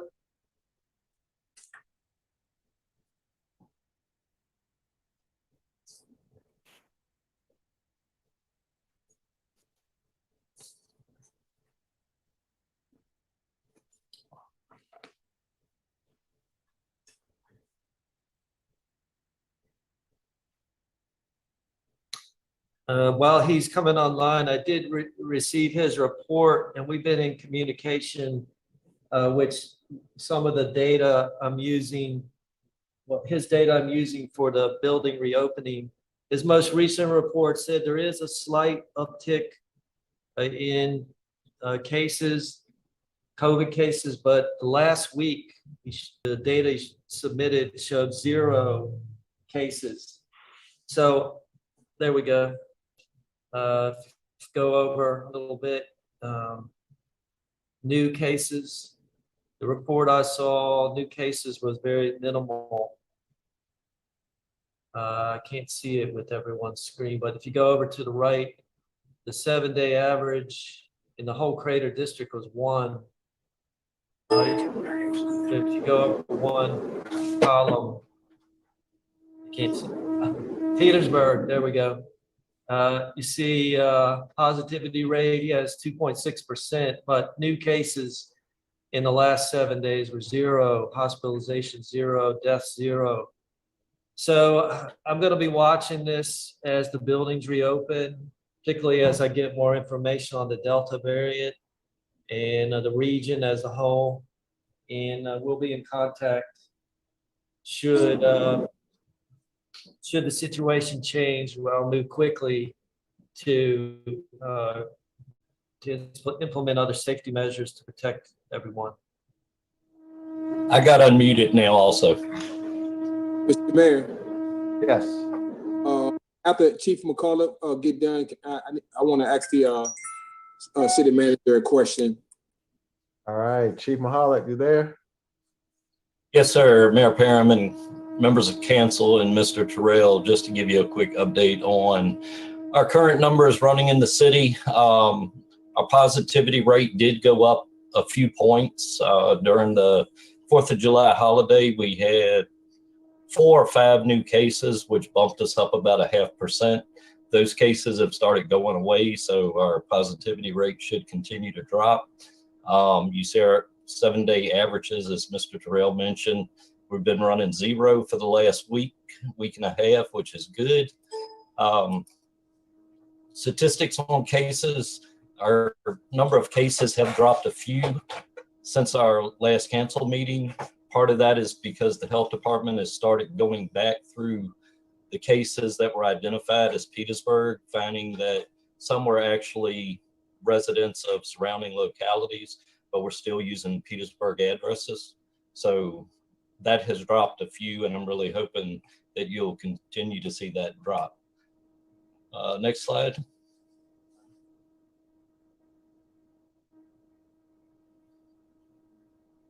One too far. Our vaccination rates, the same thing. You see that we dropped about 300 vaccinations, but again, that is because some of those that were listed at being Petersburg residents were actually from outside localities. We're still rated number 2 for providing the most vaccines in the Crater District right now, and that is continuously going up. We're starting to get some data on child vaccinations. We've only been doing this for going into 3 weeks now, and so far 280 kids under the age of 18 have been fully vaccinated now. That effort is continuing. Vaccination sites, you see that list has dwindled down a lot. We're kind of reorganizing that. The health department is doing it continuously every 2 weeks to bring in new people for vaccinations, as well as being able to give a second shot in a repetitive effort. We're continuing our homebound. And with vaccination sites, we're working to look again at all our areas that are vulnerable to our citizens and population. The health department is going to be receiving assistance from FEMA with the community information team. They'll be replacing the elite group that you heard so much about over the past. The good part about these is they'll be able to go out into the community and make people really aware of the sites becoming available so that they can plan ahead of time to be at these. And with that, the state has also plotted out by census tract our areas that have low vaccination rates, so we can start focusing on those areas that are more vulnerable and offer vaccinations to those residents. Next slide. And lastly, again, we're continuing vaccination of our homebound. Again, if anybody has anyone that is in need of a vaccination that can't get out to a vaccination site, they can contact the health department. And working with us, the fire department and Southside Emergency Crew, we're working with the nurses and getting out and getting those people vaccinated. And that's the end of my report. Hey, thank you, Chief Mahalik. Appreciate it. All right, question, Councilman Darren Hill. Yes, Mr. Terrell, I don't want you to go into it right now, but just due to consideration of when we do start meeting back in at our city council meeting, whatever precautions, maybe we can put that out in the beginning. If the chair is going to be 6 feet apart, everybody's going to be required to wear masks, or do they have to show, vaccination or things like that? I don't know if you given that any thought when we do start meeting back in public, things of that nature. That's all. Yes, sir, I will definitely take that into consideration. And the primary consideration will be if we're able to use the library, that will factor in with the spacing and where, but I'll definitely factor all that in. Yes, sir. Thank you. Appreciate you. Okay. Next, move on to item 16, business of reports from the clerk. Ms. Jackson, any items? I have no items. Okay. Item 17, business of reports from the city attorney, Mr. Williams. No report, Mr. Mayor. All right. Next, the moment y'all been waiting for, item 18, adjournment. So move. See you later. All right, second. All in Second. favor, Go aye. Suns. This meeting is adjourned. 5 o'clock. That's right. 5 o'clock. Thank you all. All right.